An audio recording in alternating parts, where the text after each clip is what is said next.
You can achieve success in anything you do, and this book will show you how to do it. Napoleon Hill's Keys to Success is the most practical and revealing examination of the 17 principles of success that Napoleon Hill ever wrote. These 17 principles are the essence of the action and attitudes of everyone who has ever had a lasting accomplishment. If you make them your actions and attitudes, you will realize every one of your worthwhile goals. The work of a lifetime. Andrew Carnegie, the founder of a steel corporation that later helped form U.S. Steel and a great philanthropist, charged the young Napoleon Hill with what was to be his life's work, the assembling and analyzing of the qualities that had allowed the great figures of the early United States to achieve their lasting success. Armed only with introductions from Carnegie and a fierce determination, Hill set out to interview more than 500 of these titans and distill their philosophies into a logical framework. From men such as Henry Ford, Thomas Edison, Woodrow Wilson, and later Franklin Roosevelt, Hill gained invaluable insights. He also learned about the limitations each faced. He found Ford personally insufferable. He encountered and understood Edison's struggles with near-deafness, and though he had worked hard for FDR during the Great Depression to combat the national malaise, he disagreed strongly with many of the president's programs.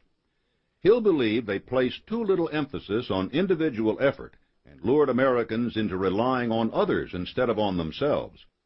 But by observing, working, and talking with these people, Hill learned priceless lessons that were much greater than the sum of his subjects' accomplishments. Though Hill had already published a number of books which revealed his findings in broad detail and enjoyed commercial success, his crowning achievement was the publication of the all-time best-selling business inspirational book, Think and Grow Rich, in 1937. This clear, concise elucidation of the way to success was an immediate sensation. It lays out the techniques of personal achievement in everyday language, full of examples and exhortations.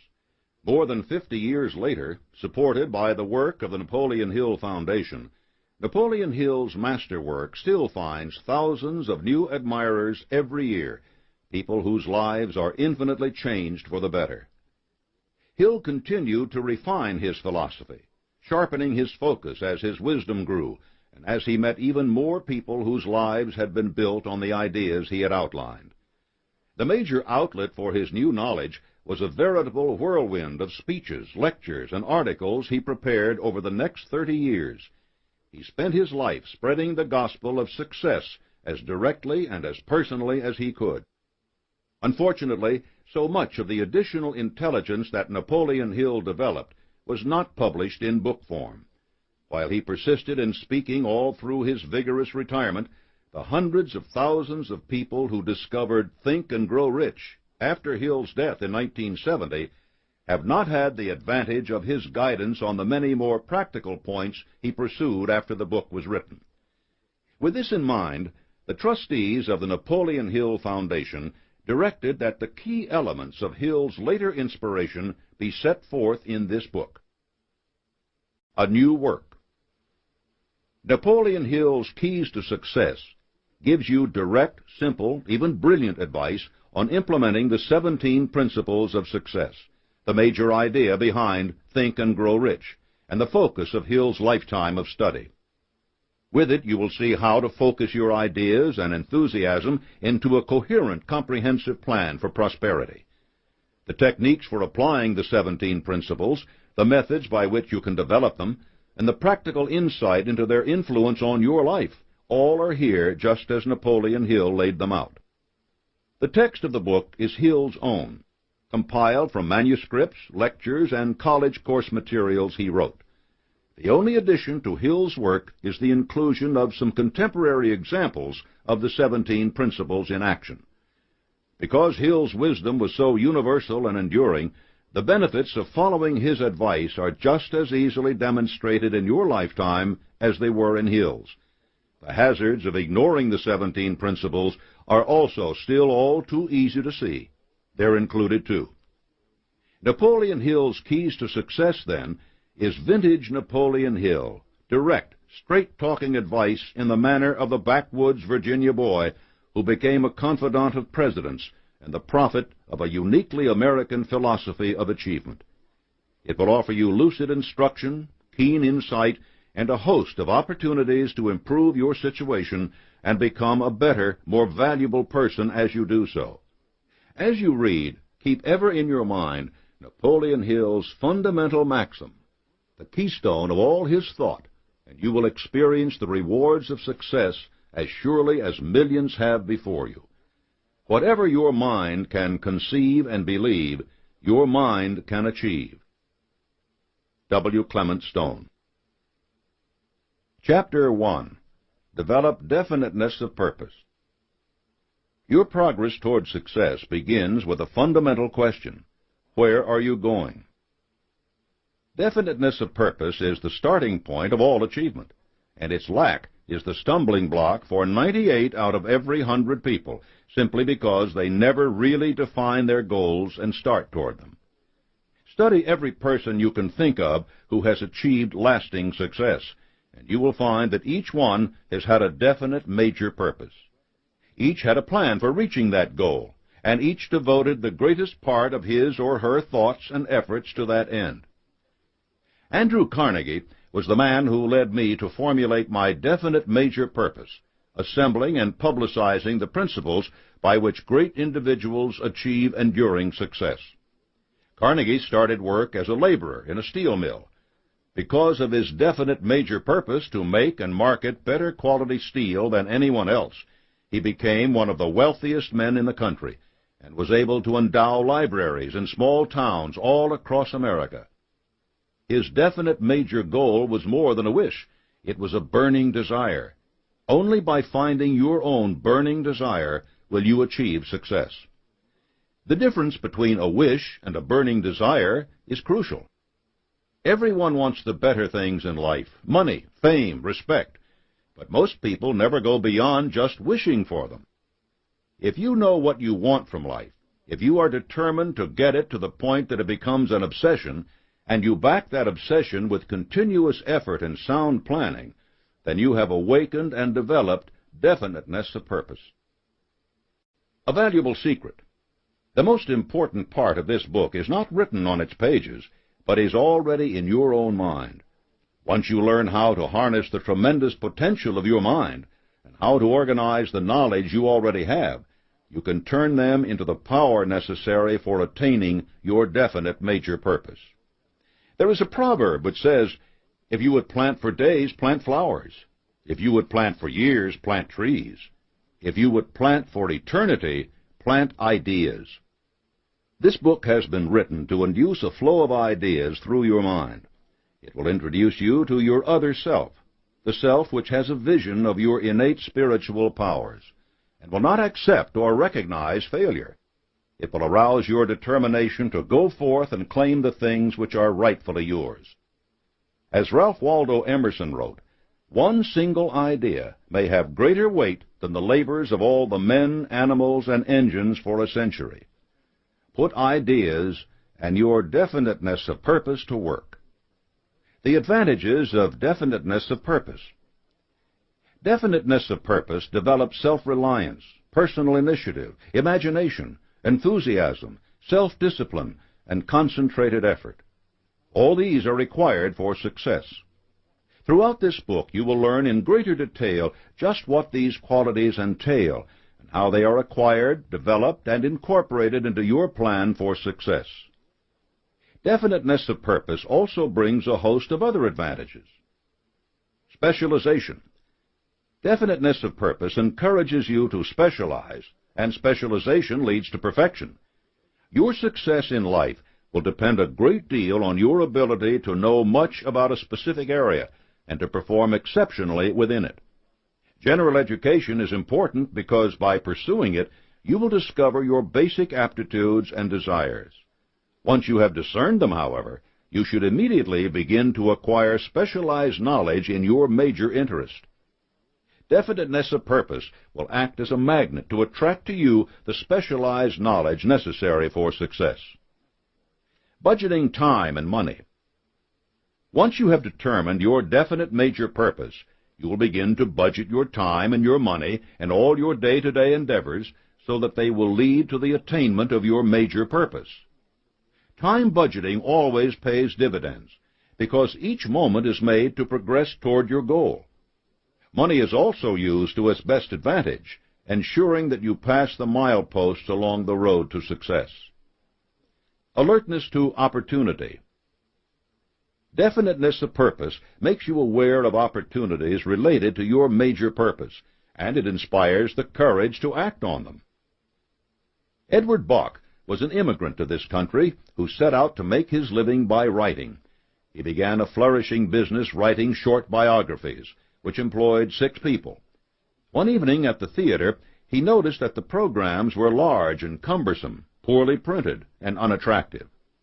On the spot, he conceived the idea of producing a smaller program, easier to hold, better looking, and including appealing reading matter.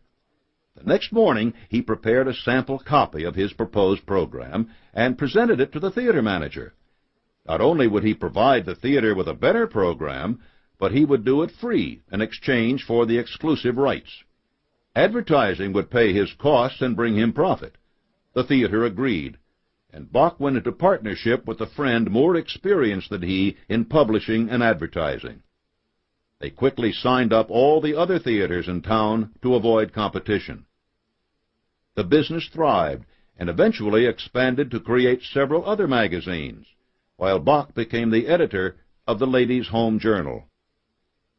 If you can see an opportunity as quickly as you can see the faults of others, you will soon succeed. Decision-making capability. Successful people make decisions quickly, as soon as all the facts are available, and firmly. Unsuccessful people make decisions slowly, and they change them often. Remember that 98 out of 100 people never make up their mind about their major purpose in life. They simply can't make a decision and stick to it. How can you overcome the habit of avoiding decisions? Start with the very next problem you face and make a decision. Make any decision. Any decision is better than none. If you make some mistakes at first, take courage. Your batting average will improve. Knowing what you want will help in decision-making, of course, because you can always judge whether or not it will contribute to your goals. Cooperation. Definiteness of purpose develops confidence in your own integrity and character, which attracts favorable attention from others and inspires their cooperation.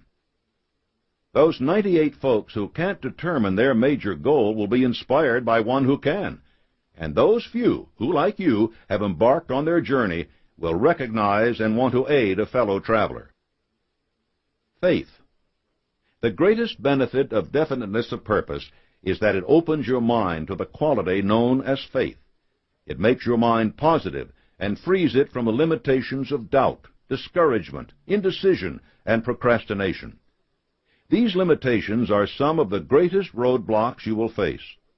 Later chapters will specifically address overcoming them, but possessing faith in yourself and in the fact that the universe is constructed to allow you to achieve your greatest potential will help you starting now. Success consciousness. Closely related to faith is success consciousness. Your mind becomes sold on success and refuses to accept the possibility of failure. A young man lived in Salt Lake City many years ago. He was industrious, thrifty, and much admired. Then he did something which convinced his friends he had taken leave of his senses. He withdrew all his money from the bank, went to an automobile show in New York, and returned with a new car. Worse, as soon as he got home, he put that car in his garage, jacked it up, and proceeded to take it apart, piece by piece. After examining every piece, he put the car back together again. The folks who were watching him thought he was just plain wacky. They were further convinced that he was mad when he began the process again, and again, and again. That man was Walter P. Chrysler, whose innovations revolutionized the automobile industry. There aren't any major corporations or skyscrapers named for his Salt Lake City neighbors who lacked the insight to see the method in his madness. They had never heard of definiteness of purpose, and they couldn't recognize how success consciousness destines a person for success. The power of the subconscious. Any dominating idea, plan, or purpose held in your conscious mind through repeated effort and emotionalized by a burning desire for its realization is taken over by the subconscious and acted upon through whatever natural and logical means may be available. The only thing over which you have complete right of control at all times is your mental attitude. Right of control means that you can control it.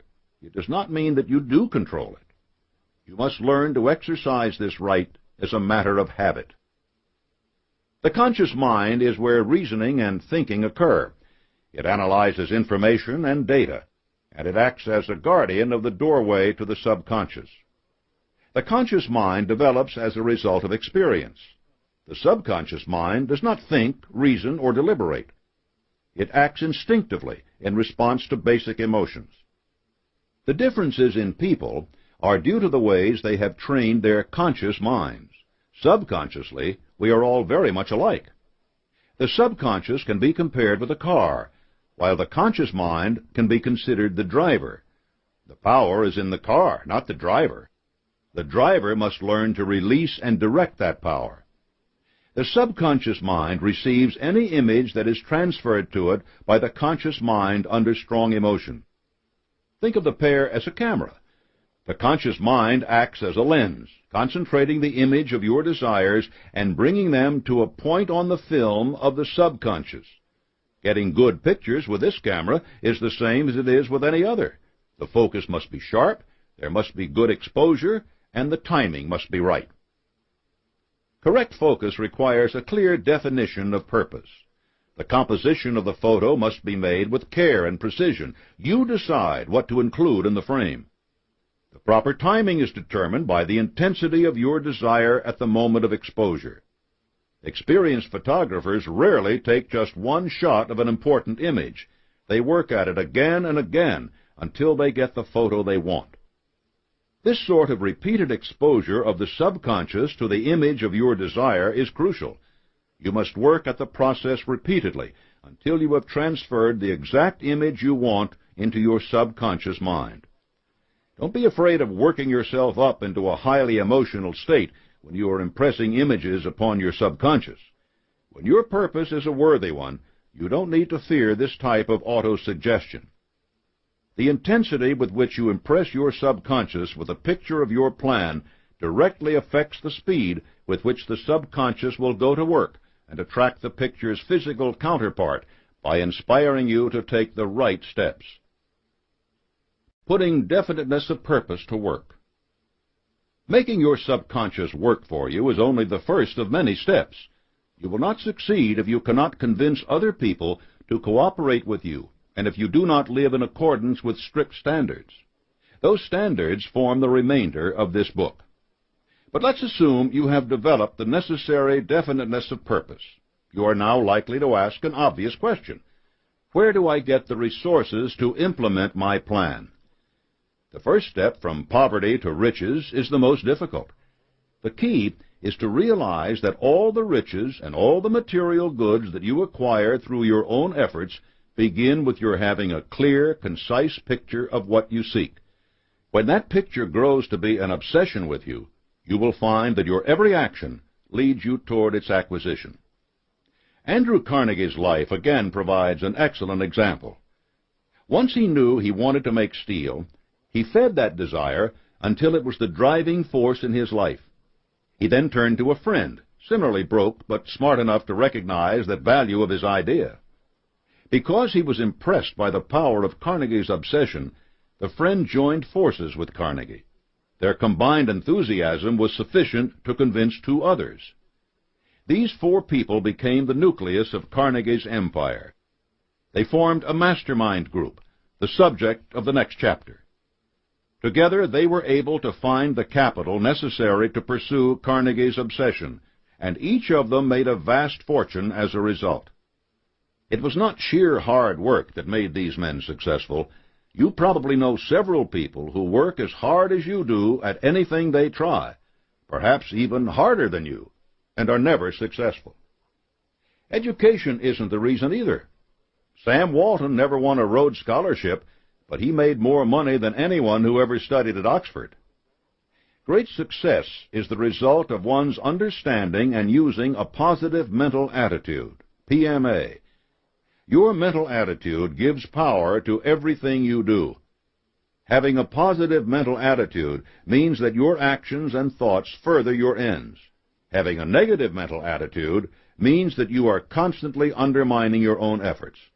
As you build your desire into an obsession and develop definiteness of purpose, you will also build and develop your positive mental attitude. It would be foolish to suppose that having developed your definiteness of purpose and PMA, you will immediately find that you have the resources you need. The speed at which you acquire these will depend on the size of your needs and on the control you exercise to keep your mind free of fear, doubt, and self-imposed limitations. If you need $10,000 for your definite major purpose, you may be able to marshal it in a few days or even hours by impressing others with the quality of your enthusiasm and vision. If you require $1 million, it's likely to take longer. An important variable in this process is just exactly what it is you offer in exchange for that $10,000 or $1 million. The time required to deliver the service or the equivalent value you intend to supply is also significant. You must be clear about what it is that you will give before you can expect to get in return. Creating a plan. No one gets something for nothing. People who have money to give will expect to receive something in return, a product, a service, an increase in their own capital. You will not be successful overnight. In fact, you will not be successful until you have returned to everyone who has aided you everything that he or she is due. Your definite major purpose must include provisions for doing this. You may be nodding your head in agreement with this and deciding you will surely make this happen. But unless you have an extraordinarily disciplined mind, it is not enough to envision this part and every other part of your plan. You must write them down. Writing out your definite major purpose forces you to be specific about it. It reminds you of its strengths and will expose its weaknesses. If you cannot put what it is you're going to do into words, it's probably because you are not as sure about it as you think. Once you have written your plan, read it aloud to yourself at least once every day. This fuels your obsession and reinforces its nature in your mind. When you face a choice about how to proceed, having your written definite major purpose to read will clarify your goals and make sure that you continue to progress toward them. Even better, once you have assembled your mastermind group, you ensure that everyone stays focused on the same ends by use of a written plan. No single mind is complete. No one person can answer every question. But two or more minds, united behind a definite major purpose and working in harmony to achieve it, will accomplish great things. There are numerous examples of this power. Christ himself made an alliance with his disciples to carry out his work. The plan was his own, but it survived betrayal and his absence to achieve a success beyond human comprehension. Success is a worthy goal. Striving for success has its detractors. Some people will argue that those who acquire wealth do so at the expense of the people who work for them. But if you are going to achieve success, you will do so only by extraordinary effort that most people are not willing to make. People seldom profit by having money unless they earn it. How many times have you read about lottery winners who find themselves bankrupt only a few years after their windfalls? Or about heirs to great fortunes reared in atmospheres of indulgence who fall prey to addictions like alcohol or gambling? The value of the wealth that comes with success is that it carries with it the lessons you have learned in acquiring it.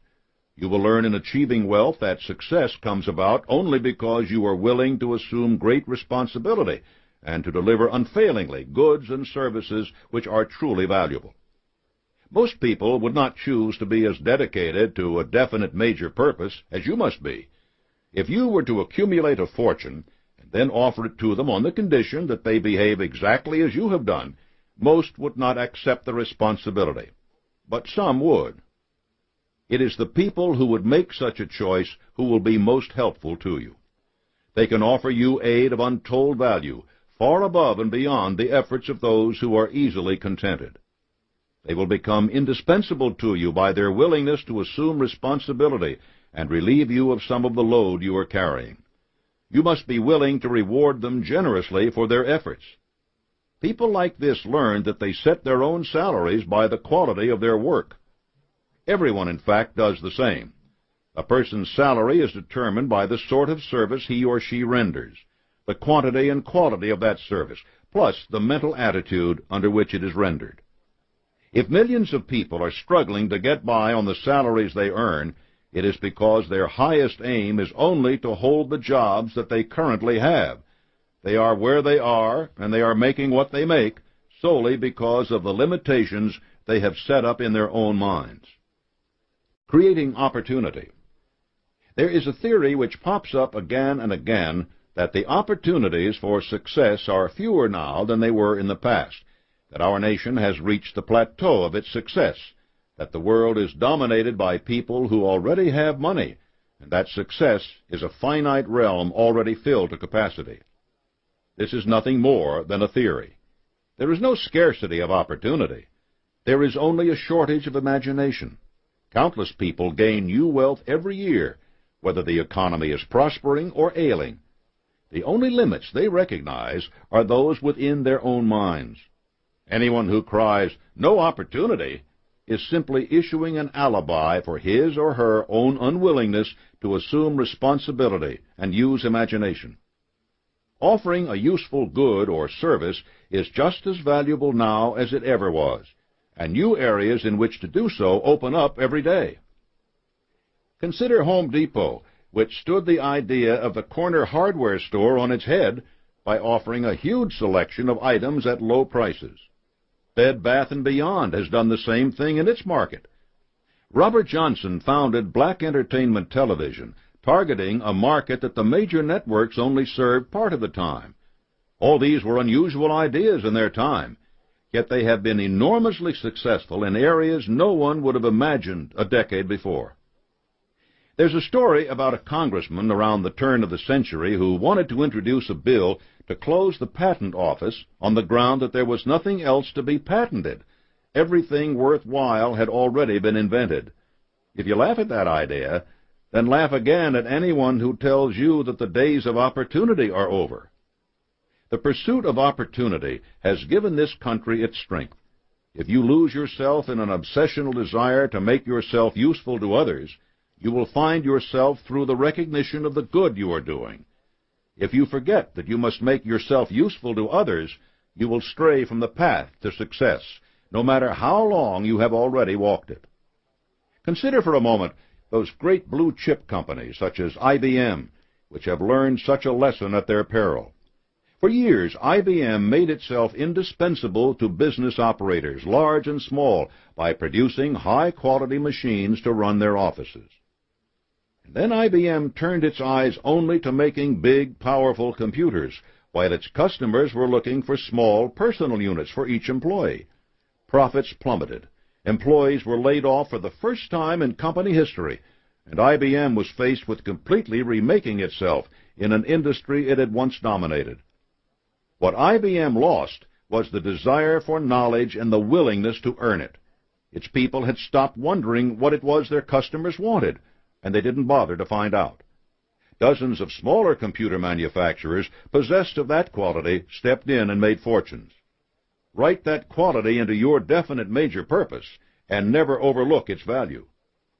Your achievements, like a company's, correspond unerringly to the philosophy with which you relate to others. If you follow through on your willingness to deliver something useful in return for what you seek, the world will be compelled to reward you on your own terms. Recognition of this fact is at the heart of what has made America great. Our most precious natural resource is not our mineral deposits or our beautiful forests. It is the mental attitude and the imagination of the people of every generation who have mixed experience with education to deliver goods and services that improve the lives of both Americans and people around the world. Our real wealth is the intangible power of thought. This is why definiteness of purpose heads the list of the 17 principles you must master to achieve success. No one can be successful without first knowing what it is he or she wants. If this principle is to have any value to you, you must follow it as a daily habit. If you still think that luck is a key to success, then you have missed the point of this chapter. Some people do fall into opportunity, but they usually fall back out again.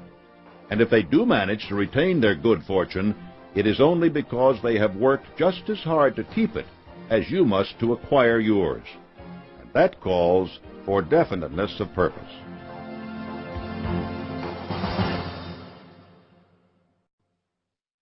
Chapter 2. Establish a Mastermind Alliance. A mastermind alliance is built of two or more minds working actively together in perfect harmony toward a common definite object. The mastermind principle lets you appropriate and use the full strength of the experience, training, and knowledge of other people just as if they were your own. You can overcome almost any obstacle you face, no matter what your own education or talents, if you use the mastermind principle effectively. No one has ever attained outstanding success in anything without applying the mastermind principle. No one mind is complete by itself. All truly great minds have been reinforced through contact with others that allowed them to grow and expand. Forming a mastermind alliance. For a model of a mastermind alliance at work, consider a train crew. The conductor, you, can take the train to its destination only because all the other members of the train crew recognize and respect your authority. What would happen if the conductor failed to signal the engineer that it was time to start? Passengers would abandon the train and find some other way to get where they wanted to go. If the engineer didn't bother to heed the signals along the track, the resulting crash could cost lives. For your mastermind alliance to function properly, you must give clear, unmistakable signals to your crew. They, in turn, need to be willing to cooperate fully with you. There are 4 simple steps to making sure this is the case. Step 1. Determine your purpose. The first step in putting together a mastermind alliance is to adopt a definite purpose for it to attain. Who would board a train without knowing where it went? Obviously, you cannot do this if you have not yet selected your own definite major purpose. You must be certain that the purpose of the alliance is either the same as yours or very closely aligned. If you have already written out your own definite major purpose and the means you will use to attain it, this step will be familiar for you. Writing out the plan for your alliance's success will make you aware of every one of the links of the chain you must forge. Inevitably, there will be links you have neither the skill nor the resources to join yourself, just as the conductor cannot simultaneously collect fares, work the dining car, and keep a hand on the throttle. This brings you to your second step. Step 2. Select the members of your alliance. Choosing the people who will help you attain your goal must be done carefully. You may initially select some people who you later decide are not appropriate, and you may discover that there are unanticipated needs for knowledge that must be filled. Trial and error will be a part of the process, but there are 2 qualities to keep foremost in your mind that will help you to avoid too many surprises. The first is ability to do the job. Do not select people for your alliance merely because you like and know them. Such people are valuable to you because they improve the quality of your life, but they are not necessarily suited to be a mastermind alliance. Your best friend may not be the most knowledgeable marketing professional in your area, but perhaps he can introduce you to someone who is. The other quality is the ability to work in a spirit of harmony with others. Without harmony, your alliance will falter, perhaps not right away, but at some crucial moment when everything is about to be won or lost. Andrew Carnegie once told me of a worldwide search he conducted for his chief chemist. His scouts found a brilliant man working for a German firm. His ability was without question. Carnegie entered into a 5-year contract for the man's services. Within a year, he had released the man from the bargain. Why? Because the chemist was so temperamental that he had an entire department in upheaval. None of the other chemists could work with him, and the fellow was so concerned with perceived slights that he spent all his time fuming and accomplished nothing. You must keep any thoughts of discord out of your alliance.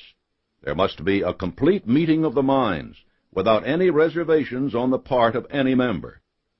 Personal ambitions must be subordinate to the fulfillment and successful achievement of the definite purpose of the alliance. This includes your own. Being clear about your alliance's purpose will give you a basis for judging someone's ability to work in harmony with it. You may still have to make adjustments in the alliance's composition, but there are also steps you must take to build that harmony. Step 3. Determine your rewards. Clearly determined rewards for participation in your mastermind alliance are an important factor in its harmony. Determine at the outset what rewards you are offering in return for the work of others, and there will be little room for later recriminations. There are 10 basic motives toward action that can be the basis of these rewards. 1. Self-preservation. 2. Love. 3. Fear. 4. Sex. 5. Desire for life after death. 6. Freedom for mind and body. 7. Anger. 8. Hate. 9. Desire for recognition and self-expression. 10. Wealth. Wealth will obviously have the greatest appeal for members of your commercial enterprise, but remember that other motives can play an important role. Recognition and self-expression are just as important as money to many people. Be aware that some of these motives, anger, hate, fear, can twist the minds of your team if you rely upon them. Your best motivator, wealth, must be willingly, fairly, and generously divided among your team. The more generous you are, the more help you will get. Another of the principles of success is the habit of going the extra mile. You'll see that in Chapter 5. It will serve you well if you incorporate it into your alliance from the beginning. 12. Inspire teamwork with PMA. Teamwork is a willing cooperation and the coordination of effort to achieve a specific objective. When the spirit of teamwork is willing, voluntary, and free, it leads to the attainment of great and enduring power. It is a system which coordinates all the team players, resources, and talents and automatically discourages dishonesty and unfairness, while it adequately compensates the individuals who serve honestly and unselfishly. The principle of teamwork differs from the Mastermind principle in that it is based on the coordination of effort without necessarily embracing the principle of definiteness of purpose or the principle of harmony, two important essentials of the Mastermind. Teamwork produces power, but the question of whether the power is temporary or permanent depends on the motive that inspired the cooperation. If the motive is one that inspires people to cooperate willingly, the power produced by this sort of teamwork will endure as long as that spirit of willingness prevails. Teamwork builds individuals and businesses and provides unlimited opportunity for all. It is sharing a part of what you have, a part that is good, with others. That which you share will multiply. That which you withhold will diminish. Stop the tape now and write your commitment to use this principle in your life. Then restart the tape. 13. Learn from adversity and defeat with PMA. Every adversity carries with it the seed of an equivalent or greater benefit for those who have PMA and apply it.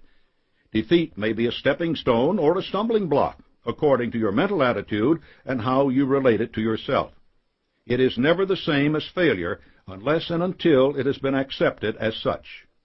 Your mental attitude in respect to defeat is the factor of major importance which determines whether you ride with tides of fortune or misfortune. The person with a positive mental attitude reacts to defeat in the spirit of determination not to accept it. The person with a negative mental attitude reacts to defeat in the spirit of hopeless acceptance. The worst thing that happens to you may be the best thing that can happen to you if you don't let it get the best of you. Stop the tape now and write your commitment to use this principle in your life, then restart the tape. 14. Cultivate creative vision with PMA. Man's greatest gift is his thinking mind. It analyzes, compares, chooses. It creates, visualizes, foresees, and generates ideas. Imagination is your mind's exercise, challenge, and adventure. It is the key to all of a person's achievements, the mainspring of all human endeavor, the secret door to the soul of a person. Imagination inspires human endeavor in connection with material things, and ideas associated with material things. Imagination is the workshop of the human mind, where old ideas and established facts may be assembled into new combinations and put to new uses. It is the act of constructive intellect in the grouping of materials, knowledge, or thoughts into new, original, and rational systems, a constructive or creative faculty embracing poetic, artistic, philosophical, scientific, and ethical imagination. Creative vision may be an inborn quality of the mind or an acquired quality, for it may be developed by the free and fearless use of the faculty of imagination. Creative vision extends beyond interest in material things. It judges the future by the past, and concerns itself with the future more than with the past. Imagination is influenced and controlled by the powers of reason and experience. Creative vision pushes these aside and attains its ends by basically new ideas and methods. One of the ways to increase your flow of ideas is by developing the habit of taking study time, thinking time, and planning time. Be quiet and motionless, and listen for that small, still voice that speaks from within as you contemplate the ways in which you can achieve your objectives. What can be conceived can be created with PMA. Stop the tape now and write your commitment to use this principle in your life. Then restart the tape. 15. Maintain sound health with PMA. You are a mind with a body. Inasmuch as your brain controls your body, recognize that sound physical health demands a positive mental attitude, a health consciousness. Establish good, well-balanced health habits in work, play, rest, nourishment, and study. To maintain a health consciousness, think in terms of good physical health, not in terms of illness or disease. Remember, what your mind focuses upon, your mind brings into existence, whether it is financial success or physical health. To maintain a positive attitude for the development and maintenance of a sound health consciousness, use self-discipline. Keep your mind free of negative thoughts and influence, and create and maintain a well-balanced life. Follow work with play, mental effort with physical effort, seriousness with humor, and you will be on the road to good health and happiness. A sound mind and a sound body are attainable if you will put PMA to work for you. Remember, you can enjoy good health and live longer with PMA. I feel healthy. I feel happy. I feel terrific. Stop the tape and write your commitment to use this principle in your life, then restart the tape. 16. Budget your time and money with PMA. Intelligently balance your use of time and resources, both business and personal. Take inventory of yourself and your activities so that you discover where and how you are spending your time and your money. Engage in study, thinking, and planning time. Don't waste your time or your money. 10% of all you earn is yours to keep and invest. Like any good business, budget your money. Use your time wisely toward attainment of your objectives. Develop a plan for the use of your income for expenses, savings, and investments. You don't always get what you expect unless you inspect with PMA. Stop the tape now and write your commitment to use this principle in your life. Then restart the tape. 17. Use cosmic habit force with PMA. Cosmic habit force pertains to the entire universe and is the law by which the equilibrium of the universe is maintained through established patterns or habits. It is the law which forces every living creature and every particle of matter to come under the dominating influence of its environment, including the physical habits and thought habits of humankind. Cosmic habit forces are the powers which you apply with PMA when you use the universal laws or principles. Cosmic habit forces are employed when you use your mind powers, whether they pertain to your conscious or subconscious mind. That is how you think and grow richer, or achieve anything in life you desire, in principle, that doesn't violate the laws of God or the rights of your fellow man. All of us are ruled by habits.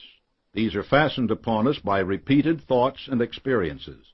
You have complete right of control over your thoughts.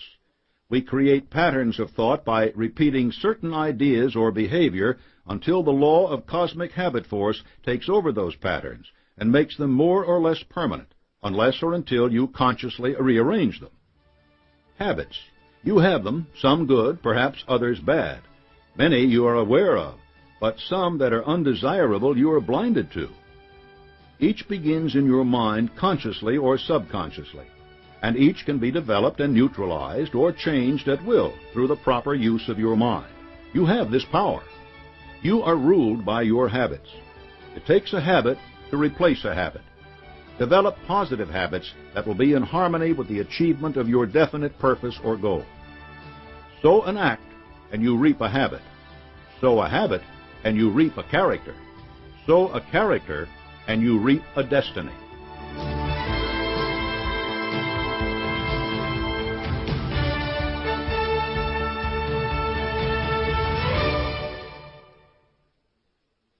Acknowledgements. Many people were very helpful to me in editing this book. I am particularly grateful for the inspiration of two men who knew Napoleon Hill well, and whose words reinforced his, W. Clement Stone and Michael J. Ritt. There are many people, organizations, and publications dedicated to promoting the philosophy of success. In addition to those mentioned in the text, I found the following particularly helpful in selecting examples that highlighted the wisdom of Napoleon Hill's advice. Audacity, Entrepreneur, Working Woman, Smart Money, Sales and Marketing Management, The New Yorker, and Minorities and Women in Business magazines. The Walls Around Us by David Owen, Michael Mahana of Smith Barney Shearson.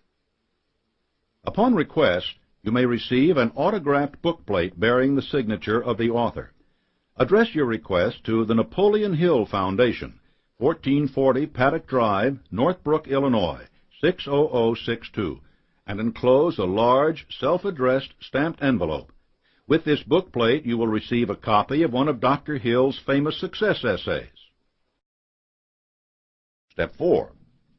Set a time and place for meeting. Your alliance must be active to do any good.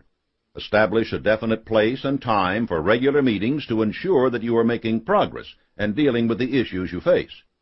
Your early meetings will likely involve fine-tuning the plan you have made for your success, drawing upon the specialized skills of your members. As your alliance matures and harmony grows among the members, you will find that these meetings create a flow of ideas into every member's mind. As you work together over time, more excitement will greet every meeting, and more harmony will arise. Think about a group of sales reps brought together for a conference. They may arrive in general agreement about their goals, but a day or a weekend spent reinforcing their determination, listening to and incorporating their suggestions for the plan at hand, will send them away fired up and eager to achieve their goals. Do not let the regular meetings take the place of frequent contact between the members.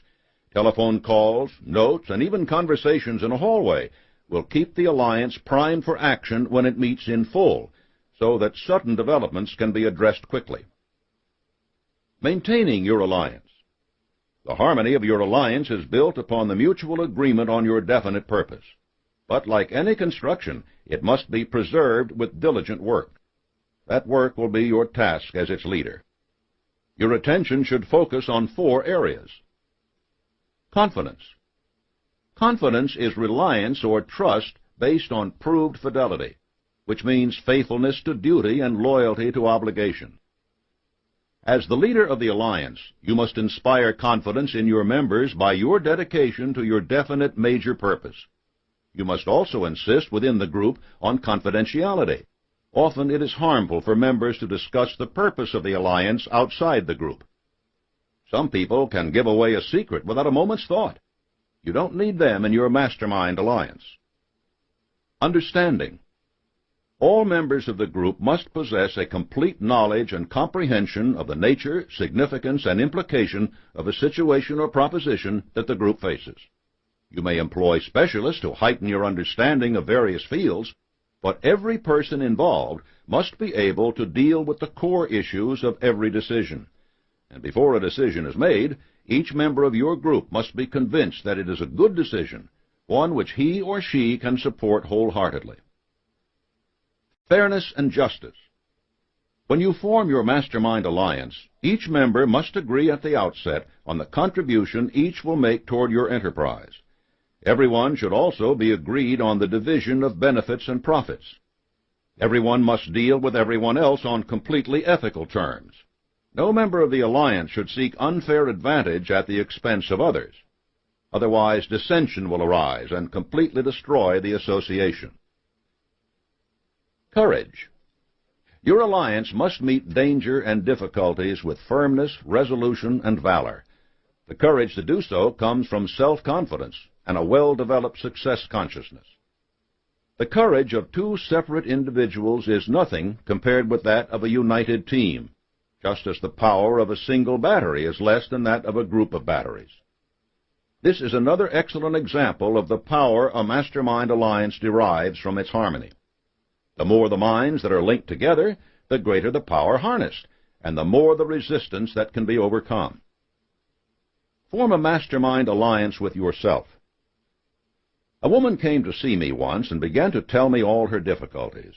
Her sight was almost gone, and she had given up on doctors who she said were quacks. She had lost most of her money investing in movies. Her husband was a philanderer. Her mother had died after a long and awful illness, and her relatives were a plague. Her bitter catalogue of woes went on, and if I hadn't felt sorry for her, I wouldn't have listened to them. She was so full of self-pity. Apparently, not one good or constructive thing had passed her way in 20 years. "Mr. Hill," she asked me, "why do all these things happen to me?" I did not want to be harsh with her, but somehow I had to get her to face facts. I said, "Frankly, with your negative attitude, it's a wonder that you were able to do anything at all. I'm not a bit surprised that your family bothers you or that your husband runs around. I'm amazed he hasn't left home." "What can I do to stop him?" "You can't do anything for him now," I told her, "but you can do something for yourself. You've been thinking about your losses to the exclusion of everything else. The more you concentrate on them, the more you attract other losses.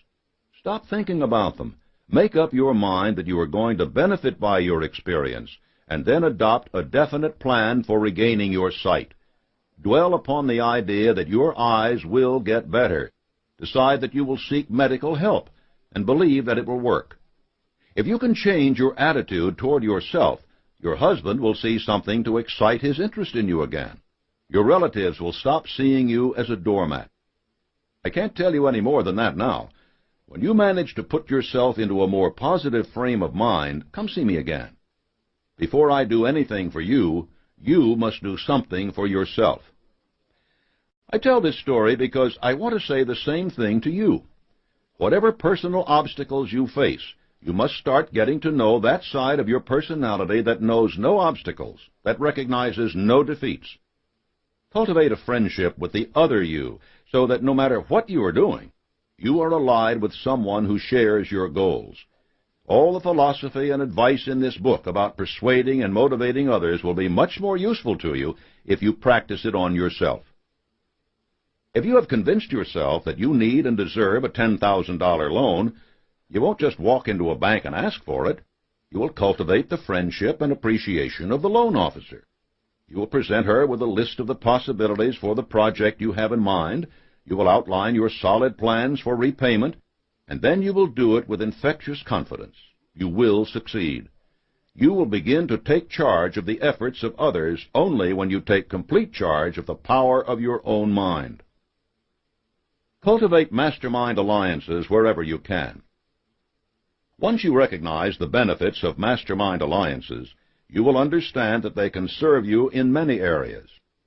You can and must make progress on many fronts to achieve personal success. In your marriage, a Mastermind alliance with the person you love most deeply is of untold importance.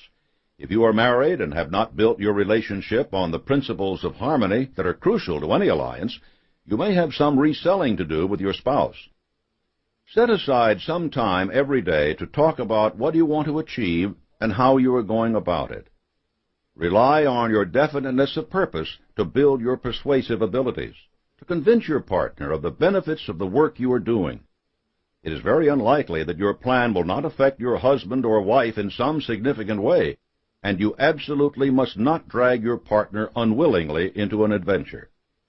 If you have embarked on your mission and the time comes that you are thinking of marriage, you must be very frank with your intended life partner about what you are doing and how you will do it. Build your mastermind alliance into your marriage from the start, and it will steady and support you through the darkest moments.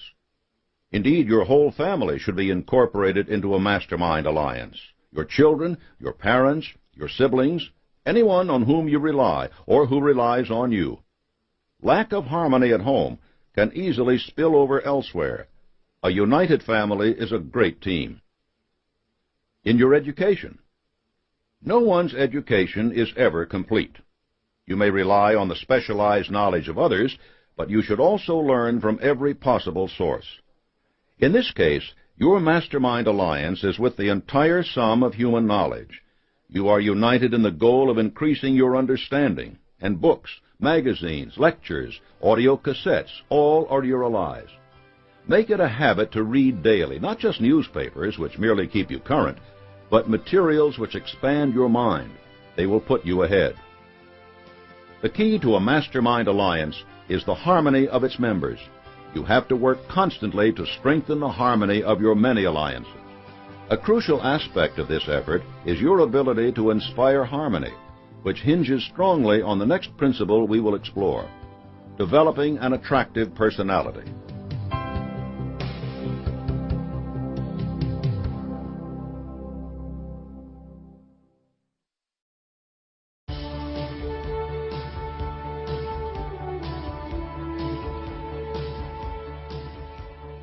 Chapter number 3. Assemble an attractive personality. The third step in achieving lasting success is to develop an attractive personality. A pleasant personality is a well-rounded one. Accordingly, there are 25 different aspects of your personality which you must strive to improve. Don't be intimidated by that number. You'll find that many of the aspects are closely related. Working to bolster one will help you strengthen many others. Positive mental attitude, PMA. A positive mental attitude is the right mental attitude in any given situation, and is most often composed of the plus characteristics symbolized by such words as faith, integrity, hope, optimism, courage, initiative, generosity, tolerance, tact, kindliness, and good common sense. PMA is the most important aspect of any attractive personality. Indeed, it is crucial to many of the 17 principles of success. PMA influences your tone of voice, your posture, your facial expressions. It modifies every word you say and determines the nature of the emotions you feel. It affects every thought you have and the results your thoughts bring you. For the sake of contrast, let's examine the effects of a negative mental attitude. It dampens your enthusiasm, curtails your imagination, undermines your desire to be cooperative, overthrows your self-control, makes you sullen and intolerant, and, as if these weren't enough, throws your reasoning out of gear. A negative mental attitude is so detrimental to your efforts that you are better off staying at home than venturing out into the world with it. It will only make you enemies and corrupt your good works and alliances. A lawyer who goes into court with the best case in the world will convince neither judge nor jury if her attitude is negative. What kind of confidence would you have in a sullen, pessimistic doctor, no matter how many degrees hang on the wall? None. People simply will not tolerate a bad mental attitude. In contrast, a positive mental attitude opens doors and allows you to display your skills and ambitions. Imagine that lawyer presenting her case with confidence, gaining the ear of judge and jury because she is distinctively self-assured. Wouldn't you rather be treated by a physician who sets you at ease, answers your questions plainly, and demonstrates a knowledge of his field? Building a positive mental attitude is part of the other aspects of an attractive personality. As you read on, you'll see how understanding and applying each of these points reinforces your PMA. Flexibility. Being able to adapt yourself quickly to changing circumstances and emergencies without panic or loss of temper is a significant skill as you struggle toward success. Having a flexible disposition means you must be like a chameleon, quickly harmonizing with your environment. This does not mean shedding your principles or altering your goals. A chameleon is still a chameleon, regardless of whether it is brown or green. Flexibility means recognizing that your own mental attitude toward a situation determines if it is a disaster or a boon. If your product fails the first time out, is that good or bad? If you have flexibility, it's great. You have the opportunity to recognize flaws, to improve your product or its marketing early in the game. And because you have PMA as well, you are in an even better position to seize that opportunity. Flexibility also means that in every negotiation you understand that the other party's needs and demands are ways in which you can better render the service you are offering in exchange. If someone needs your product a week before you have planned to deliver, you can recognize that he or she will not be the only client to make such a demand. Here then is your opportunity to discover how you can produce faster and better. Sincerity of purpose. There is no substitute for real commitment to your definite major purpose. Sincerity of purpose, or its lack, writes itself so indelibly into your words and deeds that anyone can recognize it. Insincerity is evident in your expressions, in your trend of conversation, in everything you do. No amount of acting skill can disguise it. The yes man is a universal object of derision precisely because everyone recognizes his insincerity. But if you are possessed of real sincerity of purpose, it will be just as visible. Andrew Carnegie told me once how he called a new employee into his office to issue a directive. The man listened, then looked him squarely in the eyes, and with a good-natured smile said, "All right, Chief, you're the boss, but I'm going to tell you that your request is going to cost you money because you haven't investigated this matter as closely as I have." Something about his assured manner, with no hint of insubordination, convinced Carnegie to delay his decision and investigate further. He discovered that he had been wrong, and his new employee was right. That man was Charles M. Schwab, who eventually brokered the deal between Carnegie and J.P. Morgan that founded U.S. Steel. Schwab then went on to start up the mammoth Bethlehem Steel. He began his rise to prominence on the simple basis of his sincerity of purpose in everything he did. Be sincere, first of all, with yourself, and you will steadily grow in self-reliance. If you have sincerity of purpose, it will strengthen every one of the other aspects of your pleasing personality. What better compass could you have at a moment you must demonstrate flexibility than a true and lasting dedication to your definite major purpose? Promptness of decision. Dilly-dallying does not inspire popularity. In this fast-moving world, those who do not move quickly cannot keep up with the parade. Successful people reach decisions definitely and quickly, and they become annoyed and are inconvenienced by others who do not. Prompt decision-making is a habit, and it is supported by your positive mental attitude, which gives you confidence. It is also closely tied to your sincerity of purpose. The more you are convinced of the value of your definite major purpose, the quicker you will be to discard distracting options and to select those which move you toward your goal. If your choice is between quick profit and a long-term relationship with a client, your sincerity of purpose allows you to make your decision quickly. Opportunity is everywhere, but it is fleet of foot. Even if you have the vision to recognize it, without a fast decision on your part, it will be gone. Courtesy. The cheapest and most profitable quality in the world is courtesy. It is absolutely free, save for the moments it takes to express it.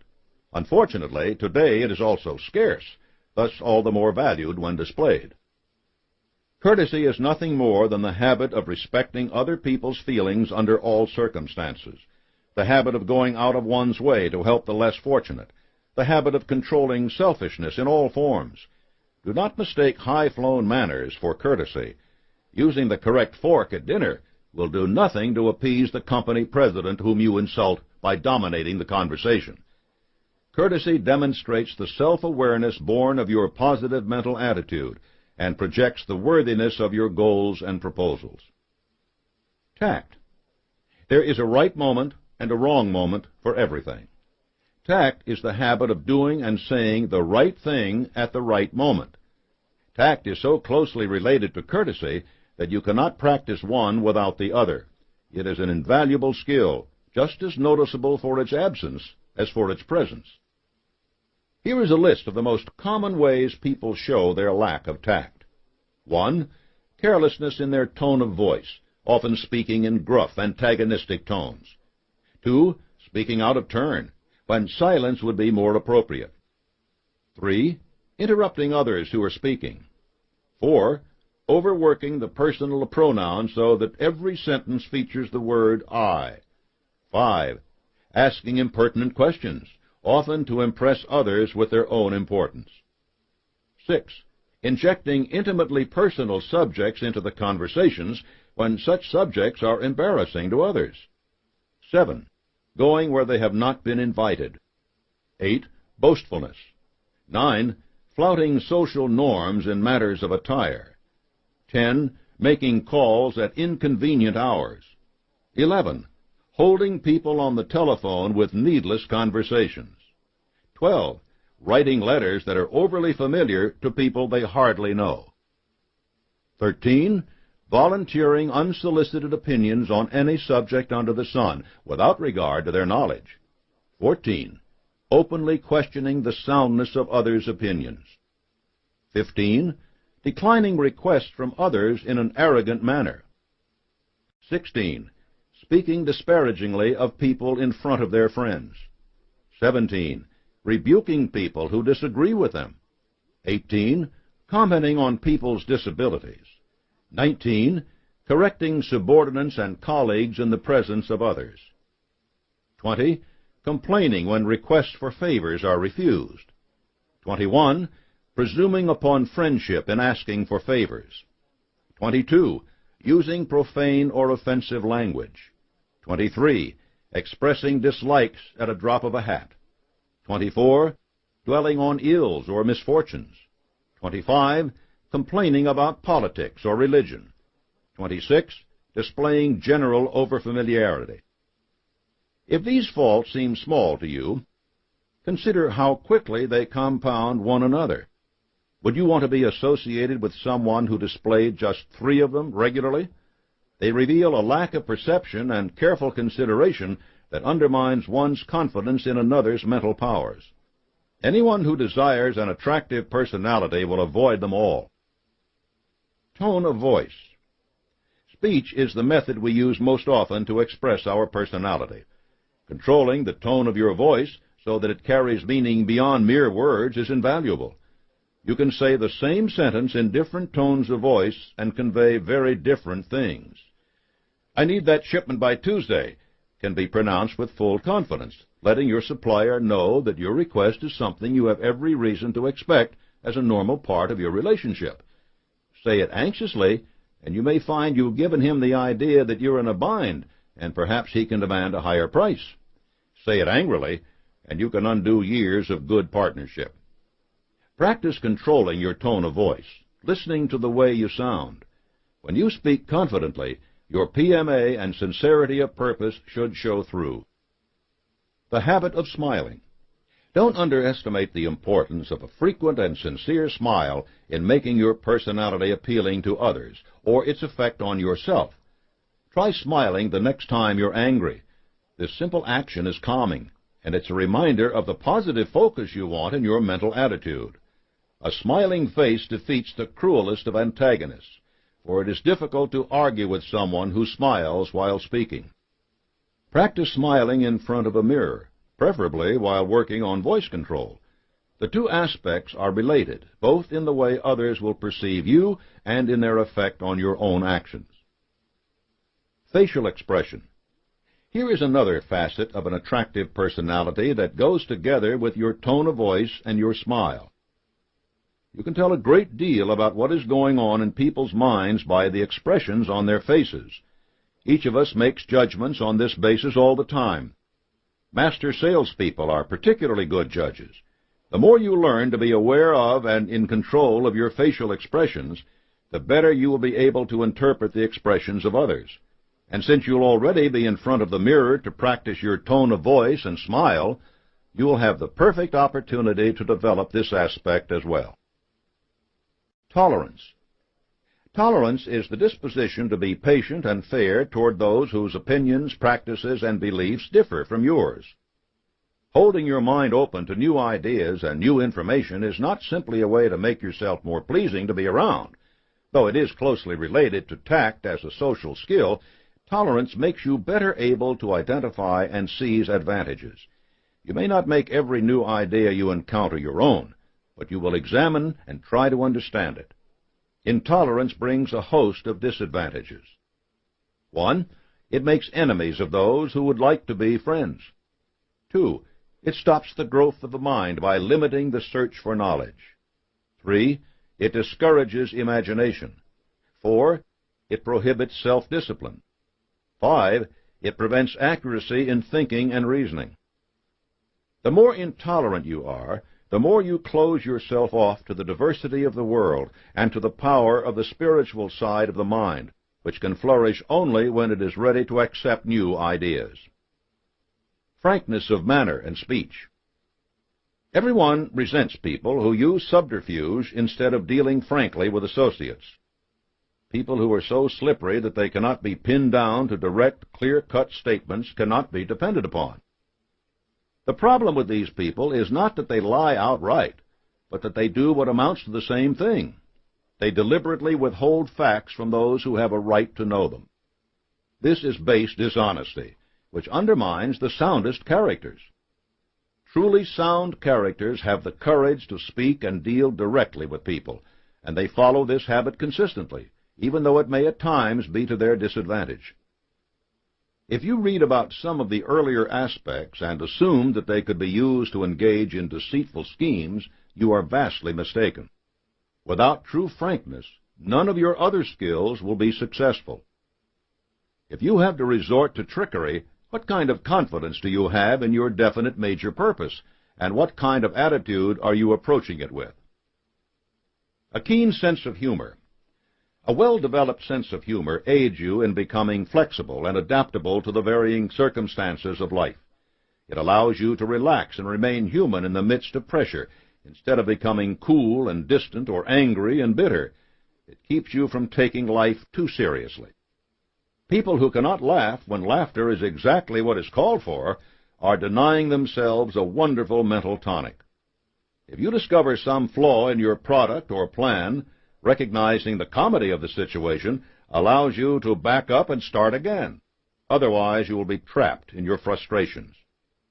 And a sense of humor makes the simple act of smiling so much easier and does wonders for your PMA. Faith in infinite intelligence. Faith is woven into every principle of the philosophy of achievement. Faith is the essence of every great achievement, no matter what its nature or purpose. Neglecting your faith while carrying out your definite major purpose would be like trying to study astronomy without referring to the stars. Faith is so important that it is actually one of the other 17 principles of success, and will be covered in more detail in the following chapter. Faith in infinite intelligence inspires faith in other human beings as well. Confidence begets confidence. Those who have faith in infinite intelligence, faith in themselves, and faith in others inspire others to have faith in them. The greatest outlet for the expression of initiative, imagination, enthusiasm, self-reliance, and definiteness of purpose is faith. The human mind is an intricate machine designed to accomplish things. The power that operates this machine comes from outside the mind, and faith is the master gate through which we gain full and free access to that tremendous power. The mechanism which opens that gate is desire or motive. There is no other way to open the gate. It is opened by degrees, which are dependent on the intensity of those same motives and desires. Only a burning desire will open the gate to its fullest. A burning desire is accompanied by deep emotional feeling. Sheerly logical motives do not open the gate as widely as those which spring from the heart. Faith wipes out obstructions like intolerance by freeing your mind of human limitations. For what is intolerance but a closed mind? Just as darkness is dispelled by a simple light, so intolerance is eliminated by opening the mind to the influx of power that gives the brain the vision to encompass all of life's realities instead of just a few of them. Faith provides us with the widest perspective on the world about us and the people who live in it. That perspective paves the way for a better understanding of all human relationships. Thus, faith supports all the traits of an attractive personality. It also gives us the power to see past worldly obstacles, to envision new solutions and new ideas on our paths to individual achievement. As one man has aptly stated, where faith is the guide, the individual cannot lose his way. The power of faith is inexhaustible. It is the ultimate renewable resource, a reflection of the Creator's desire that we use it in every way possible. Faith's power is easily attained by any person. No fee must be paid. It is simply appropriated through the desire for its use. The only things over which you have complete control are your thoughts. The only real privacy you have is in your mind. It is there that you can make full and complete use of the power of faith to remove limitations from your mind. A keen sense of justice. Unless you deal justly with others, you cannot hope either to cultivate an attractive personality or to succeed in your definite major purpose. The essential component of a keen sense of justice is a dedication to intentional honesty. Many people are honest for the sake of expediency, but this kind of honesty is so flexible that it can be contorted to serve in any situation which furthers their interests. By cultivating frankness of speech, you are already taking an important step in practicing intentional honesty. You must adhere to that honesty so closely that you practice it under any circumstance, whether or not it promises you any immediate gain. Even if a keen sense of justice prevents you from seizing every opportunity, it carries with it a host of practical benefits. 1. It establishes the basis of confidence without which you cannot have an attractive personality. 2. It builds a fundamentally sincere and sound character, which by itself is a powerfully attractive trait. 3. It not only attracts people, but offers opportunities for real and lasting personal gain. 4. It builds your sense of self-reliance and self-respect. 5. It strengthens your relationship with your conscience, and thus allows you to act more promptly, since your motives and desires are clearer. 6. It attracts worthwhile friends and discourages your enemies. 7. It opens your mind to faith. 8. It protects you from destructive controversies.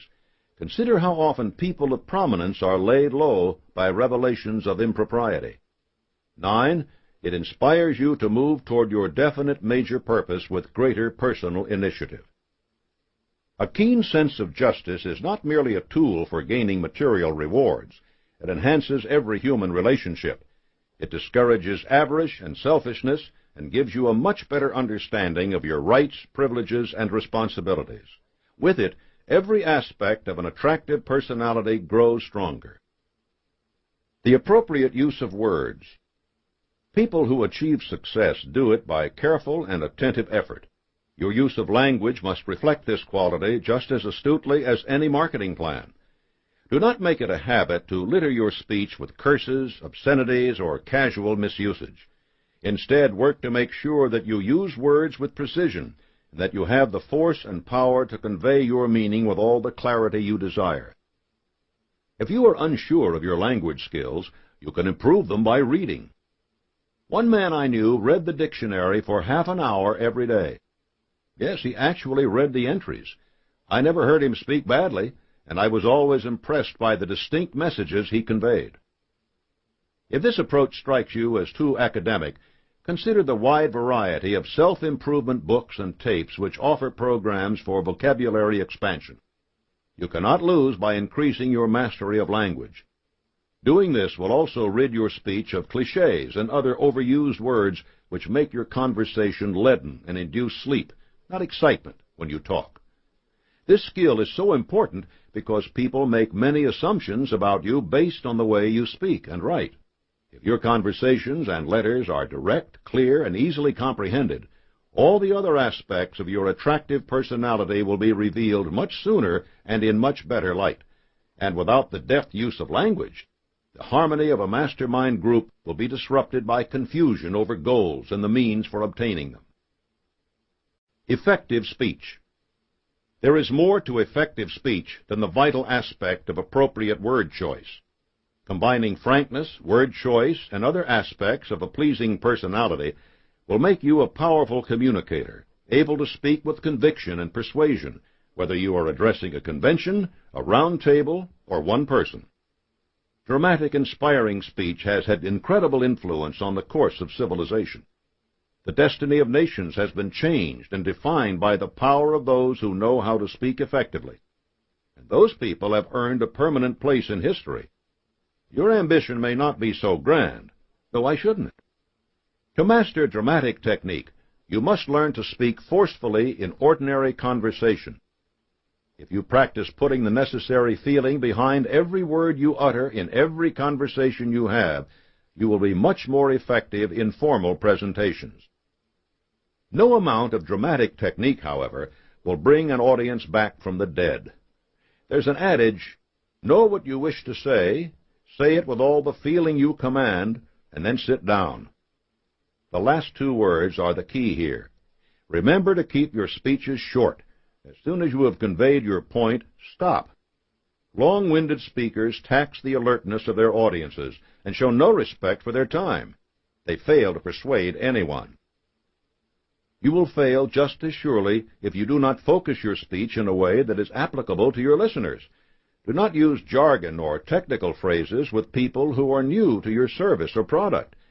Remember that examples and illustrations add drama to your speech and make your message hit close to home. If you are presenting a new computer system to a business that has never even used computers before, and you ramble on about LANs and Pentium chips, you will soon face a room full of sleepwalkers. Tell them instead how you can link their employees together, how quickly information can be shared, and how fast and efficiently your technology will allow them to work, and you will face a room full of people eager to do business with you. As you speak, make good use of gestures. Avoid running your hands through your hair or shoving them in your pockets. Watch public speakers at every opportunity to learn how they employ their hands for emphasis, and practice this in front of a mirror, just as you practice your smile and facial expressions. The effort you have devoted to controlling your tone of voice will pay off handsomely in your public speaking. You will convey enthusiasm, confidence, and importance through your tone of voice. Enthusiasm is the core element of any speech, for it underlies your ability to bring all the above aspects of good public speaking into a harmonious whole. It is very hard for listeners not to be affected by genuine enthusiasm. It's contagious.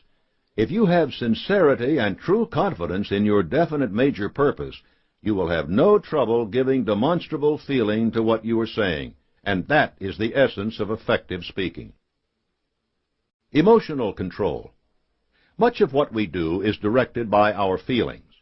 Since our feelings can lift us to great achievements or hurl us down to defeat, we owe it to ourselves to understand and control them. The first step is to identify the feelings which motivate us. There are 7 negative emotions and 7 positive. The 7 negative emotions are 1. Fear, discussed in the next chapter. 2. Hatred. 3. Anger. 4. Greed. 5. Jealousy. 6. Revenge. 7. Superstition. The 7 positive emotions are 1. Love. 2. Sex. 3. Hope. 4. Faith. 5. Sympathy. 6. Optimism. 7. Loyalty. These 14 emotions are the letters of the alphabet with which you will write your plan for success or failure. They can be combined meaningfully or chaotically. Each emotion is related to mental attitude, and that is why I have placed so much stress on the character of one's mental attitude. These emotions are nothing but reflections of your mental attitude, which you can organize, guide, and completely command. To do so, you must take control of your mind. You must always be alert to the emotions which are present there, and embrace or reject them on the basis of their contribution to your mental attitude. Optimism will increase your confidence and flexibility. Hatred will undermine your tolerance and keen sense of justice. If you do not take this control, you are condemning yourself to an entire life buffeted by the winds of emotional whim. If you find yourself struggling to gain this control, compile a chart on which you note every day the number of times you experience and act on an emotion. Make a note of circumstances which inspire the emotions. This will give you tremendous insight into the frequency and power of your emotions. Once you know which forces trigger your emotions, you can act to eliminate them or to seek them out and use them. Building your desire for success into a burning obsession and embarking on your definite major purpose are the cornerstones of your efforts to gain emotional control. Each strengthens the other, and progress with one will mean progress everywhere. Alertness of interest. You must be able to fix your interest on any person, place, or thing and hold it there for as long as the situation requires. If you cannot, the other aspects of your attractive personality will be useless. You can pay other people no greater compliment than to concentrate your attention on them when they want it. Listening well is an even greater accomplishment than speaking well. If your interest is focused, you will gain the greatest possible advantage from any encounter. If you fidget with something in your pocket, look at your watch, or frequently glance away, you will insult the person who is speaking with you. Not only will you miss the importance of what you are being told, but the other person will instantly recognize your uninterest and begin to withdraw from the conversation. Failure to notice the details of our own actions and of the happenings around us is an all too common weakness. Did you miss that moment of hesitation before your prospect agreed to your proposal? Recognizing it could lead you to discover some better way to offer your service. You might realize that some other service, the kind of service that your prospect would gladly renew each year on the briefest, friendliest contact, would actually be more worthwhile. Instead, you might be faced with the difficult task of continually persuading someone of the dubious value of your efforts. An alert interest in the people with whom you work is important as well.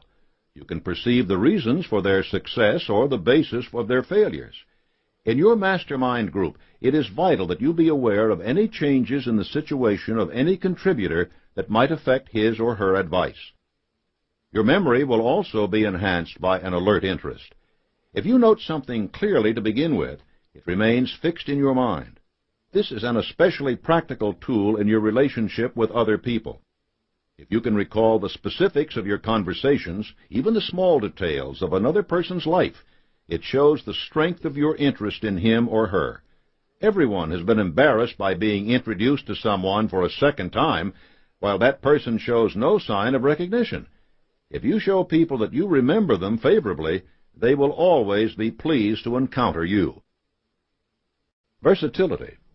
No matter how much you know about the field of your endeavor, unless you can display a general interest in the world at large, no one is going to find you attractive.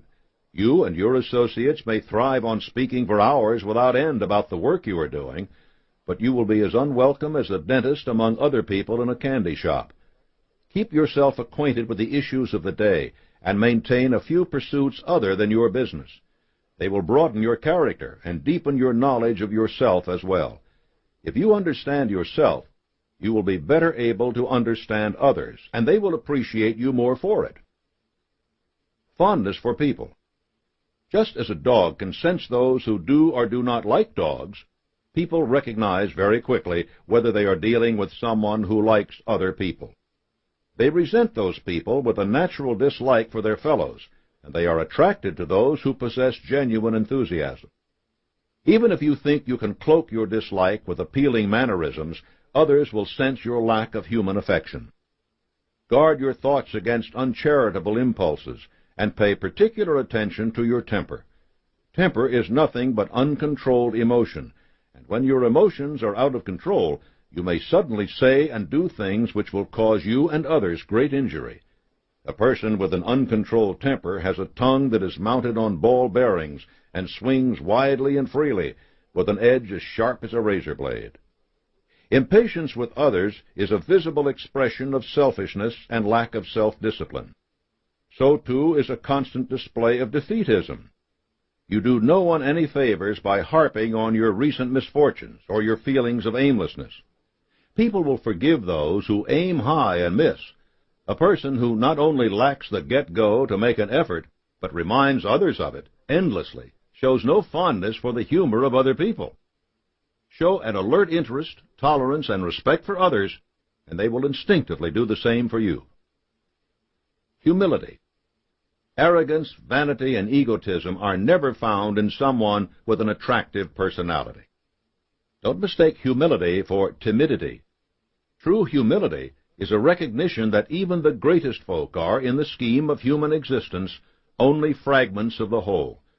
Recognize that the blessings you have are a gift to be used for the common good, not topics for every conversation. If you struggle with this issue, turn to your alert interest in others to keep you focused on topics other than yourself. As your faith grows, so will your recognition of the importance of the greater world and its value. People who are strong in faith are always humble of heart, and these qualities are always much admired. Effective showmanship.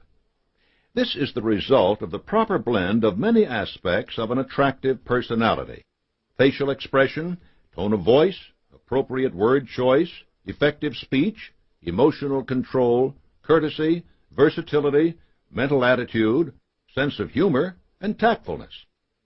Together, they allow you to gain favorable attention whenever necessary. Showmanship does not imply grandstanding, clowning around, wisecracking, or gossiping. These qualities certainly grab attention, but they are tiresome and often dangerous. Effective, positive use of the traits which combine to form good showmanship will serve you well whether you are dealing with one person or 1,000. Clean sportsmanship. Win without boasting, lose without squealing, and others will soon respect you. Athletics can make this a habit in many people, but even if you have never set foot on a playing field or a court, you can inspire others to cooperate with you if they know that at the end of the game your presence will not be unbearable. Your outside interests are a good place to cultivate this trait. Flexibility, tact, and humility will aid you in its display. Let your manner always be friendly, no matter what the outcome, and people will be glad to have worked with you. A good handshake. This is a simple skill, really, but it is invaluable at first impression and every time a contact is renewed. Make your grasp firm and friendly, not crushing. You want to establish enthusiasm and cooperation, not competition. A limp handshake will display disdain or weakness. Coordinate your handshake with a greeting and grip the other person's hand for emphasis on key phrases. Maintain your grip as long as you speak your greeting in order to strengthen the impression you are making. Be direct and assertive in your greeting, and people will associate those qualities with the whole of your personality. Personal magnetism. This last trait is a polite way to describe sexual energy. Of all the aspects of an attractive personality, this is the only one which is innate and cannot truly be developed by personal effort. You have what you are born with, and you cannot increase it, but you can use it. Sexual energy is a driving universal force. If you project it, it will aid you only if you use it properly. Proper use does not mean the physical seduction of your associates and business prospects. That way lies chaos, and such behavior is hardly consistent with other aspects of an attractive personality, such as honesty. Rather, you should channel its energy into your efforts, making them, not your body, the source of appeal to others. Use your sexual energy to build your enthusiasm, to display your genuine fondness for people, to burnish your style and tone of voice. Your gesture and posture, too, will reflect this quality. Sexual energy is a powerful factor in an appealing personality, but it will help you only if you have refined every other trait. Clearly, all the aspects of an attractive personality rely upon and augment one another. Some, like a good handshake, can be learned quickly.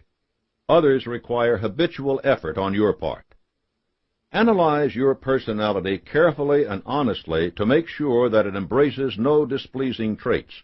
Even your best friends will not tell you of these aspects of your personality which may be attracting misery, opposition, and defeat. The time you devote to this analysis will pay enormous dividends, for it will not only give you a true measure of yourself, but enable you to analyze and understand others. Never make the mistake of thinking that you have done all the work you can do toward generating an attractive personality. Its standards, like its rewards, are always improving.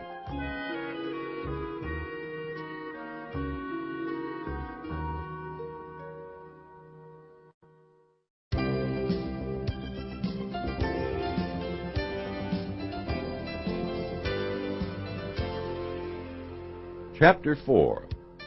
Use Applied Faith. Faith is your awareness of, belief in, and harmonizing with the universal powers. You should not simply have faith, you must use it.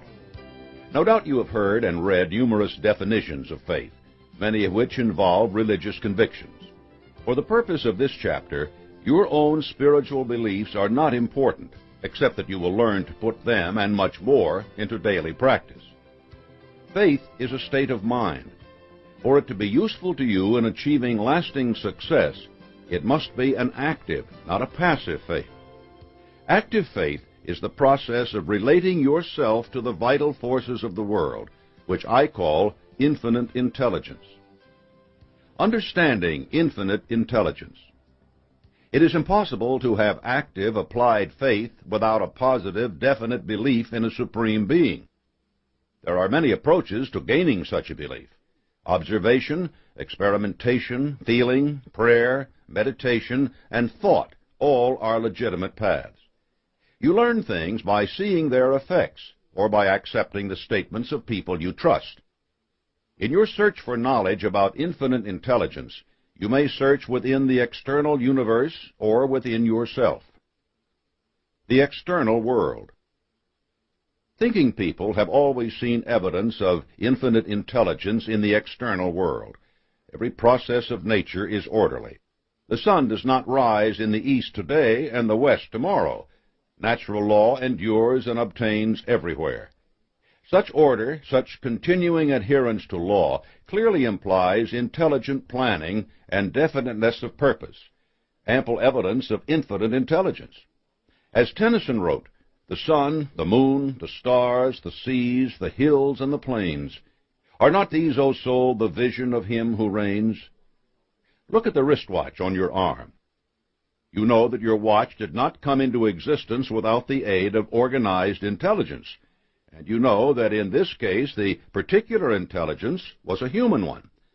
You know equally well that this human intelligence did not originate in that single mind, but that it was merely an instrument expressing the force of the natural order of the universe. You could take that watch apart, put the pieces in a hat, and shake them about. Never in a million years would they, or could they, reassemble themselves into the smoothly functioning machine called a watch. That process requires deliberate, organized intelligence with a definite plan.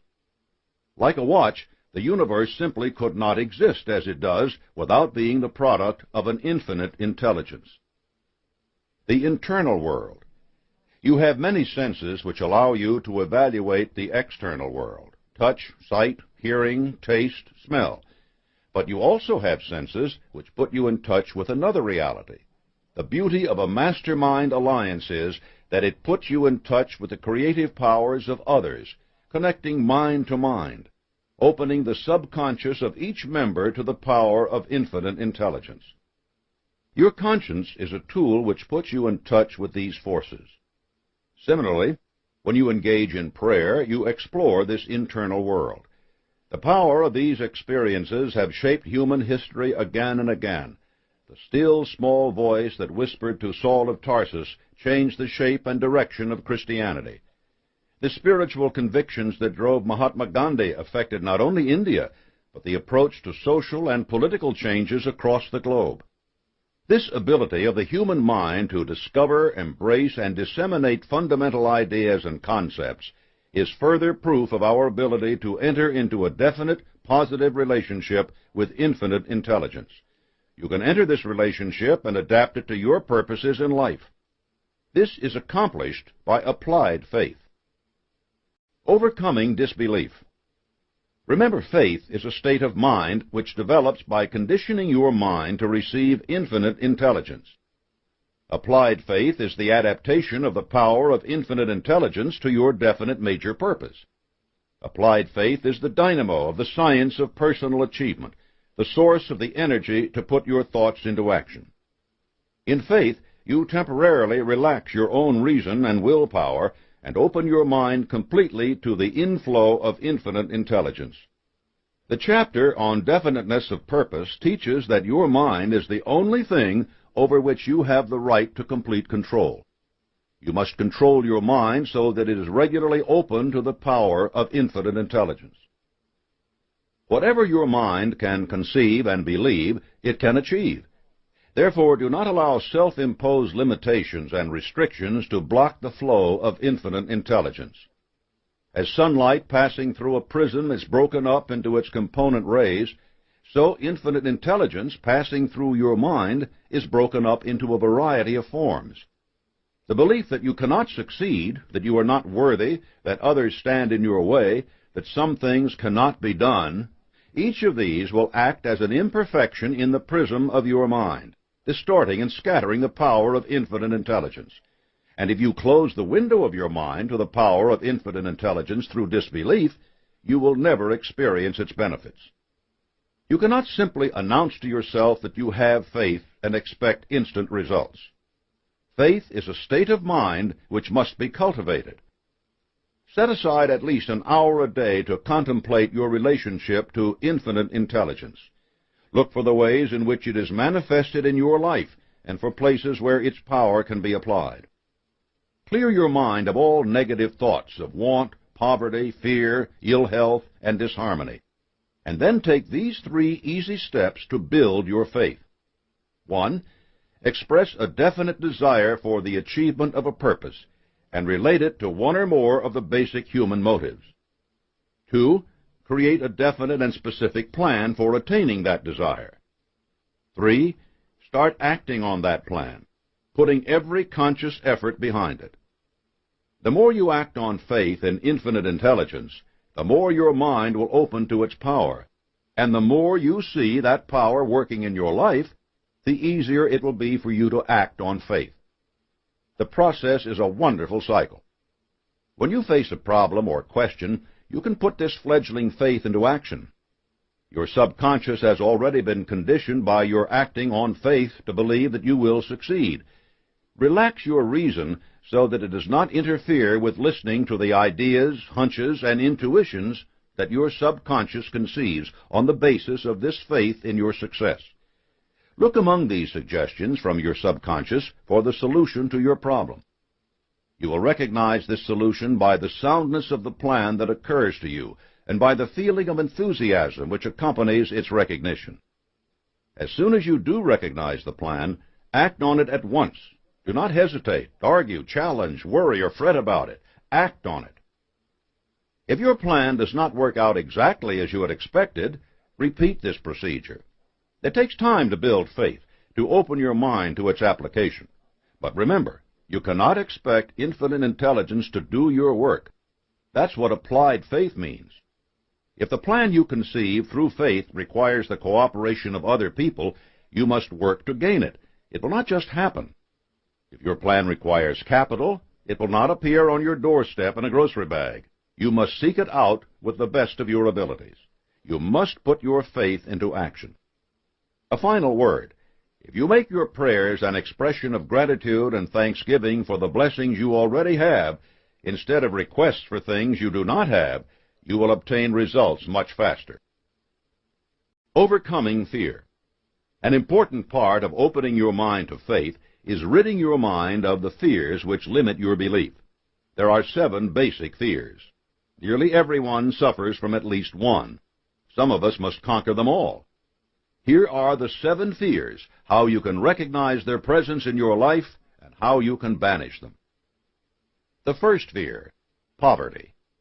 This is the most destructive of the 7 basic fears, and the hardest to master, because it brings so much suffering and misery. Much of the fear of poverty comes from our bitter experiences in dealing with others who have proved untrustworthy and willing to exploit us for their own benefit. If you resent poverty and are determined to be rid of it, analyze yourself fully for signs of this fear. Then fasten your mind on substitutes for the negative habits which this fear inspires. Lack of ambition. Do you accept whatever life hands out without challenging it? Are you mentally and physically lazy? Then adopt a positive, driving ambition to vanquish the symptom of the fear of poverty. Failure to make your own decisions. Do others determine everything that happens in your life? Do not surrender the most precious gift of your Creator. Make your own decisions and become self-determining. Making excuses for your failures. Do you offer alibis for your lack of achievements? Do you envy and criticize the success of others? Accept that only you are responsible for what happens to you. A negative mental attitude. This is the greatest limitation the fear of poverty imposes, and it can encompass all the others. Discard pessimism. Expect that things will go your way and act accordingly. Do not put things off, avoid responsibility, or live beyond your means. Instead, work to make your life better, and it will be. Developing definiteness of purpose is the first step toward replacing a negative mental attitude with a positive one. Find out what you want and look for it all the time. Demand much. Set a high goal.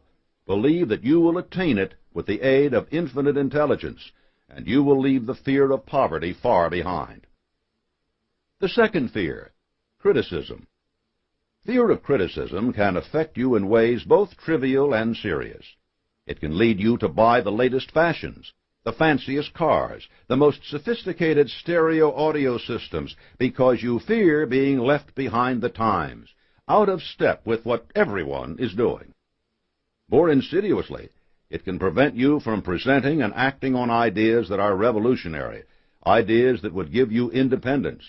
It robs you of your individuality and your faith in yourself. Following are the most obvious symptoms of a fear of criticism and the steps you can take to eliminate them. Keeping up with the Joneses. Trying to maintain the front of being the most current, most affluent person on the block can cripple you, both financially and emotionally. Buy what you need and put your fiscal and mental resources to work elsewhere. Bragging about your achievements. You do this to cover up feelings of inferiority. You imitate success rather than attain it. It's fine if your definite major purpose includes community recognition, but if you gain a false recognition, you will be constantly haunted by the prospect of exposure as a fraud. Take pride in what you have actually accomplished, and remember that there will soon come a time when your real achievements will stand for themselves. Being easily embarrassed. This causes you to be unable to make firm decisions, to fear meeting people, and to lack self-confidence. Determine that whatever you do in pursuit of an honorable, definite purpose is worthy. Remember how the neighbors laughed at Walter P. Chrysler, and how short and hollow that laughter was. Fear of criticism is a common fear. If you let it, it will sap your initiative and imagination. But for every step you take away from it, it will take 2 steps away from you. Once you begin your journey, it will grow easier by the day. The third fear, ill health. This fear is closely related to a later one, the fear of death, but it is much more dependent on habits for its growth. You may very well have acquired it simply by growing up around others who shared it. It, too, can prevent you from taking risks, and its simple presence can actually bring about the very situation you so fear. Remember that whatever your mind can conceive and believe, it can achieve. This works just as effectively in creating illness as in maintaining health. Norman Cousins effectively demonstrated the power of laughter in healing the sick, himself included. You want the power of your mind focused on maintaining your health, but certain habits demonstrate your enslavement to the fear of ill health. You must break them. The drugstore habit. Do you run to the pharmacist every time some new cure-all is advertised? Have you consumed mountains of garlic, ginseng, and oat bran? Taking care of yourself is important, but looking to pills diverts your attention from recognizing that your own mental attitude toward your health is the most important factor in your good health. The habit of self-pity. Do the slightest pains and discomforts keep you in bed? Is some condition your excuse for not acting? Dwell on that condition, surrender to it, and you are finished. It is an obstacle to be overcome, and it may take effort to overcome it. But every skill you develop in overcoming your condition will serve you throughout your plan for achieving success. The habit of substance abuse. It may be drink, it may be drugs, but it's there only to cover up your fear of some mental or physical pain. You must seek out the source of that pain and address it.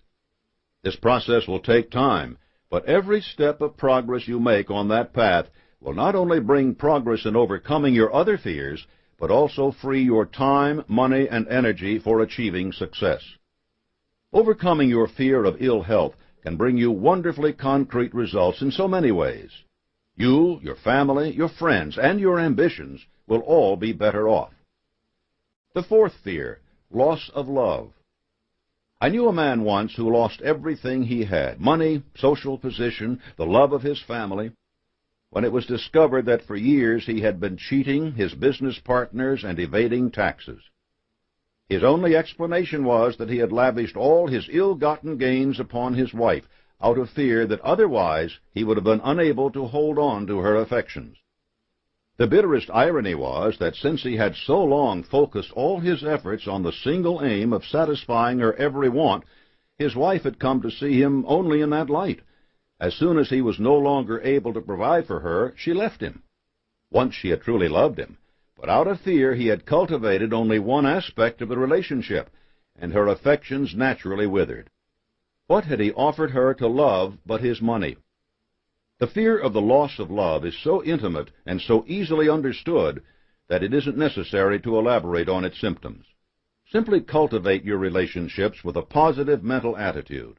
Give them your all, and instead of being a source of fear to you, they will be a bastion of strength and courage.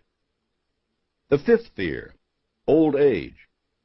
The fear of old age causes you to slow down and develop a feeling of inferiority. When you're 30, 40, 60, or 70, you become convinced that you have let opportunities slip by and that your best years are behind you. Nothing could be further from the truth. Every moment of your life that has passed by has taught you invaluable lessons that you can apply today. You should have a positive appreciation for the wisdom and understanding you have gained. Most of the great achievements in human history have come from people who have blown out more than a few birthday candles. The best way to confront this fear is to jump on it with both feet and laugh about it. Whenever you have a birthday, subtract a year from your age instead of adding one. Don't make the mistake of trying to act like a teenager, adopting the dress and speech you see on TV. That will only make you feel and look foolish. And don't ever say to yourself, if only I were younger, I would do something that you know you must. There was a time when every morning as I arose, I saw Father Time sneaking up alongside me. At first I was terrified. But one day I looked him in the eye and shouted, "Get out of here, old man, and stay out. I don't need you. Get out." Try this yourself whenever the idea occurs to you that you are too old to do something, and you will find that this response is quickly retrieved from your subconscious, ready to defend you whenever the fear of old age threatens. The sixth fear, loss of liberty. No matter where you live in any country, the fear of the loss of freedom is present. For those suffering in police states rather than enjoying the liberty that Americans possess, the fear is great. But many other forces can work to limit your freedom. the political ambitions of your neighbors, the demands of your daily life. And this fear can paralyze you and distract you from your definite major purpose. The only way to fight this fear is to take an active role in defending the institutions that preserve your liberty. The rights we enjoy in this country were won through bitter years of struggle, and they can be maintained only by constant vigilance. You must be aware of the struggles that are taking place. You must take an active role in them. And you must also be sure that you are doing nothing that encroaches upon the liberties of others. If you become a tyrant in the pursuit of your definite major purpose, seeking to dominate your family, your mastermind alliance, and your employees, you will be rolling back the cause of freedom just as certainly as does any revolutionary extremist. You cannot be free of this fear yourself if you are not in harmony with the very forces of liberty which make your own success possible. The seventh fear, death. This fear is the grandfather of all the others. It is very difficult to whip because it is so universal in our society, and because it is constantly reinforced on a daily basis. There is no escape from death, and no matter what faiths we have, death is an unknown, for we have never experienced it. Complete, absolute answers about its nature are impossible, and it is human nature to fear anything we do not understand. The truth is, fear of death can stop you in your tracks much sooner than the actual event. Overwhelmed by the possibility of the end of your existence, you may feel that action is futile and effort is meaningless. This ignores the fundamental fact that every moment of your life is valuable, that the world rolls on about you, and that your own actions can have a positive effect far beyond your own situation. Even if death comes for you in the next instant, life will not stop for those you love and those you do not even know. You have an obligation to act for the common good. I can tell you how I have succeeded in quieting this fear. I have looked at life and death and the nature of the world. I have recognized that only two conclusions are possible. Death is either one long eternal sleep or an experience on some plane far better than we have here on earth. Either way, there is nothing to fear because it is inevitable. Recognizing this allows you to write off the fear of death. You don't discuss it, you don't think about it. You simply realize that at one time or another you will face it, and there will be nothing you can do about it. So you accept this fact, for only a simple-minded person worries about something over which he or she has no control. Replacing fear with hope. The fundamental lesson in dealing with the fear of death is learning to set it aside. This should be your goal with each of the fears, for whatever you fear will follow you around like a puppy. Your mind attracts anything it dwells upon. Most people go through life thinking about the things they don't want to happen, and they probably experience every one of them. Wouldn't it be a better idea, then, to refuse to think about the things you don't want and to feed your mind with pictures of the things you do want? There is nothing more important than learning the art of keeping your mind focused upon the things, conditions, and circumstances you really want. This is the greatest application of applied faith you can make. When your mind has definiteness of purpose, you are in a condition to start having faith. And when you have faith, you can call upon infinite intelligence to apply it. Faith exists only so long as it is used. You cannot develop muscles by not using them. You cannot increase your capital by not investing it. Persistent action backed by definiteness of purpose will pump up your faith. Demonstrating the power of your faith. The key to putting your faith into action is to have a positive mental attitude. Here are steps to build your faith and your PMA. Step 1. Adopt a definite major purpose and begin to attain it. Follow the instructions in the first chapter. Know what you want and get busy creating it. Be sure that the object of your desire is something worthy, something you can obtain. Never sell yourself short, but do not set a task for yourself which is utterly ridiculous. Step 2. Affirm the subject of your desire through prayer, morning and night. Inspire your imagination to see yourself already in possession of it. When you attain one goal, set a new one. Do not let complacency set in. Bill Gates founded Microsoft. the software company that supplies the operating systems for more than 70% of the computers in the world. By the time he was 35, his company was bigger than McDonald's, Disney, and CBS. Did he stop there? No. He continued to dream of new roles for himself and his corporation. By the time he was 37, he had embarked on a new path to provide systems to link every machine in an office, telephone, fax machines, computers, all working together seamlessly. And he managed to bind such giants as AT&T and IBM to his vision, enlisting them in a consortium to develop and deliver that magnificent system. You will achieve precisely the success you can envision for yourself. Cultivate that vision every day, in every way you can. Step 3. Associate as many as possible of the 10 basic human motives mentioned on page 18 with your definite major purpose. Give yourself a compelling motive for doing what you want to do. Then renew that motive by bringing it up in your mind as often as possible on a daily basis. If your motives include a fine home, a nice car, and a good wardrobe, visualize those things around you.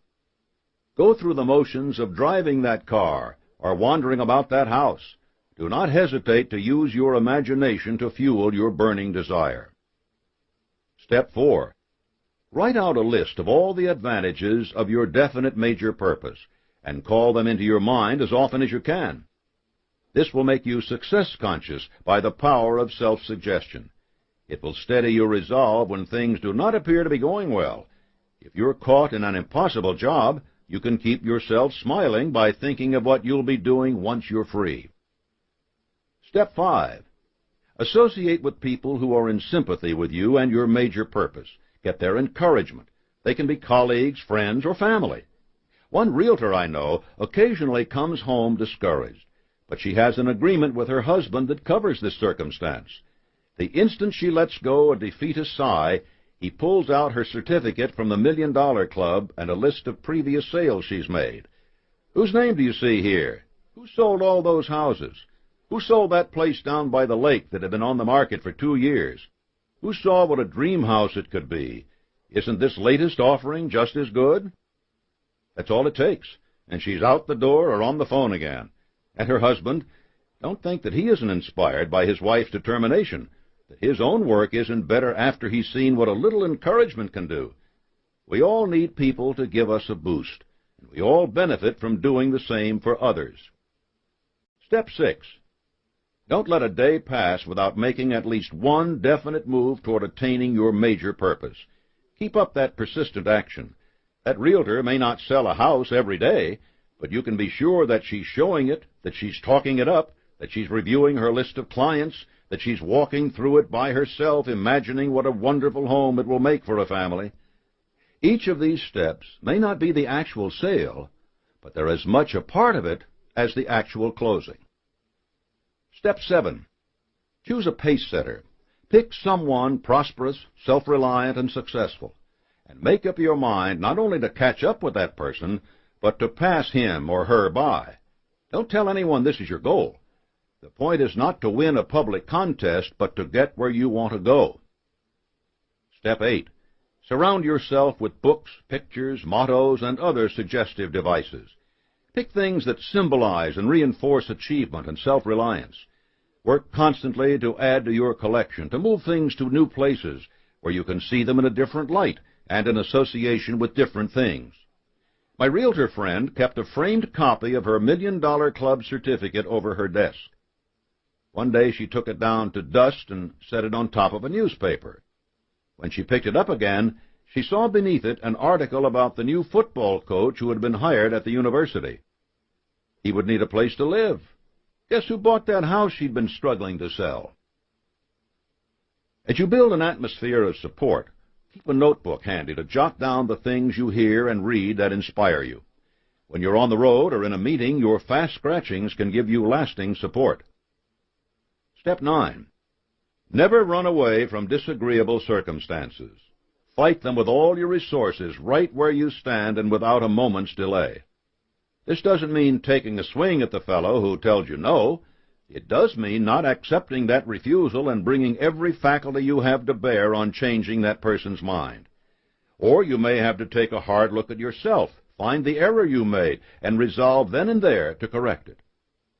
Sometimes adverse circumstances are testing devices, providing means by which you may be promoted from a given task to a greater one. Remember, you are what you are and where you are because of the dominating thoughts in your mind. Procrastination in dealing with these thoughts only sentences you to further limitation and frustration. Step 10. Recognize that anything worth having has a definite price tag. Anything worth having is worth working for. The price of self-reliance is eternal vigilance in applying your faith. Close the door of fear behind you, and you will quickly see the door of faith open before you. Increasing and applying your faith are a process that takes time and dedication. You will never be finished with this task because the power you have at your disposal is infinite. So are the rewards.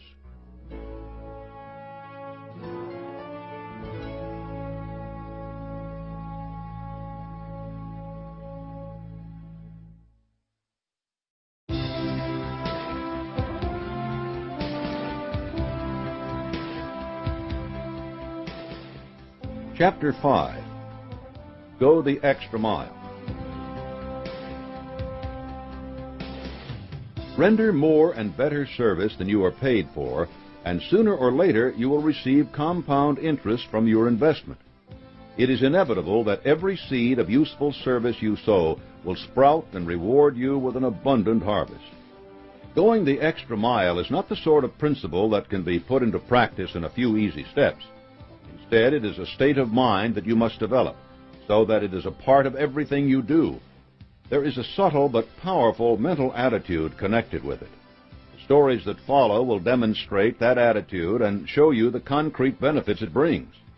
Remember, your best recommendation is the one you give yourself by rendering superior service in the right mental attitude. Thomas Edison's only partner. Edward C. Barnes was a man of much determination but few resources. He was determined to ally himself with the greatest mind of his day, Thomas Edison. When he arrived in Edison's office unannounced, his poor appearance made the clerks laugh, especially when he revealed that he had come to be Mr. Edison's partner. Edison had never had a partner, but his persistence got him an interview with Edison, and that interview got him a job as a handyman. Edison was impressed with Barnes' determination, but that alone was insufficient to convince him to take the extraordinary step of making him a partner. Instead, Barnes spent years cleaning and repairing equipment, until one day he heard Edison's sales force laughing over the latest invention, the dictaphone. They said it would never sell. Why replace a secretary with a machine? But Barnes, the handyman, jumped up and cried, "I can sell it." He got the job. For a month, Barnes pounded the New York City pavement on a handyman's salary. At the end of that month, he had sold 7 machines. When he returned to Edison, full of ideas for selling more machines all across the country, Edison made him his partner in the dictaphone business, the only partner Edison ever had. What made Barnes so important to Edison? The inventor had thousands of people working for him. But only Barnes was willing to display his faith in Edison's work and to put that faith into action. He didn't demand a fancy expense account and a big salary to do it either. Barnes focused favorable attention on himself by rendering service far beyond a handyman's responsibility. As the only one of Edison's employees to render this service, he was the only one who uncovered such tremendous benefits for himself. The Nordstrom phenomenon. Starting out in a simple shoe store in the 1920s in Seattle, the Nordstrom family has built a chain of department stores famous around the country for service and willingness to bend over backward to please their customers. A garment may be returned any time it fails to satisfy, even years after the original purchase. Sales associates will call branches all across the country to find an item in the size and color a customer wants. One woman even sent a Mother's Day card on behalf of a customer who mentioned that she had forgotten to do so. Store executives acknowledge that a policy of such dedication to the customer leaves them open to abuse. People buy clothes to wear once and then return them. Items are special ordered and never picked up. A few folks seem to regard Nordstrom sales associates as their personal gophers. It doesn't matter. By delivering service that is so far and above that of any department store in the country, Nordstrom has developed tremendous customer loyalty. In an economic climate that saw giants like Macy's, Bloomingdale's, Marshall Field, Sears, and J.C. Penney closing stores or laying off employees, Nordstrom continued a slow and steady expansion coast to coast, never opening a new store until it was sure it had assembled a crew of employees dedicated to its own brand of going the extra mile service. My own journey. I accepted Andrew Carnegie's commission to organize and publish the Principles of Success when I was a law student at Georgetown University. Other than reimbursement for some traveling expenses, I got no compensation from Carnegie for my efforts. My dedication to my task placed strains on my life. I had a family to support, and many of my relatives ridiculed me for my goal. In spite of this opposition, I worked for 20 years, interviewing presidents, inventors, founders of great companies, and famous philanthropists. Because these people were often unaware of the principles they employed, they just did it. It took a great deal of time for me to observe them and determine whether the forces I supposed were operating actually were. Instead of making money for myself, I had a job to do for others. Believe me, there were times when between the needling of my relatives and the hardships I endured, it was not easy to maintain a positive mental attitude and persevere. Sometimes in barren hotel rooms, I almost believed my family was right. The thing that kept me going was my conviction that one day I would not only successfully complete my work, but also be proud of myself when it was finished. Sometimes, when the flames of hope dwindled to a flicker, I had to fan them with everything I possessed to keep them from going out. It was my faith in infinite intelligence that tided me over these rough spots and saw me through. Did it pay to go the extra mile for 20 years and endure all those hardships? The answer is obvious. The benefits of doing more than you are paid for. Since going the extra mile can involve hardship, it will help you to be conscious of all the different benefits it will bring. The law of increasing returns. The quantity and quality of the extra service you render will come back to you greatly multiplied. Consider the farmer who plants a crop of wheat. If he harvested only 1 grain of wheat for each grain he planted, he'd be wasting his time. Instead, every successful grain produces a stalk and a sheaf containing many more grains. Of course, a few don't sprout, but whatever problems a farmer may face, getting back many times more wheat grains than he or she planted isn't one of them. And so it is with everything you do and the service you render. If you render service worth $100, chances are you will get back not only that $100, but perhaps 10 times that, provided you have done so with the right mental attitude. If you render extra service unwillingly or resentfully, you will probably get nothing back. It's as if the farmer had sown his wheat on the interstate road instead of the fertile field, and if you render your service only with a sharp eye out for your own benefit, you will get nothing except perhaps a poke in the eye. One rainy afternoon, an elderly lady walked into a Philadelphia department store. Most of the clerks ignored her, but one solicitous young man asked if he could help her. When she replied that she was just waiting for the rain to end, he didn't try to sell her something she didn't want, and he didn't turn his back. Instead, he brought her a chair. When the rain let up, the lady thanked the young man and asked for his card. A few months passed, and the owner of the store received a letter asking that this young man be sent to Scotland to take orders for furnishing an entire castle. The letter writer was the elderly lady for whom the clerk had provided a chair. She also happened to be Andrew Carnegie's mother. By the time the young clerk had his bags packed for Scotland, he was a partner in that department store. This was the result of the law of increasing returns, all because he had shown a little concern and courtesy when no one else would. The law of compensation. The law of compensation ensures that everything you do will bring you some sort of result of the same kind. To benefit from this, you must always render the most service you are capable of, with the best attitude, and you must do so regardless of your immediate compensation, even if it appears you will receive no immediate compensation. The issue here is not some unlooked-for benefit such as might come from offering a chair to a senior citizen. It is a matter of honesty and earnest effort. Dishonest, lazy people look to get something for less than is required, or even nothing.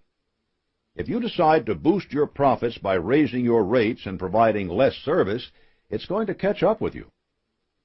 AT&T learned this lesson the hard way. Its rates continued to climb, and it did nothing to offer its customers any new advantages.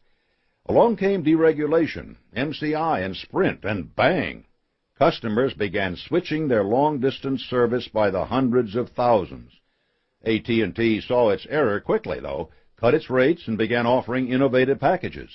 It still faces heavy competition, but it now knows quite a bit about the law of compensation. In contrast, consider mobile home builder Jim Clayton. His company, Clayton Homes, was already growing rapidly when Hurricane Andrew decimated South Florida. The need for new mobile homes was enormous and fast. Clayton could have followed the examples of many Florida business owners and jacked his prices skyward. Instead, Clayton Homes kept its prices level and jacked its production skyward. The law of compensation meant that the company still made a reasonable profit on its services. It also means that thousands of home buyers in South Florida have reason to remember Clayton Homes very fondly when it comes to the next purchase. Your day-to-day life may not offer such dramatic examples, but the most concrete one is your paycheck. If you are dissatisfied with its size, remember, until you begin to render more service than you are already being paid for, you are not entitled to any more pay. If you are convinced that you are already doing more work than you are being paid for, ask yourself why the law of compensation doesn't seem to be working. The sad fact is that most people have no definite purpose greater than getting that paycheck. No matter how hard they work, the wheel of fortune turns right past them because they neither expect nor demand more. What are you doing that shows you expect and demand more than what you currently get? Gaining favorable attention. People who need your work have things to offer you. You probably are not the only person capable of providing what they need. What will distinguish you from the crowd? The attention you generate by doing more than you are being paid to do. Early one morning, Charles Schwab arrived at one of the steel mills he managed. There, in the dawn's faint light, was a clerk from the company's stenography pool. When Schwab wondered what he was doing there, the man explained that he had come in case there were any letters or telegrams Schwab wanted sent right away. It would be hours before the rest of the staff arrived.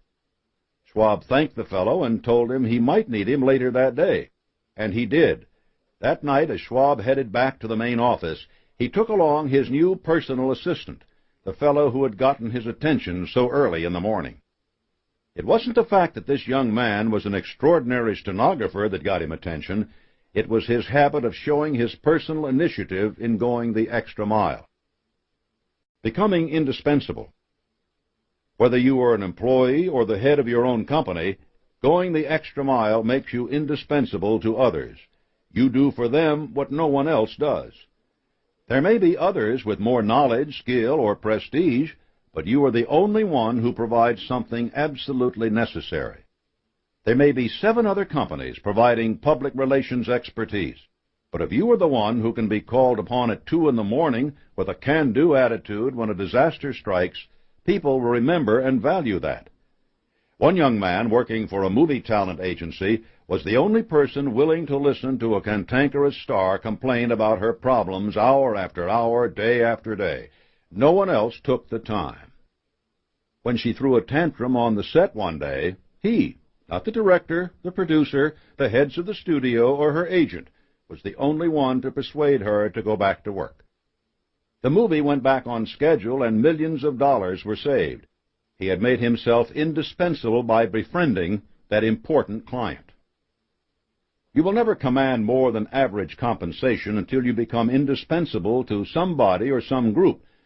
Make yourself so useful that it would be extremely difficult, if not impossible, to replace you.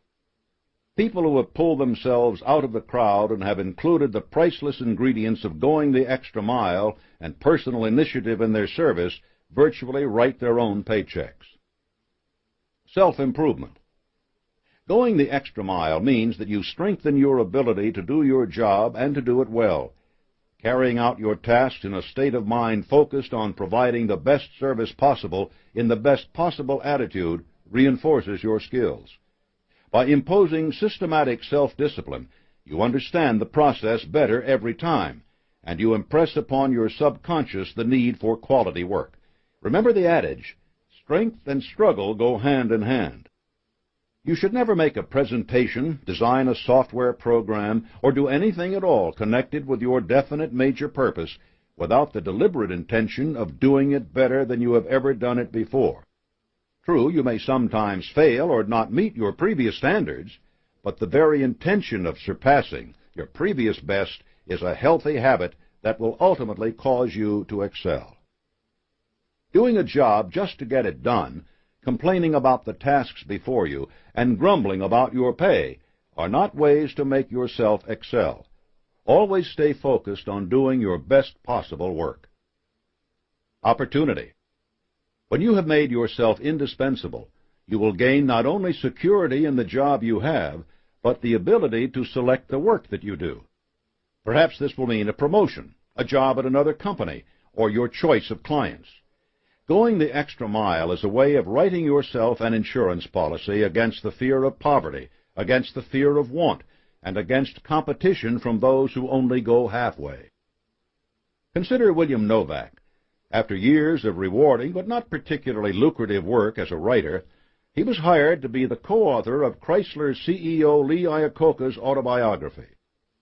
Working with the fascinating details of Iacocca's life, Novak wrote an utterly compelling book that was a national bestseller for well over a year. Iacocca's life story probably would have made a successful book without much effort, but Novak delivered something so readable and inspiring that the book became a phenomenon. Now Novak's name as co-writer on any project opens every door in the publishing world and commands advances much higher than those written by other people. He can choose his subjects, and he can pick from among the best. By going the extra mile, he made certain that he would always have the work he wanted. Favorable contrast. Going the extra mile turns a spotlight on you and gives you the important benefit of favorable contrast with others. An inspired window designer at Marshall Field's once filled a display with handsome ties. In the center was a full-length mirror. Businessmen who stopped to look at the display admired the ties and then saw themselves in the mirror. By contrast, their ties looked dull and shabby. Many were tempted to go in and pick up a snappy new tie, which looked so much better than their own. That's the power of contrast. People are always making comparisons, and we notice the things that are different. If you render more and better service than others, you will naturally stand out in bold contrast. Wise employers are very alert to the power of contrast, and they reward the employees it highlights. Some do decide to ignore that contrast and reap the benefits of extra service from their workers without compensating their workers. But the spotlight of contrast is bright enough that their competitors will sooner or later see the person standing in it. There are so few people who step into the spotlight that if it shines on you, others will notice soon. Pleasing attitude. When you do more than you are immediately paid to do in a willing and cheerful manner, you develop a positive, pleasing attitude, the cornerstone of an attractive personality. When you have an attractive personality, you can get almost anyone to behave toward you exactly as you wish. That's something worthwhile, isn't it? Treat other people precisely as you wish them to treat you. Apply the golden rule. If they don't respond at once, keep at it, again and again and again. If it never works, then you need to decide whether you want to keep working with these people. It may be the time to fire your employer. Personal initiative. Personal initiative means doing what needs to be done without being told. It is the most outstanding trait of the American personality, yet sadly, it is a quality missing in many people. Going the extra mile develops personal initiative because you don't wait for things to happen, but make them happen. When your mind is always focused on doing the best job possible, you are forced to look at every situation thoroughly. No doubt something will have to be done that is out of the ordinary. Part of your service is getting this thing accomplished, and that means putting personal initiative to work. There are people who go through life rendering extra service, yet wind up in the poorhouse. They are honest and dependable, adjectives for traits that give others the chance to cheat and exploit them, and they never do a thing about it because they lack personal initiative. It's one thing to cast your bread upon the waters. It's another to pretend not to notice when it just comes back wet and soggy. You must use personal initiative to see that your efforts are expanded in the right areas. Investigate to make sure that the people you work for are honest and trustworthy, that they aren't about to go belly up and be unable to pay you. And if you find yourself deceived, find yourself someone else to work for. Personal initiative is not simply for the benefit of others. Self-confidence. Going the extra mile builds your conviction that you are doing what is good and right. It puts you on better terms with your conscience, and it gives you faith in yourself. Sometimes the hardest person to get along with is the one who uses your toothbrush, the same one you see in the mirror every morning. Talk to that person. Explain your plans and purposes. Seek cooperation. Outline your strategy for rendering extra service, and then listen to the answer you get. If it's doubtful, you need to spend a little more time selling yourself. A man who was ragged and downcast came to see me once. I recognized his name as that of a once prominent restaurant owner who had recently lost everything when his partner went bankrupt. He wanted my help. I asked him to stand in front of a pair of drapes, and I told him that in just a moment I was going to introduce him to the only person in the world who could help him regain his self-confidence and overcome defeat. Then I yanked the drapes open to reveal a full-length mirror. He stared at the mirror for a few minutes, speechless, and then left my office with thanks. Months passed before he strode into my office completely renewed. His thanks now were effusive. He had reminded himself of his skill in business, found new backers similarly convinced of his abilities, and was currently running one of the most popular spots in Chicago. When you build your self-confidence through the knowledge that you are giving the best possible service, you develop the reserves of determination to see you through dramatic setbacks without the kinds of theatrics I had to employ with this fellow. Trust yourself, and you will always have someone to rely on. Overcoming procrastination. When you are doing your work eagerly and cheerfully, you avoid the temptation to do it this afternoon instead, or maybe tomorrow. In fact, you probably won't be able to wait to get started. Have you ever wondered at the stories about famous people who get up at some seemingly ungodly hour to begin their work? They do it because they're eager to do what they are doing, and they have gained their fame because of that eagerness. When you act as soon as you must, the habit of procrastination dies from not being fed, and no one laments its passing. The extra mile formula.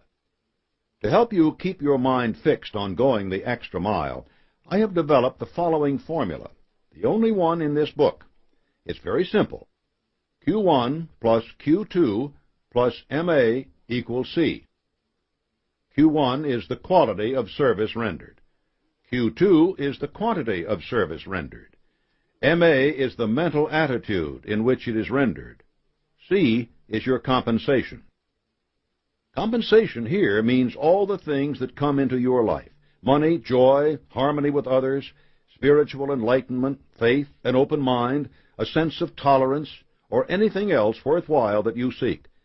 Always be aware of the diverse nature of compensation. Money is nice, but it certainly will not be the only thing that makes you successful, or allows you to enjoy success.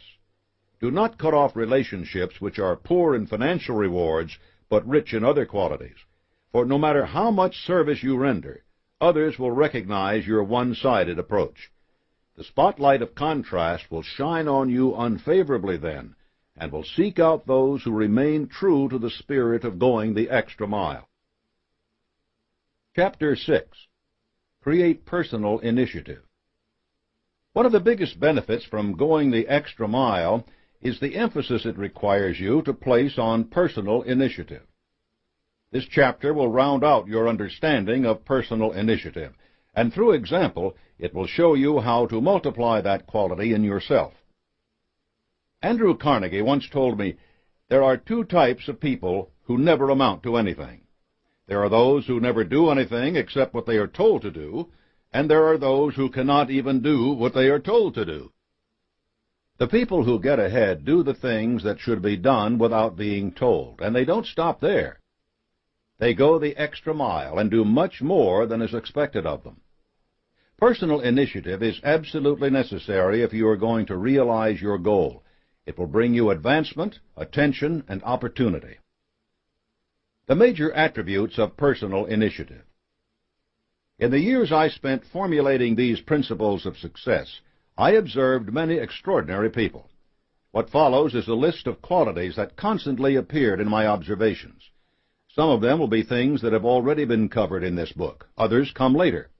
The important thing for you to do here is to identify these characteristics in yourself as you are now, and to think about how you can increase and strengthen them.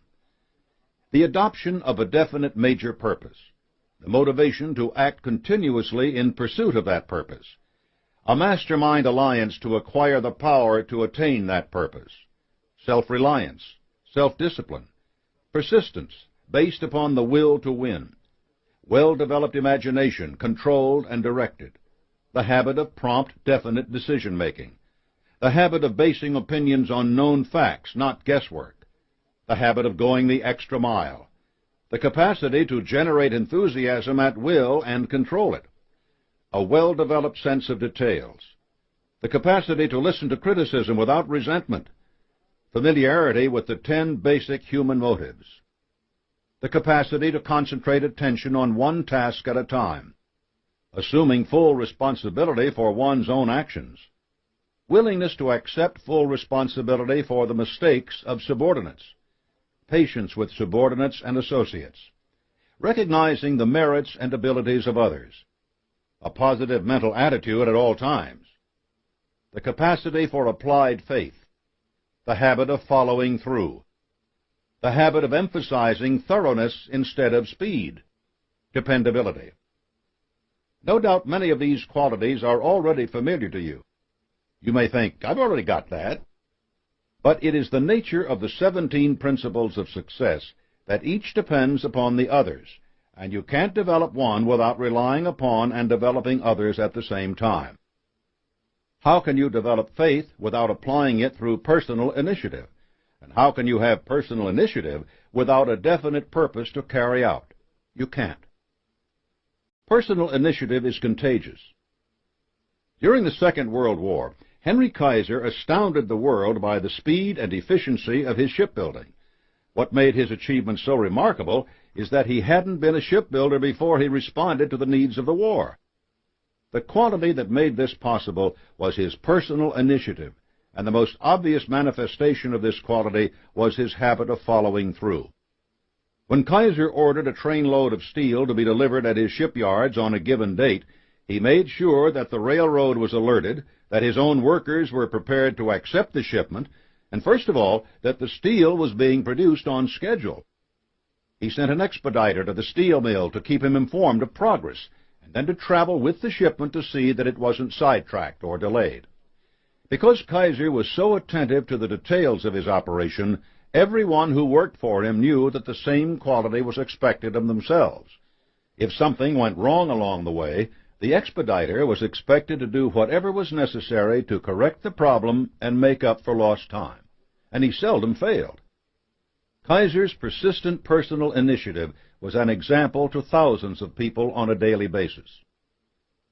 Personal initiative succeeds where others fail. Not long after I married, I paid my first visit to my wife's family. The train took me close to her hometown, but stopped 2 miles away. Since I arrived in a downpour, by the time I reached my in-laws' house, I was not an impressive sight. I was also in something of a bad temper, and I exclaimed, "Why don't you have the railroad build a line into town?" My brothers-in-law laughed and told me that they had been trying for 10 years, but that the railroad was unwilling to take on the expense of building a bridge across the local river. 10 years, I said arrogantly. Why, I could do that job in 3 months. Well, I had really put my foot in it, for a boast like that in front of my new family was a challenge to them. I knew I had to act. My brothers-in-law and I waited for the train to stop, then headed down to the river. There we saw a creaky old wooden bridge across which ran the county road. A freight railroad terminated at the far side of the river, its tracks crossing the road. As the freight trains came and went, they halted traffic on the road, slowing travel for all the local people. And there was my idea. Look, I said, it's simple. The passenger railroad pays for a third of the cost of a bridge so that it can offer better service to the town. The county pays for a third of the bridge because it will need to replace that wooden one soon anyway. And the freight railroad pays the final third so it gets the traffic off its tracks and prevents the inevitable accident from having all those people lined up waiting to cross. It was that simple. In a week, my brothers-in-law and I had all three parties agreed to the plan, and in 3 months the new bridge was up and the town had passenger rail service. Now, I hope that your personal initiative won't have to get you out of the kind of trap I set for myself, but if you apply it at every opportunity, especially after you have made a foolish mistake, then it will benefit both you and your community. Personal initiative creates work. I once knew a rather plain fellow who didn't seem suited for much. He had been apprenticed to a plumber, but because he showed no real aptitude for plumbing, his boss tried him out as a sales rep. He didn't show an aptitude there either. Since his handwriting was neat, the boss made him a bookkeeper next. Again, the results were discouraging. But the bookkeeping experience taught him something: the importance of accurate inventory. So he sat down to take an inventory of himself. He decided he had these positive qualities. 1, the habit of saving money. 2, the ability to figure accurately the costs of a plumbing job. 3, the ability to recognize superior skills in others that he lacked himself. 4, persistence. 5, the ability to induce others to work in harmony. What could he do with these skills? The answer was obvious. He set out to open his own plumbing business. He found a location, sought out the best workers he could find, and began to pursue contracts. Within a year, his schedule was filled, and because he was able to bring his work in at the projected cost and to do it with quality labor, he quickly gained a reputation as the best plumber for the job, even though he was a poor plumber himself. It was only by acting on personal initiative that this man was able to make anything of his life. Starting with a definite major purpose, step by step, he built a mastermind alliance of skilled employees, delivered extra service, and attained success. If he hadn't struck out on his own, his former boss would have soon thrown up his hands and fired him. This fellow created a job for himself. Personal initiative creates opportunity. Neil Walter was a carpenter's apprentice making just $400 a week when he was hired to build some shelves in a closet. By the time he was finished and saw how grateful his client was to have better use of his space and how happy he was with the quality of his work, Walter had an idea. With money from that first satisfied customer, Walter started the California Closet Company. The incredible transformation of a crowded closet into efficient space was such a popular idea that within 12 years, Walter had more than 100 franchises around the country. Other entrepreneurs were so impressed with his idea that copycat companies sprang up across the nation. And in 1989, Walter sold his company for $12 million to Williams-Sonoma. Neil Walter could have been content just learning to be a carpenter, but he identified his skills, set himself a definite goal, and succeeded beyond the wildest dreams of any apprentice. Personal initiative creates the future. Herbert Bass and Alex Geisler were doing production work at a Philadelphia television station in the 1960s. They saw that videotape had much more flexibility for the television market than film did. Even though they were not considered top production experts, they decided to strike out on their own. They created Unitel Video. Because they couldn't offer production expertise that would stand out in the market, they chose to provide something else just as valuable. They offered the best in equipment and space to other production companies. Even though they were getting in on the business early, they still faced competition. To build their share of the market, they took on clients who couldn't work anywhere else because nobody thought they could pay their bills. Bass and Geisler also knew the importance of going the extra mile. They knew that their clients had their own clients to keep happy. By offering the latest technology, they offered their clients an advantage. As Geisler told Success magazine, "We show our client techniques he wouldn't have thought of. He gets the credit, we get paid." Besides doing production work for shows like The Simpsons and Star Trek: The Next Generation, Unitel now provides training seminars for video technicians around the country. It also offers corporate communication services for companies like IBM and Citibank, putting together video conferences that can link people in New York, Los Angeles, San Antonio, and Minneapolis just as if they were in the same room. Bass and Geisler weren't the first to see that video had a place in the future, but because they had the initiative to go after what they saw, to make a plan, to take risks, to offer things that no one else was offering, their company is now first in its field. Personal initiative creates advancement. Your definite goal may someday include being your own boss, but if it doesn't, or even if that step is still some ways off, personal initiative can still pay off for you. Amy Hilliard-Jones was a marketing strategist at Gillette. She saw an opportunity in a product Gillette had dropped as unsuccessful, White Rain shampoo. White Rain was an inexpensive, no-frill shampoo. It didn't offer anything fancy, but it should have an appeal for cost-conscious consumers. She developed a campaign to relaunch White Rain, presented it to executives, and persuaded them of its value. They went for it, and White Rain became one of Gillette's top-selling shampoos. That made Hilliard-Jones an obvious candidate for revitalizing the Lustrasilk Corporation, a newly acquired Gillette subsidiary targeting the ethnic hair care market. She created a whole new product line, Moisture Max, which was phenomenally successful. Today, Hilliard-Jones is Executive Vice President of the Burrell Communications Group, which specializes in marketing services directed at African Americans for Fortune 500 companies. She got where she is because she consistently used her personal initiative to bring bigger and better things to the companies that employed her. Those companies recognized her dedication to offering service above and beyond what was expected. So did the Harvard Business School, which gave her the Max & Cohen Award for Excellence in Retailing, and Dollars and Cents magazine, which named her one of the top 100 business and professional women. Personal initiative paid off for Amy Hilliard-Jones in recognition, advancement, and the opportunity to do exactly what she wanted. Putting personal initiative to work. The time to begin exercising your personal initiative is the moment you decide upon your major purpose. Begin creating your plan of action. Start assembling your Mastermind alliance. You may find that your purpose changes as a result of things you learn in accomplishing these tasks, but the important thing is to begin work immediately. It is better to act on a plan that is still weak than to delay acting at all. Procrastination is the arch enemy of personal initiative, and if you let it become habit this early in the game, it will plague your every move. Do the best job you can putting your plan into action, and learn from your mistakes. Ignore the doomsayers who tell you that you are heading for disaster. When Andrew Carnegie went into the steel business with the goal of dropping the price of steel from $140 a ton to $20 a ton, there were plenty who scoffed. None of those people made a penny when Carnegie achieved his goal. If you need advice, seek out skilled experts and pay them for their counsel.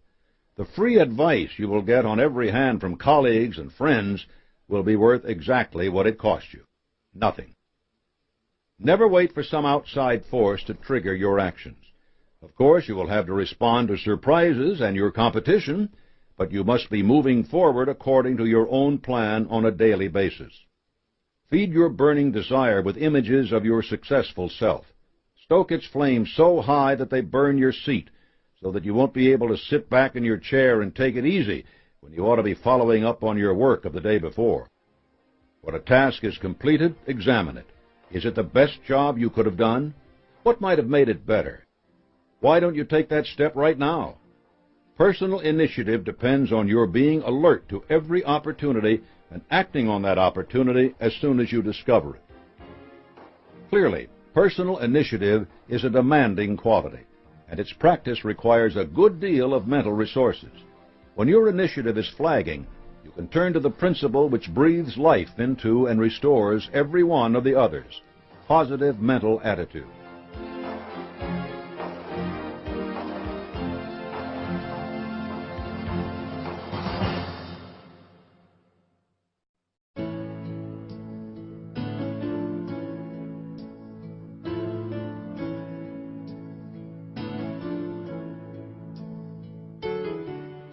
Chapter 7.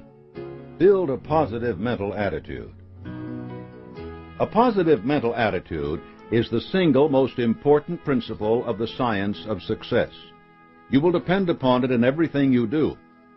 You cannot get the maximum benefit out of the other 16 principles without understanding and employing PMA. The choice of two envelopes. At birth, you arrive figuratively clutching two sealed envelopes. One is labeled rewards and the other penalties. The first envelope contains a list of all the benefits you will enjoy from taking possession of your own mind and using it to get what you want. The second carries a list of the consequences that will befall you if you neglect controlling your mind and directing it toward a worthwhile goal. Read that paragraph again. Now read it once more. Its message is that important. This chapter will open those envelopes for you and reveal their specific contents. You will see that these envelopes are real, that the rewards and penalties they contain are real. Nature abhors two things, a vacuum and idleness. If you do not use a muscle, it will wither and become useless. If you do not use the powers of your mind, they will do the same thing. Your brain and your life will become subject to every passing influence, unable to resist them or to act positively, unless you fix your mind on the object of your desire and create and act upon a plan for attaining it. You've probably heard something like the old saying, success attracts success, while failure attracts more failure. Nothing could be more true. Striving for success makes you better able to attain it. Doing nothing and accepting failure only brings more failure your way. If you put your mind to work with a positive mental attitude and believe that success is your right, your belief will guide you unerringly toward whatever your definition of success might be. If you adopt a negative mental attitude and fill your mind with thoughts of fear and frustration, your mind will only draw those same things to you. That is the power of mental attitude. Why not make yours positive? The rewards of a positive mental attitude. If you take possession of your mind and direct it toward desirable goals, you will enjoy 1. Success consciousness, which attracts only the circumstances which make for success. 2. Sound health, both physical and mental. 3. Financial independence. 4. A labor of love in which to express yourself. 5. Peace of mind. 6. Applied faith, which makes fear impossible. 7. Enduring friendships. 8. Longevity and a well-balanced life. 9. Immunity from self-limitation. 10. The wisdom to understand yourself and others. The penalties of a negative mental attitude. If you neglect taking possession of your mind and directing it toward a worthwhile goal, you are doomed to 1. Poverty and misery your entire life.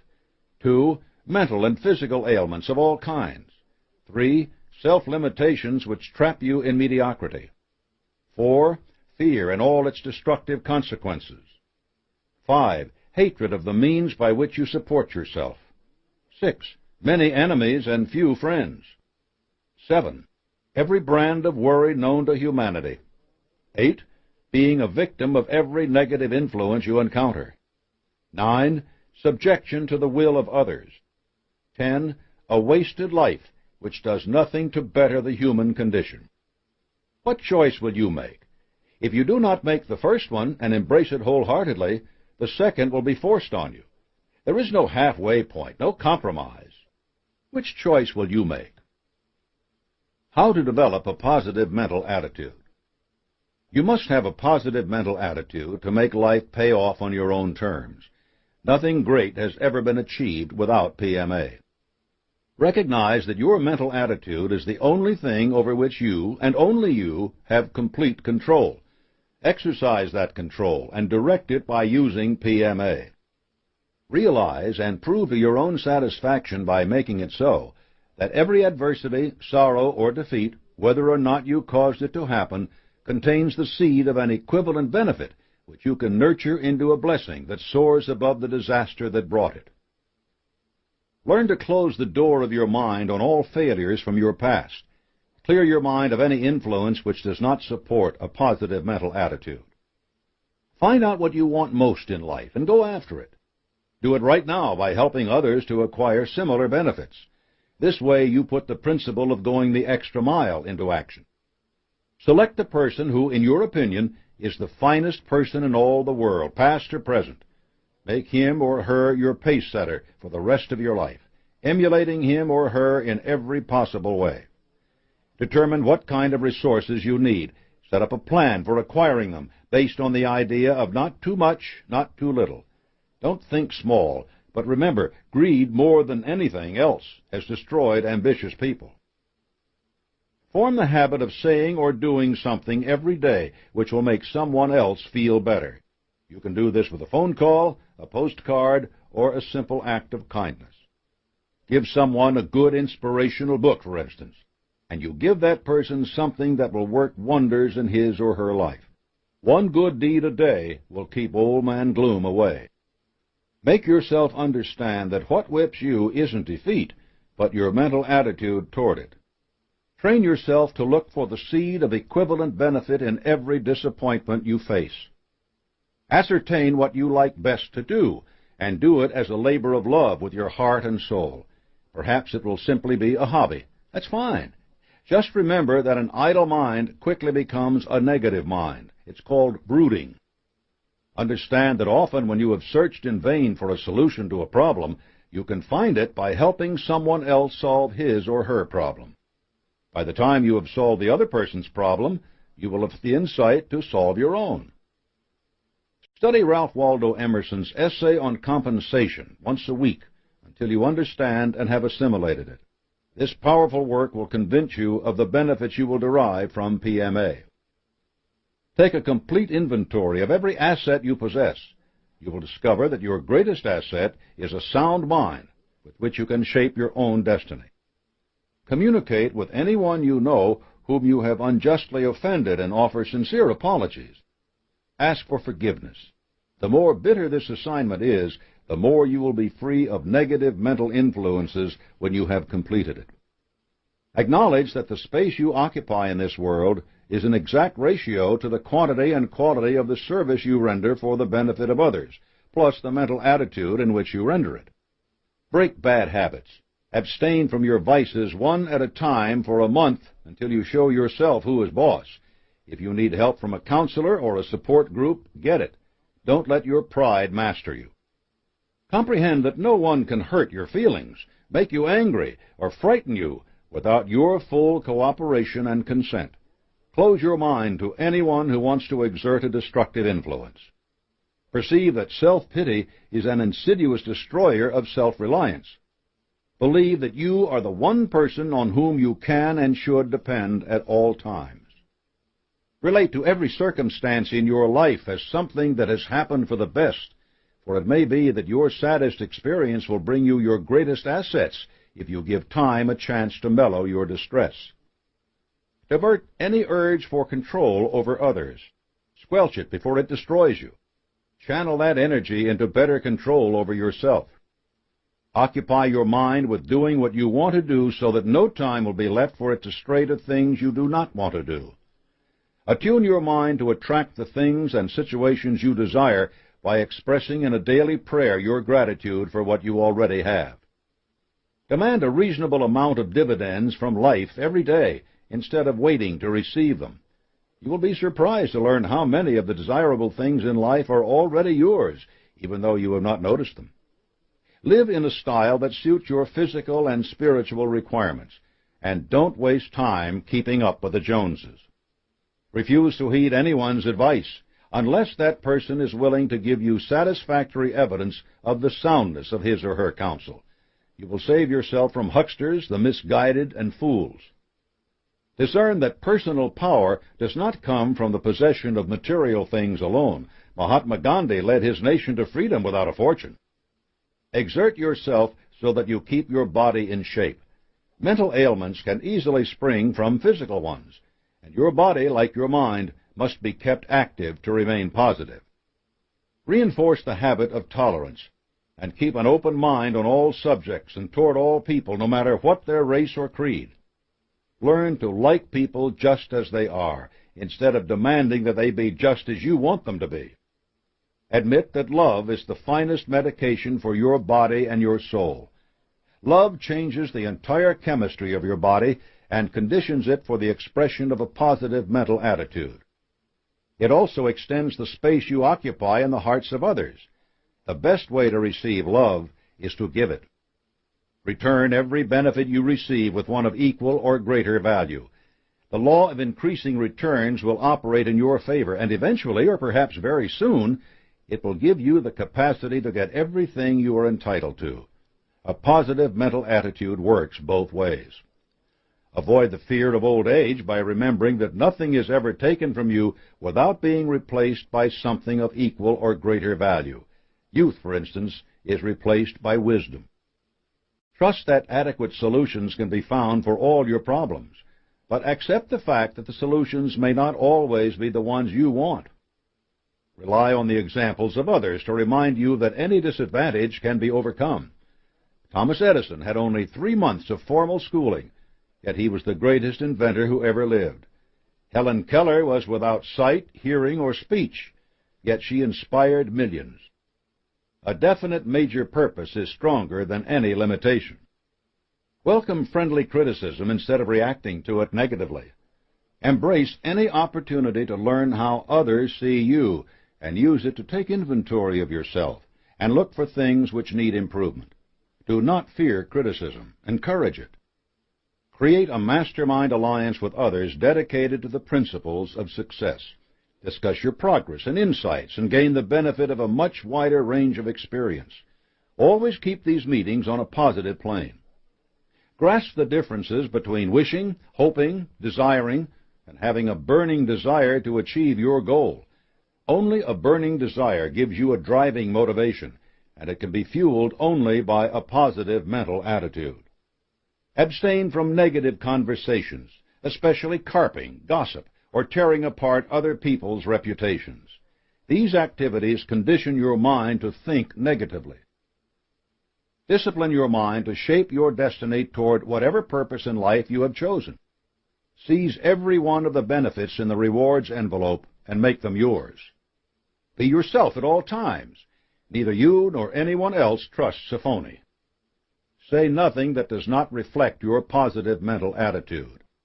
Believe in the existence of infinite intelligence, which makes it possible for you to draw on all the power you need to take possession of your own mind and direct it toward whatever you choose. Believe in your ability to become free and self-determining, and put that belief to work by acting upon it. Do it now. Believe that the American form of government guarantees you the freedom and privileges necessary to pursue your definite major purpose. Work to defend those freedoms as needed. Believe in the people you are associated with, and recognize that if they are not worthy of your belief, you have the wrong associates. And finally, read this lesson once a week for 6 months. You will so thoroughly indoctrinate yourself with these habits and mind conditioners that your mental attitude will become and remain positive at all times. The 2% who succeed. The overwhelming majority of people never recognize the difference between wishing and believing. They never take 6 steps that will help them use their minds to attain their desires. These steps are summarized below, along with my observations, based on a lifetime of study of the percentage of people who attain each one. 1. Most people go through life merely wishing for things. These wishes are as fleeting as the wind. They have no power to shape anything. The number of people who stop here, 70%. 2. A much smaller percentage develop their wishes into desires. They want the same thing constantly, but that is the end of their commitment. They represent 10%.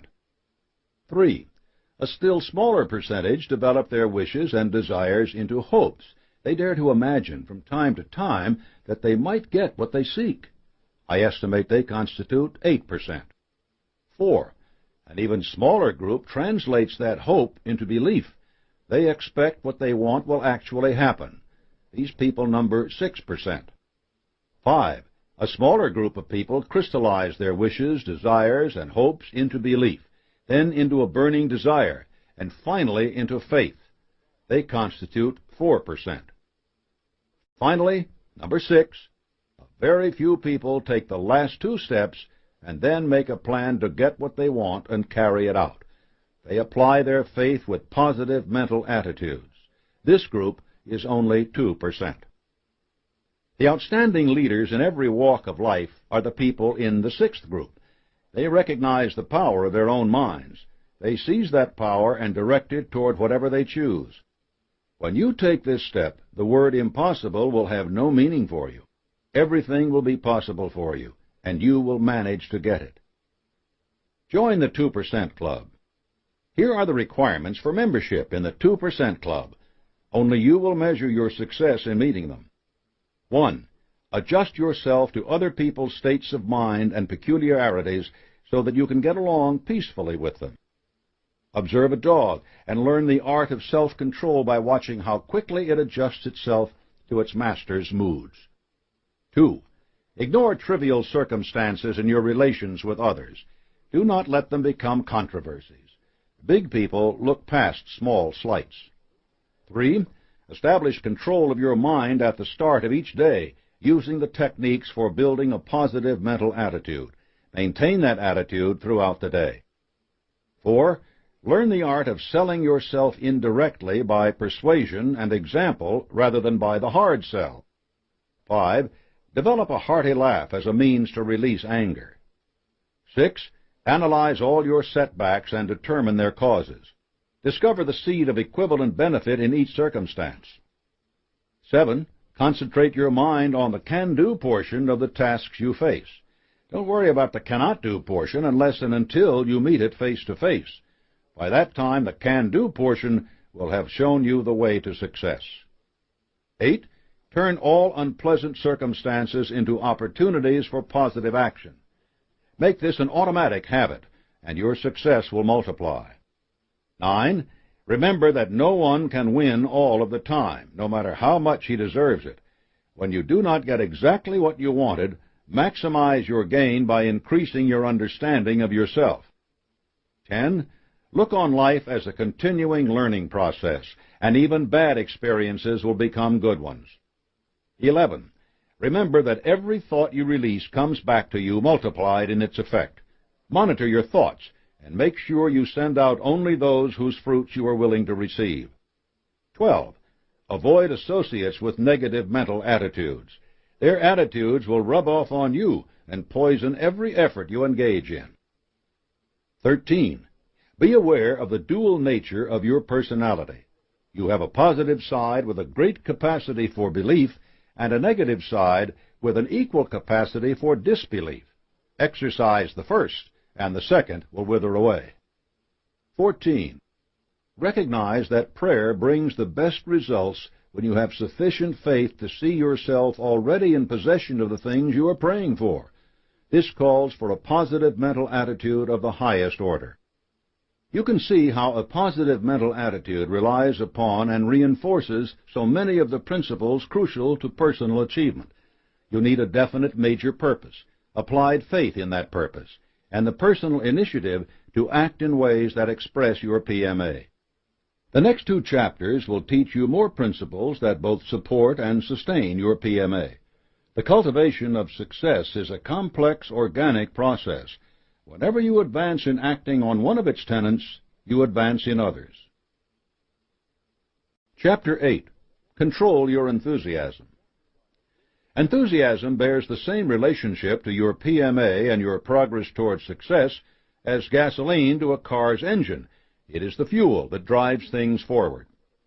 In working on your PMA, you will learn to control your mind. The same control can be used on your enthusiasm, so that it is continually fed into the cylinders of your mental engine, where it is ignited by the spark of your definite purpose and explodes, pushing the pistons of applied faith and personal initiative. Enthusiasm is power. With faith, It can transform adversity, failure, and temporary defeat into action. This transmutation depends on your control of your thoughts, for they can just as easily be expressed negatively as positively. By controlling your enthusiasm, you can change any negative expressions and experiences into positive ones. The next chapter on self-discipline will further strengthen your ability to do this. The benefits of controlled enthusiasm. Controlled enthusiasm has many positive effects. As you develop it, you will 1. Increase the intensity of your thinking and imagination. 2. Acquire a pleasing and convincing tone of voice. 3. Reduce the drudgery in your work. 4. Have a more attractive personality. 5. Gain self-confidence. 6. Strengthen your mental and physical health. 7. Build your personal initiative. 8. Overcome physical and mental fatigue more easily. 9. Spread your enthusiasm to others. Enthusiasm stimulates your subconscious mind in much the same way that PMA does.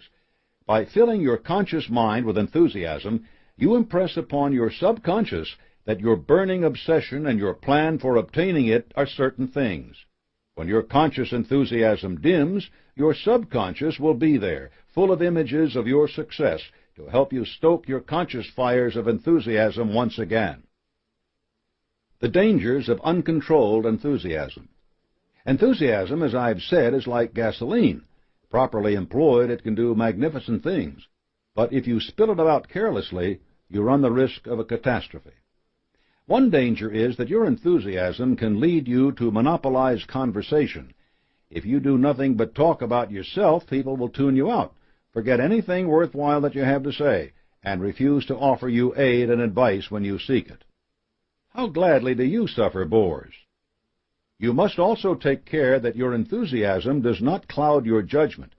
Don't reveal your plan to competitors because you think it's so good. If you can see its value, so will others.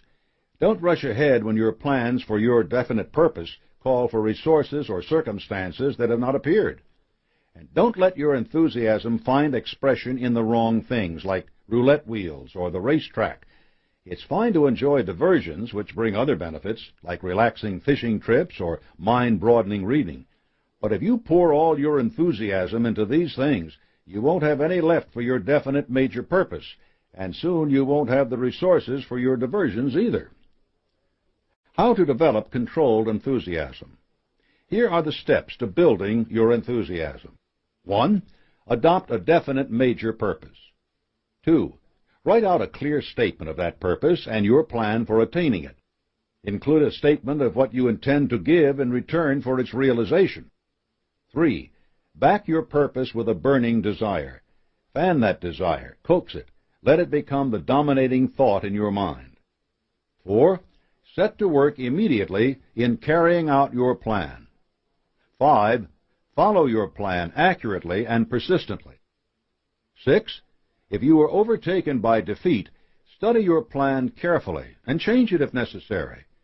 Do not change it simply because you have met defeat. 7. Ally yourselves with others whose aid you need. 8. Keep away from joy killers and naysayers. Stick with the optimists. 9. Never let a day pass without devoting some time to furthering your plan. You are developing enthusiasm as a habit, and habits require reinforcement. 10. Keep yourself sold on the idea that you will obtain your definite major purpose, no matter how far away that moment seems. Autosuggestion is a powerful force in developing enthusiasm. 11. Keep your mind positive at all times. Enthusiasm will not thrive in a field full of fear, envy, greed, jealousy, doubt, revenge, hatred, intolerance, and procrastination. It needs positive thought and action. Does this list sound like things you are already doing? It should. Enthusiasm is the natural outgrowth of all your efforts toward success. What is important is that you now recognize that every appropriate move you make is building your enthusiasm as well. Examine each move for the presence of enthusiasm. Understand how it has helped you, and you will be in a better position to apply this tool consciously when you need it. Enthusiasm boosters. If you think that your enthusiasm needs work, that it hasn't been growing apace with your progress on the other principles, you can stimulate it with some simple exercises. To be enthusiastic, act enthusiastically. Does this advice seem redundant? It isn't. If you enter a meeting with your enthusiasm low, ignore it. Shake hands confidently. Reply definitely to questions. Assert the value of your ideas and proposals. Ideally, enthusiasm makes these things automatic.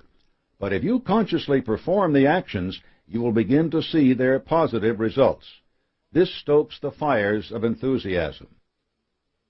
Keep an enthusiasm log.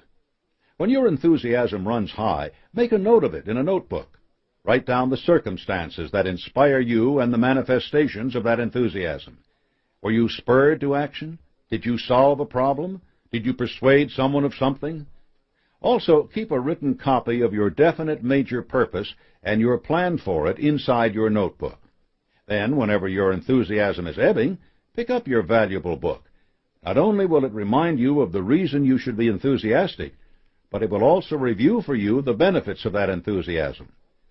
Enthusiasm is a spiral turning inward or outward, rising or falling. To give your enthusiasm a push in the right direction, refer to your notebook when the spiral is collapsing in on itself. Complete a can-do task. In a way, can-do tasks are like crutches, but when you aren't moving the way you should be, you're not helping yourself by not using them. These are things that you know you can complete quickly and well. They should be somehow related to your definite major purpose, so that they help direct and control your enthusiasm. For instance, suppose that you own a hardware store. Your responsibilities may not have you on the floor very often. Instead, you're in the back office. But you remember how much you enjoyed working on the sales floor. Go back to that floor. Make a few sales. Renew your enthusiasm by returning to its roots. A word of warning. If you have to resort to enthusiasm boosters frequently, something is wrong. You have strayed from the definite purpose you were pursuing. You will need to take a serious look at your plan for that purpose and think about realigning it so that it reflects your ambitions more closely. Enthusiasm and the Mastermind Alliance. One of the most important places where your enthusiasm will go to work is in your Mastermind Alliance. If you share your enthusiasm with the other members, you will increase theirs. They, in turn, will be able to feed and support your enthusiasm. Sometimes all members of the group benefit equally from this process, but it is more likely that you, as the leader, will benefit most. The law of increasing returns will reward you for your initial originating enthusiasm in a way that far exceeds either your own contributions or the dividends paid to the other members. Increased enthusiasm in your alliance will mean increased faith as well. With that additional faith will come more insight into infinite intelligence and thus more creativity. Other ways to increase your own and your alliance's creativity are discussed in Chapter 14. Criticizing without destroying enthusiasm. Sometimes it will be necessary to criticize members of your Mastermind Alliance or the people working for you who are not carrying their share of the load. You can do this without destroying their enthusiasm if you use a careful process. You must lead your black sheep to admit their mistakes on their own. Here's an example of that process taught me by Andrew Carnegie. My personal secretary was a young man who had been with me several years. He was efficient, dependable, and had a pleasing personality. He became associated with a group of people who had had the bad habit of getting their enthusiasm out of a whiskey bottle. The first thing I knew, he began to show up late on Monday mornings. Then he became irritable, and I knew the time had come for me to do a little friendly analysis on his behalf. So I prepared the way by inviting him to my home for dinner. During the meal, we chatted pleasantly about everything except the subject I had in mind discussing with him. After dinner, we went to the library and lighted our cigars. The stage was then set, so I began by asking him a few questions. First, I asked him if he believed a man who was a regular drinker should be considered for a promotion, and he replied that he thought not. Then I asked him what he would do if he had in his employ a man so addicted to drink that he could not get to work on time, and he replied that he would probably fire him. By this time he had begun to squirm in his chair, and I waited a while to give him the chance to do some serious thinking. Then I asked him if he thought it might be possible for a sensible man to change his habits in time to save himself from ruin. He waited for a couple of minutes before answering, and then straightened up. He looked me squarely in the eyes and said, "You needn't go any further. I have known for a long time that this hour was coming, and I deeply appreciate your kindness in making it as easy as possible. All I can say is that I have been a fool, but I can change, and I will do so if you bear with me long enough to let me prove it." So he was disciplined, but it was with self-discipline. He took hold of his job with renewed enthusiasm and promoted himself from one position to another until he became manager of one of our largest steel plants. You can see the value and importance of this kind of approach. If Carnegie had angrily confronted this man, no doubt the fellow would have been so ashamed he would have denied any problem. Carnegie would have lost a valuable employee, and the man would have been driven only deeper into his destructive habits. Instead, both men came out ahead. Respect and nurture the enthusiasm others have. It can overcome powerful problems, and from those problems it will extract benefits beyond your imagination. Enthusiasm changes lives. Another person's enthusiasm was what set me moving toward the success I have attained. That person was my stepmother. I was 9 years old when she entered our home. We lived in poverty in rural Virginia, but she had come from better circumstances, and she would not accept our circumstances without protest. My father introduced me to her with these words, "I would like you to meet the fellow who is distinguished for being the worst boy in this county, and will probably start throwing rocks at you no later than tomorrow morning." My stepmother walked over to me, tilted my head upward, and looked me right in the eye. And then she looked at my father and replied, "You are wrong. This is not the worst boy in the county, but the smartest one, who hasn't yet found an outlet for his enthusiasm." That statement began a friendship between us which was destined to produce these 17 principles of success and to carry their influence around the world. No one had ever called me smart. My family and neighbors had built me up in my own mind as being a bad boy, and I had done nothing to disappoint them. My stepmother, in one brief statement, changed all that. She changed many things. She persuaded my father to go to dental school, from which he was graduated with honors. She moved our family into the county seat, where my father's practice could flourish and my brothers and I could be better educated. My father resisted these efforts at first, but her enthusiasm always won him over. When I turned 14, she bought me a second-hand typewriter and told me that she believed I could become a writer. I knew her enthusiasm, I relished it, and I saw how it had already improved our lives. I accepted her belief and began to write for local newspapers. I was doing the same kind of writing that fateful day I went to interview Andrew Carnegie and received the charge that became my life's work.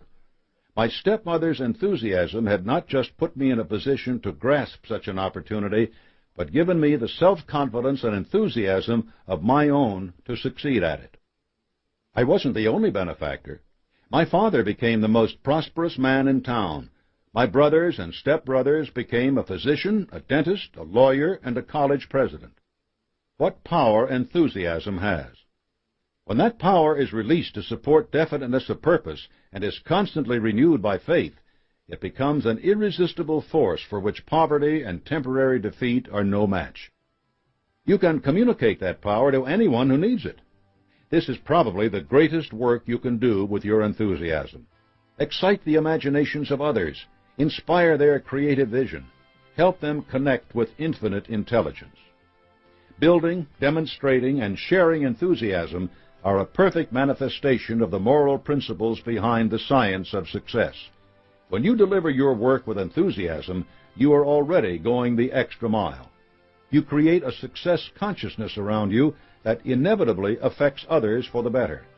The more enthusiasm you direct into the world, the better you are preparing yourself to attain exactly what you want.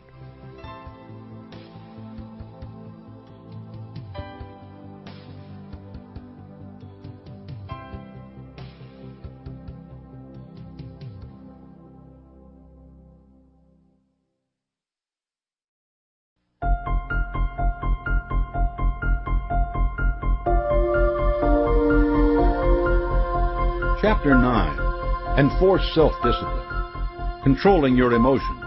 The Big Four. The power of self-discipline. The structure of your mind. The things you cannot discipline. The power of the will.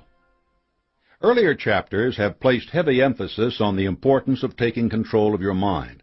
This control is pivotal to your personal initiative, your positive mental attitude, and controlled enthusiasm. Self-discipline is the process that ties all these efforts together for you. It isn't possible to achieve self-discipline without making some progress on those other principles. Self-discipline requires self-knowledge and an accurate assessment of your current abilities. Likewise, the other principles can't really be put into action without self-discipline. It is the channel through which all your personal power for success must flow. Think of your mind as a reservoir in which you have been storing up potential power. You will now learn to release that power in precise quantities and specific directions. This is the essence of self-discipline. Controlling your emotions. Most people act first and think about the consequences later.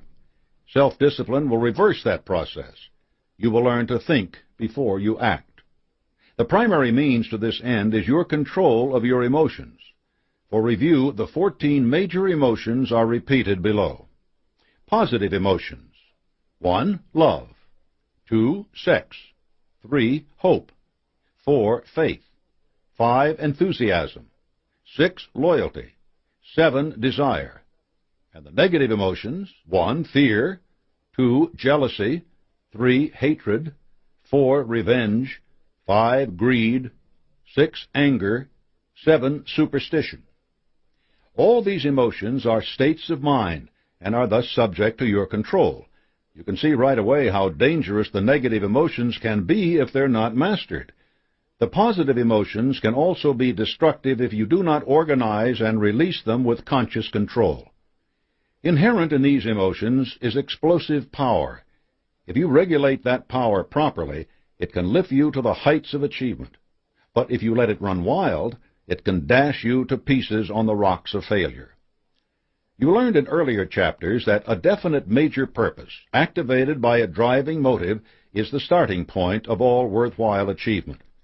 This motive must be so strong that it will subordinate all your thoughts and efforts to the attainment of your definite purpose. But your drive, your emotions, must also be subject to your own good judgment, so that your enthusiasm and desire will not run over your wisdom. In other words, you must discipline yourself so that your drive is always under control and directed in the proper channels. Self-discipline calls for balancing your emotions with your reasoning. This means you must learn to consult both your feelings and your reason before you reach any decision. Sometimes you will need to set aside your emotions and follow the dictates of reason alone. Other times you will decide in favor of your emotions, modified by your reason. A happy medium is important. Consider, for example, those people who are so in love that they will do anything for their beloveds. They are putty in the hands of others. They rarely amount to anything because they have no purposes of their own in life. You might wonder if this danger means that it would be safer and wiser to control your life strictly on the basis of reason and leave emotion out of every decision. The answer is an emphatic no. Don't forget, your emotions provide your driving power, the activating force which enables you to put your decisions into action. If you destroyed hope and faith, what would there be to live for? If you killed enthusiasm, loyalty, and desire, but still retained reason, what good would reason be? It would still be there to provide direction, but what would it direct? You must control and direct your emotions, not abolish them. Besides, abolition would be an impossible task. Emotions are like a river. Their power can be dammed up and released under control and direction, but it cannot be held forever in check. Sooner or later the dam will burst, unleashing catastrophic destruction. Your negative emotions can also be controlled and directed.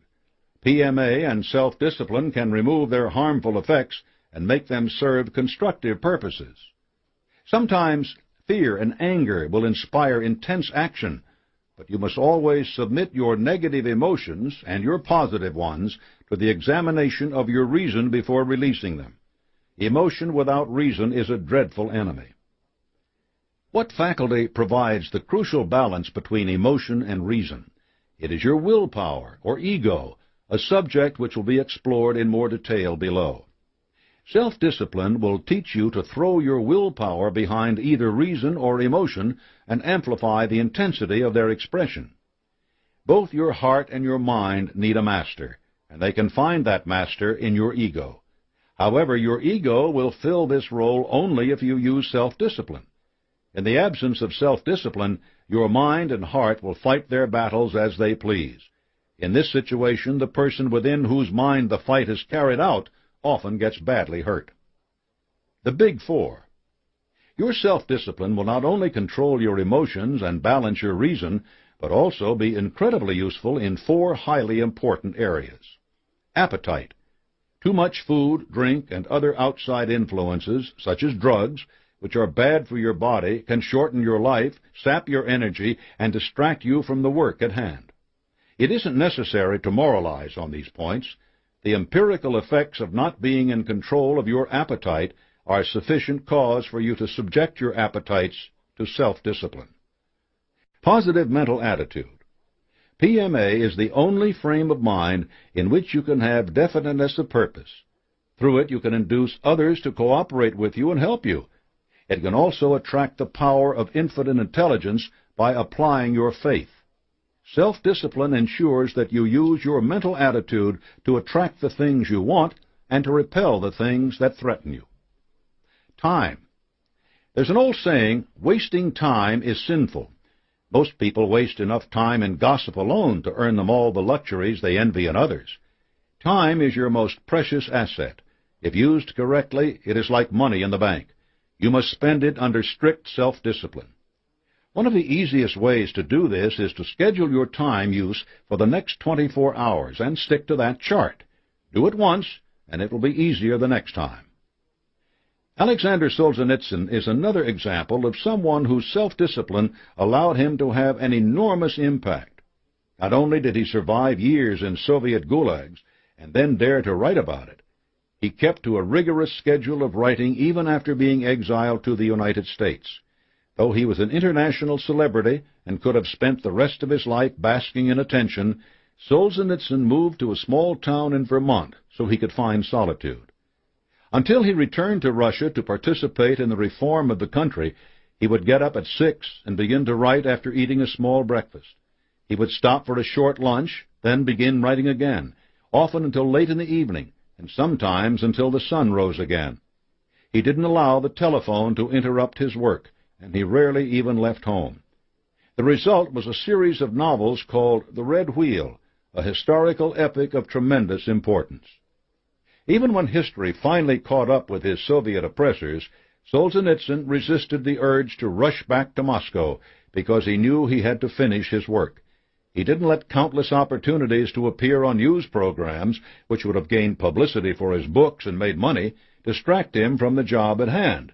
His self-discipline, honed through his years in the gulags, allowed him to finish what he had started and made him a powerful figure when the Soviet Empire finally collapsed.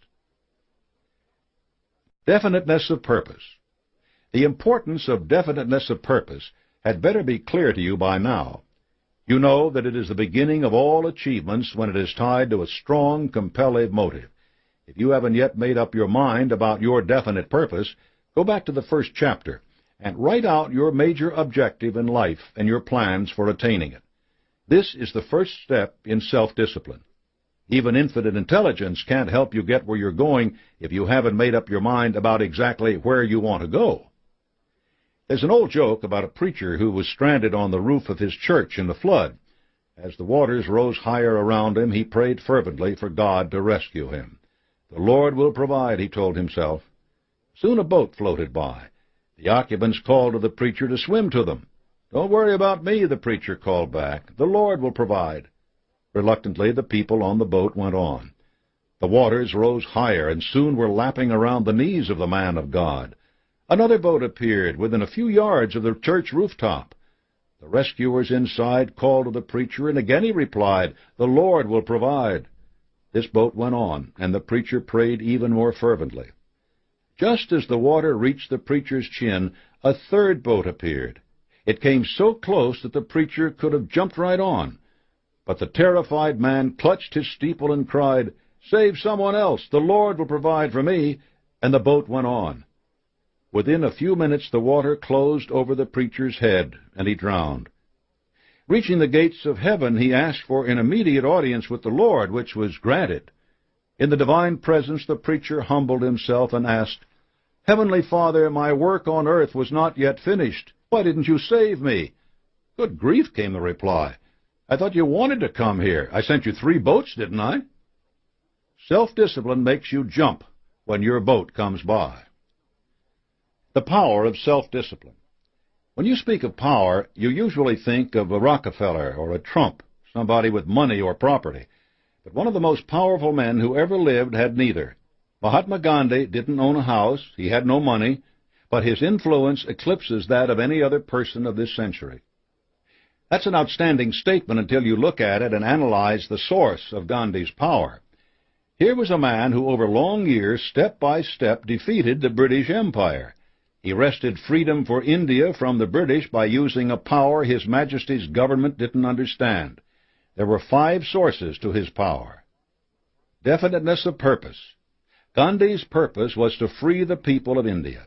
He knew precisely what he wanted, what his major aim in life was, and he was determined that nothing would defeat him. Going the extra mile. No one asked Gandhi to spend his life as he did. No one paid him to do so. He did not have a selfish purpose. He did not think in terms of personal reward. He went not only the extra mile, but millions of extra miles, because he was planning to benefit the 400 million people living in his country. No wonder he had power. Applied faith. Gandhi completely cleared his mind of any doubt that he would eventually win the freedom he desired for his people. He kept his mind securely fixed on his definite major purpose, and this resolute purpose and his persistent action to achieve it opened his mind to the power of infinite intelligence. Mastermind. Gandhi assembled what is probably the greatest mastermind alliance in human history. It consisted of hundreds of millions of minds. Many of these minds may have been lacking in formal education, but each had the capacity for faith and a burning desire to achieve the goal of freedom Gandhi was leading it toward. No power in the world could have defeated such a powerful mastermind alliance, except an even larger one. Self-discipline. How do you suppose Gandhi managed to keep his mind focused on one definite major purpose all those years? He must have had many opportunities to capitalize on his situation or to use his power for his personal benefit. Anyone who had the power Gandhi had might have been tempted by such opportunities. But he had the self-discipline to lead a simple life, and thus he had the self-discipline to free a nation. The structure of your mind. Your mind is divided into 6 departments, which are subject to your conscious control. Understanding these departments help you understand self-discipline. The 6 departments are: 1. The ego, the source of willpower. It acts as a supreme court with the power to reverse, modify, change, or eliminate the entire work of all the other departments. 2. Emotions. Here is generated the driving force which sets your thoughts, plans, and purposes into action. 3. Reason. This is where you weigh, eliminate, and properly evaluate the products of your imagination and emotions. 4. Imagination. This is where you create ideas, plans, and methods of attaining your desired ends. 5. Conscience. Here you test the moral justice of your thoughts, plans, and purposes. 6. The memory. This acts as the keeper of records of all your experiences and as a storehouse for all sense perceptions and inspiration from infinite intelligence. The ego. The ego, seat of your willpower, is the most valuable thing your body possesses. The rest of you is a collection of chemicals which, on the open market, aren't worth the price of dinner in a decent restaurant. You must control and discipline this priceless part of yourself. It can stand for anything you value, from poverty and ill health to your brightest ambitions.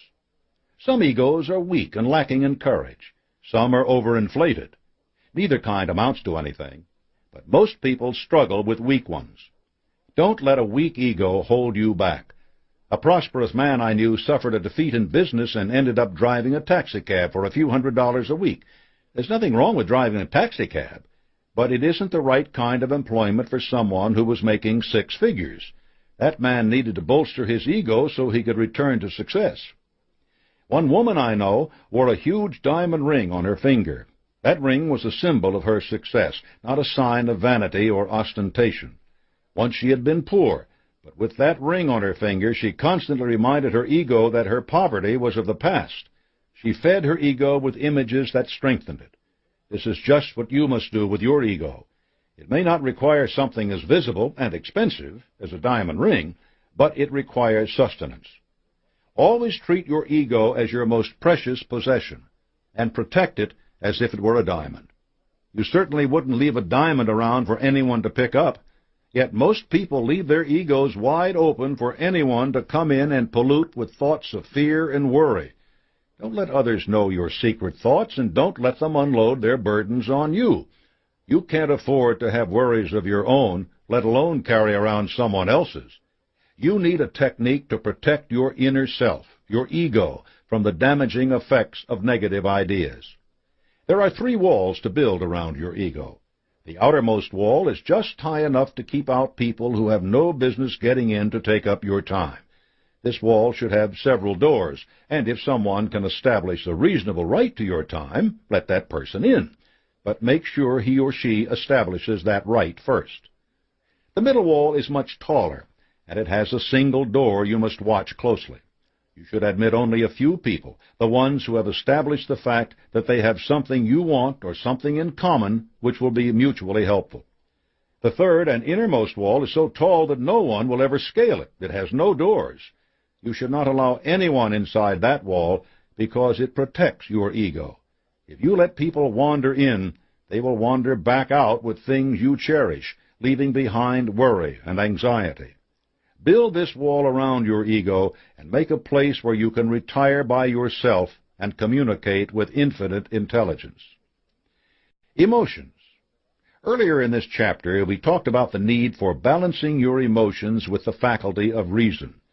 Here we will look at a different aspect of the emotions. Consider for a moment the serious problems which can arise in your mind when old disappointments and failures surface again and again in your emotions. Self-discipline is the only real solution to such problems. It begins with the recognition that there are only 2 kinds of problems, those you can solve and those you can't. Problems that can be solved should immediately be dealt with by the most practical means available. This is why you were told in an earlier chapter to make amends for old wrongs you may have done. Problems which can't be solved should be put out of your mind and forgotten. Think of this forgetting as closing the door on whatever it is that disturbs your emotional equilibrium. Self-discipline allows you to close this door and lock it securely, instead of standing in the door and looking wistfully back at what might have been. Look forward instead into the future.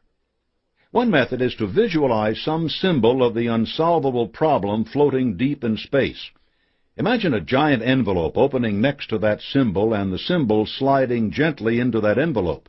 Let the envelope close, and then watch it drift away into the void.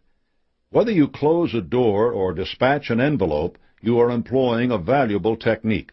It requires a good, strong will, and repeated practice of this process only strengthens your will. Door closing does not make you hard, cold, or unemotional, but it does require firmness. Self-discipline cannot permit lurking memories, and you cannot waste time worrying over the unsolvable. Doing so destroys your creative force, undermines your initiative, disturbs your faculty of reason, and just plain confuses all the departments of your mind. Closing the door on fear and worry allows you to open the doors of hope and faith. Reason.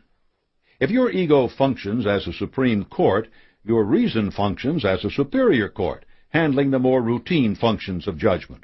It evaluates the creations of the imagination, modifies the expression of the emotions, and ratifies the decisions of the conscience. You train your rational faculties by observation, study, and analysis of truth. Imagination. Your imagination is responsible for all creative effort. New ideas are assembled here, and you must allow your reason to control its activities carefully. Keep your imagination workshop focused on things related to your definite major purpose, not on fantasies about winning the lottery, because imagination is responsible for creating everything new in the world. It is an invaluable tool for your progress along the path to success. Conscience. Your conscience keeps an eye on the moral justice of all your thoughts and deeds. If you always consult it and heed its advice, it will repay you by keeping you honorable and esteemed by others. If you ignore its advice, be careful. At the least, you will alienate the members of your Mastermind alliance, cut yourself off from the power of infinite intelligence, and be plagued by countless fears. At the worst, you will discover that society has built many special rooms for people who don't obey their consciences. The view from these rooms is usually obstructed by bars. The memory. Here you store all the impressions of both your conscious and subconscious minds. Self-discipline will allow you to keep unpleasant memories tucked away after you have learned the lessons those memories inspire. Many positive things may also be stored in your memory, ready to be called forth upon demand by a willpower strengthened by self-discipline. Your self-discipline is the procedure you use to coordinate these departments of your mind and keep each of them under control. Its most immediate effect is the mental harmony you need to focus all your efforts towards success. The things you cannot discipline. There are 4 other elements that play a role in your mental process, but that you cannot control. You must learn to understand them and adapt to their ways. Infinite intelligence. The chapter on applied faith explains the power and importance of infinite intelligence. You cannot discipline it. Instead, you must discipline yourself to be ready to receive it and to act on its wisdom. The subconscious. You cannot directly control your subconscious. That's a big part of what its name implies. It acts only in response to stimulus from your emotions, but these are something you can control through self-discipline. When your emotions are positive and directed toward a definite purpose, your subconscious will be powerfully and similarly affected. However, it will respond just as quickly to negative emotions. It can't distinguish between the two. This is why your self-discipline must be applied to your emotions, so that your subconscious works for you, not against you. Telepathy. Telepathy is the broadcasting of your mental attitudes and thoughts to others. I'm not talking about such mundane uses as telling the babysitter when to put the kids to bed while you're out to the movies. I'm referring to the mental communication that develops between you and others committed to similar purposes. Your Mastermind alliance is the best example of this power. As your alliance grows, each member will learn to anticipate the ideas of others and to connect immediately with their intense enthusiasm and inspiration. You can't control this process, but your self-discipline will aid you in cultivating the positive qualities which bring it into play. The senses, sight, sound, taste, smell, and touch, all may deceive you. They are capable only of perceiving the obvious. Much of what goes on in this world is not obvious, and the senses are easily fooled. While you can, to an extent, train your senses to serve you better, you must always evaluate the messages you receive from them by applying your reason. All 4 of these things must be a part of your mental processes.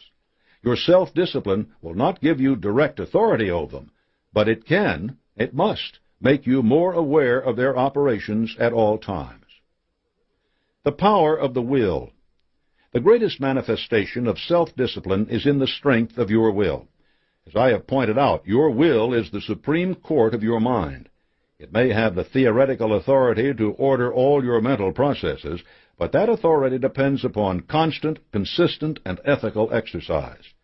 The power of a will trained by self-discipline is an irresistible force. The only limit on that power is the one that you impose on it by restricting or ignoring your self-discipline. History and folklore are full of stories of people whose wills alone triumphed over death and other incredible adversities. Who remembers the people whose weak wills kept them mired in mediocrity? Chapter 10. Think accurately. The raw power of thought. The focused power of accurate thought. The thinking process. Techniques for evaluation. The sources of your thought habits. 2 big mistakes. Controlled habits. Think of your mind as a piece of land. Through diligent, planned work, it can be cultivated into a beautiful and productive garden. Or it can lie fallow, overrun by weeds sprouting from seed carried by passing birds and the wind. Harvesting the bounty of your mind depends on careful effort and preparation by you, the gardener. This organization and its successful implementation are the result of accurate thinking. All plans, purposes, and achievements are created by thought. Your thoughts, you have already learned, are the only thing over which you have complete control. You can use them wisely or unwisely, but however you do it, your thoughts have power. The raw power of thought. An unknown paper hanger used thought powerfully. He sat moodily in a prison cell, contemplating the fact that life offered some people power and riches, while he was confined for a time. His very act of thought changed his life. The next the world heard of this man, he had written a book in which he frankly revealed the purposes of his mind and put the world on notice of his specific goal in life. Some people read the book and smiled tolerantly. Others didn't even bother, since they thought it was the work of a lunatic. A little more than a decade later, this madman had half of Europe under his heel, and the other half frightened out of its wits and fighting for dear life. His actions were setting the world on fire, but people in America went complacently about their business, believing that the fire would burn itself out. Adolf Hitler found the opportunity to use his power so destructively because so many other people failed to use theirs constructively. Although his thinking was not accurate in the sense that you will come to understand, it still had the power to cause death and suffering for countless millions of innocent people. His thoughts were abominations, but they had force. Applied accurate thinking is crucial to your desire for success, but you should also recognize that exercising it is a moral duty you owe to every other person in the world. The focused power of accurate thought. Every story you have read in this book about a successful person proves the benefits, individual and social, of accurate thought, harnessed to a worthy, definite purpose. The rigor of Jonas Salk's thinking discovered the vaccine which prevents polio. George C. Marshall's careful planning revitalized Europe economically after the effects of Hitler's inhuman atrocities. George Bush's methodical assembly of the Desert Storm Alliance and the detailed planning of generals like Norman Schwarzkopf and Colin Powell put a stop to Saddam Hussein's Hitler-like ambitions. The quiet diligence that Mother Clara Hale put into building Harlem's Hale House now provides love and care to children ravaged by their parents' addiction to drugs and infection with AIDS. None of these great things could ever have happened without accurate thinking. You can never achieve anything great without learning to think accurately. The thinking process. Accurate thinking is based on two types of reasoning. One, induction. This is the act of reasoning from a part to a whole, from the particular to the general, from the individual to the universal. It is based on experience and experimentation and draws conclusions from them. Two, deduction. In this act of reasoning, specific conclusions are based on general logical assumptions. The two types of reasoning are very different, but they can work together. For instance, suppose that every time you throw a rock at a window, the window breaks, while the rock remains unchanged. The results of your repeated efforts cause you to reason inductively that the glass is fragile and that the rock is not. From this inductive reasoning, you can then proceed to deductive reasoning, which would suggest to you, among other things, that another non-fragile object, a baseball, for example, would also break the glass, or that the rock might also penetrate other fragile things like paper. Of course, your reasoning in this case would be limited, since you have not accounted for many variables. A fragile object could also break the window. Certainly a bottle could, and some fragile objects like cloth might simply collapse about a thrown rock instead of breaking. I am sure you can think of many other contingencies which would apply in this case. This example shows how easy it is to make false conclusions, and why accurate thinking is important, and why your reasoning must be rigorous. You must examine the results of your reasoning consistently and look for flaws. You should apply this process just as stringently to the thinking of other people. To be an accurate thinker, you must make two important steps. 1. Separate facts from opinions, fictions, unproved hypotheses, and hearsay. 2. Separate facts into two categories, important and unimportant. Everyone except accurate thinkers has an overabundance of opinions, and these are usually worthless. Many of them can be dangerous and destructive, especially when they occur in conjunction with personal initiative. Hitler is an obvious example. You cannot accept an opinion offered to you unless it is based on facts or sound hypotheses about the facts. You should not offer any opinions except on the same grounds. Accurate thinkers never act on freely offered opinions without giving them the closest scrutiny. They permit no one to do their thinking for them. They obtain facts, information, and counsel from others, but they retain the right to accept or reject it in whole or in part. Newspapers, gossip, and rumor are unreliable sources from which to procure facts, as the events they cover are so changeable, and these particular media are often not subject to verification. Remember the famous headline, "Dewey defeats Truman"? If you had believed it, you would probably still be wondering why General MacArthur lost the job. Wishes are often fathers to popularly accepted facts, since people naturally assume facts to be things that harmonize with their wishes. But these kinds of facts are so freely offered that you should remember that real facts generally have a price tag attached, the price of the painstaking labor needed to examine them for accuracy. For a few days, not so long ago, our nation was in the grip of the rumor that hypodermic needles were appearing in Pepsi cans everywhere. There were reports of incidents from more than 20 states.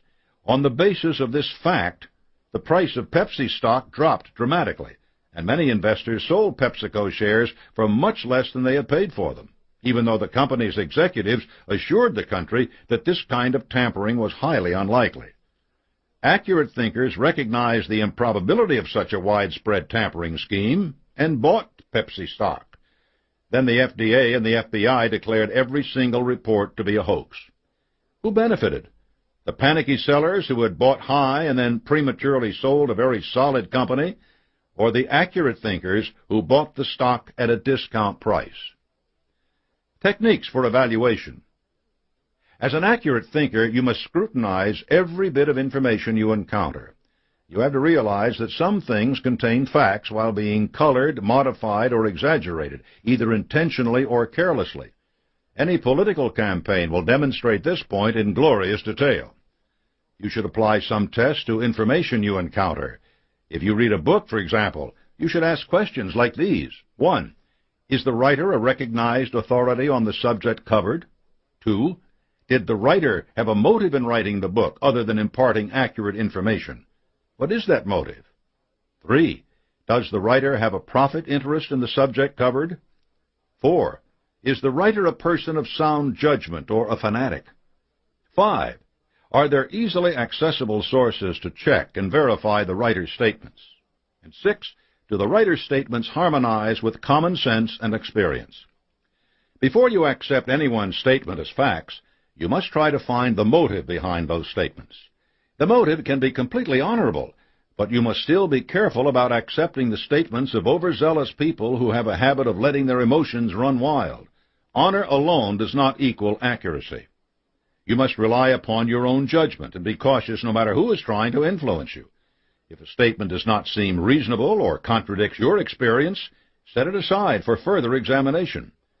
When you ask others for facts or judgments, try not to disclose the answer you expect or your motives in asking, for people often alter their advice to fit what they assume is their listener's desire. This process may be innocent or duplicitous, but you should avoid it. Instead of asking, "Do you think it would be possible to send a man to Saturn?" or "How can I send a man to Saturn?" ask, "What do you know about the possibility of sending a man to Saturn?" Or even better, "What do you know about space travel?" This example may seem a little absurd, but if you substitute moon for Saturn in the above sentences, you'll see evidence of the power of accurate thinking. The sources of your thought habits. Your initial thought habits come from two sources, both of them hereditary. 1. Physical heredity. The nature and character of the generations that preceded you have some influence on your thought habits. You may be born with a predominantly rigid or free-floating thinking process, which many scientists now categorize as left or right-brained. The first emphasizes details, the other broad schemes. Accurate thinking can modify, strengthen, and direct both qualities, since everyone possesses each, even though one is stronger than the other. Second, social heredity. Your environmental influences, education, and experience are all social stimuli. Thinking is most influenced by these things, and that is dangerous because it means that much of your thinking is inspired by others. However, you can take action to control and select these influences, such as reading this book. Most people embrace a religion, ally themselves politically, even select the car they drive, not because they have given thought to the subject, but because of the influences of those nearest them, friends, relatives, and acquaintances. As an accurate thinker, you will accept no political, religious, or other type of thought, regardless of its source, unless and until you have carefully analyzed it. Then you will accept or reject it of your own free will, and its value to you will be much greater. Robert Taylor, one-time governor of Tennessee, once asked a young man why he was a confirmed Democrat. Because the young man exclaimed, "I live in Tennessee, and my father and grandfather are Democrats. That's why." "Well," said the governor, "wouldn't you be in a bad fix if your father and grandfather had been horse thieves? I don't care what your party is, but you must select it, as you select everything, on the basis of accurate thought, not on the habits of others." Two big mistakes. Two opposite qualities are very prevalent in human nature, but each is a major roadblock to accurate thinking. Credulousness, the habit of believing on the basis of little or no evidence, is a major human fault, for it is fatal to accuracy in thinking. This fault in both his own people and those of the world certainly let Hitler build his influence to such horrendous levels. The mind of an accurate thinker is an eternal question mark. You must challenge everyone and everything that influences it. This does not imply a lack of faith. In fact, it is the greatest expression of respect for the Creator, since you recognize that your thoughts are the only thing over which you have been given complete control, and you embrace this blessing. The small minority of accurate thinkers has always been the hope of humanity, for they are the pioneers in whatever they do. They create business and industry, advance science and education, and inspire invention and religion. Emerson said it best, "Beware when the great God lets loose a thinker on this planet. Then all things are at risk. It is as when a conflagration has broken out in a great city, and no man knows what is safe or where it will end. There is not a piece of science but its flank may be turned tomorrow. There is not literary reputation, not the so-called eternal names of fame, that may not be revised and condemned. The very hopes of man, the thoughts of his heart, the religion of nations, the manners and morals of mankind, are all at the mercy of a new generalization. Generalization is always a new influx of the divinity into the mind, hence the thrill that attends it. When you are an accurate thinker, you are the master, not the slave of your emotions. You live among other people without giving them the power to control your thinking. You must always be on guard against the human tendency initially to reject an idea because it is unsound, but by close association with it in the form of family, friends, and co-workers, to endure it, then to embrace it as your own, forgetting its original source and your first evaluation of it. Your mind will absorb any idea that is repeatedly subjected to, whether good or bad, right or wrong. As an accurate thinker, you can make this trait work for you in the sense that whatever you think today becomes what you are tomorrow. This is the essence of the power of a definite major purpose and positive mental attitude. The other common weaknesses in most people's thinking is a tendency to disbelieve anything they do not understand. When the Wright brothers announced that they had built a machine that would fly and asked newspaper reporters to come to Kitty Hawk and see for themselves, no one would come. When Guglielmo Marconi revealed that he could send a message through the air without wires, some of his relatives had him sent to a psychiatrist for examination. They were convinced that he had lost his ability to reason. Contempt prior to examination is a trap that will limit your opportunity, applied faith, enthusiasm, and creativity. Do not confuse a suspension of belief in something unproved with a certainty that anything new is impossible. Accurate thinking is designed to help you understand new ideas or unusual facts, not to keep you from examining them. Controlled habits. I have repeatedly emphasized that your thoughts are the only thing over which you can exert complete control. Because your mind is so subject to the dominating influences in your environment, you must take control over those influences by developing beneficial mental habits. This process is called controlled habits. The process of controlling your habits is miraculous. It translates the power of thought into action. But if your habits are poor or bad, it can bring misery and failure. Your success depends on the strength and quality of your controlled habits. Think of your mind as photographic film. Film registers any object reflected on it. It does not select the object it records, and it has no control over the focus of the image or the length of the exposure it receives. You, the photographer, select the image, adjust the lens, manipulate the light and shutter speed. The quality of the picture that is taken depends on your skill in controlling all these elements. For your mental film, the subject of your composition is your definite major purpose. You frame it as you choose, illuminate it with the fire of your burning obsession, and expose your mind to it for the time that you determine. Few professional photographers take one shot of an important image. They do over the shot, adjusting all the elements of the process slightly, so that a perfect image is finally recorded. Similarly, instead of a single photo session, you will work on your mental image on a daily basis, repeatedly exposing your brain to the image of your definite major purpose. This repeated photographing of your definite major purpose then becomes a habit, a controlled habit, since you have consciously decided upon the nature of your actions. The repeated reflection of the light of your burning obsession, which springs from your emotions, will also register this image upon your subconscious, which will work without your knowledge to bring the image to fruition by inspiring you through your imagination with ideas and plans for attaining your purpose. The manifestations of these ideas will not simply appear. Your subconscious cannot deposit a new car in your driveway or $10,000 in your bank account. Accurate thinking requires persistent action in applying these ideas and all the principles of success. This is why I have placed such strong emphasis on daily personal initiative in everything you do, for you must also develop the controlled habit of action. At first, action may require every bit of conscious mental control you can exercise, but every time you act, you strengthen that controlled habit, so that the process becomes more ingrained. Your enthusiasm and your applied faith will also drive you. Both these qualities will increase as you make action a controlled habit. Work will no longer be a drudgery. It will become as pleasurable as eating when you are hungry. Strange things that will give you hope and courage will begin happening.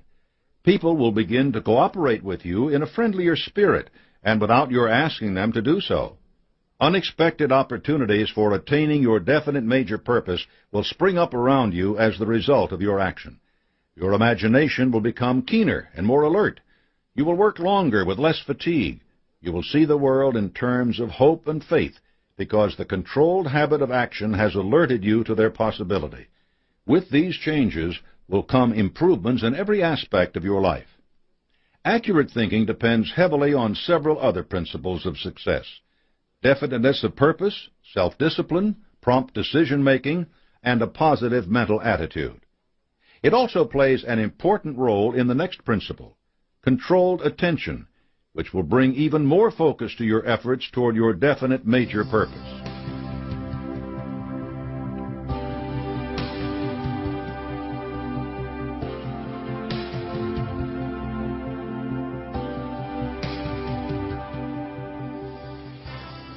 Chapter 11. Control your attention. By adopting a definite major purpose, you have selected an object on which you have to focus your controlled attention. Forget the old saying, don't put all your eggs in one basket. You have to put all your eggs in one basket and concentrate your attention on protecting that basket and getting it to the market. Controlled attention is the act of coordinating all the faculties of the mind and directing their combined power to a given end. It is both an outgrowth of many of the other principles of success and an important aid to them. The power of controlled attention. Concentration upon a single idea has been the hallmark of success for countless people and organizations. Intel is a manufacturer of computer chips. By concentrating its energy on building better chips, in less than a decade, it has more than quadrupled the speed at which computer processors can deal with information. The rate at which it is able to design and introduce even speedier chips grows faster every year. This happens because Intel concentrates its attention on microprocessors and doesn't worry about other things like software or modems. Donna Karan is a premier designer of women's professional clothing. Her company dresses more female executives than any other. Because Karan doesn't spend her time coming up with a line of designer jeans or swimsuits, she dominates a lucrative market through controlled attention. Henry Long's paint manufacturing company, Keeler & Long, concentrates its attention on producing industrial paints. You probably haven't heard of Keeler & Long because it doesn't bother with the sort of paint you use in your home. Instead, it makes paint that can withstand a nuclear meltdown or last for years on electrical transformers, and it is recognized as the best paint manufacturer of its kind. Even the White House has been repainted with its product. Marcel Proust concentrated his attention on a single massive work, Remembrance of Things Past, a series of novels that cemented his reputation as one of the major novelists of the 20th century. Mother Teresa has concentrated her attention on relieving the suffering of the poor in India. From a single mission, she expanded her efforts to more than 200 sites around the world and won the Nobel Peace Prize. The scope of her plan grew, but she has never wavered in the attention she pays to it. Whatever your enterprise, concentration on your definite major purpose is essential. It projects a clear picture of your definite purpose upon your conscious mind and holds it there until it is taken over by your subconscious and acted upon. Controlled attention and the other principles of success.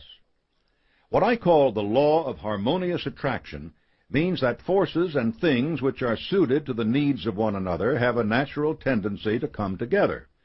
As you master the principles of success and apply them, you will find that you benefit from the law of harmonious attraction.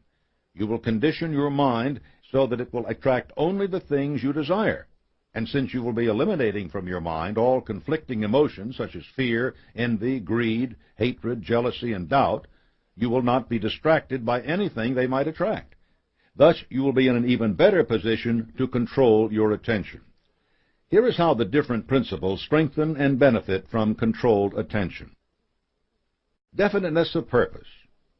Deciding on what you want, creating a plan for getting it, and carrying out that plan obviously will require you to concentrate the major portions of your thoughts and efforts toward the attainment of that end. You need an object upon which to concentrate your attention, and once you have selected that object, it will grow closer, and your view of it will grow clearer, the more you concentrate your attention upon it. The Mastermind Alliance.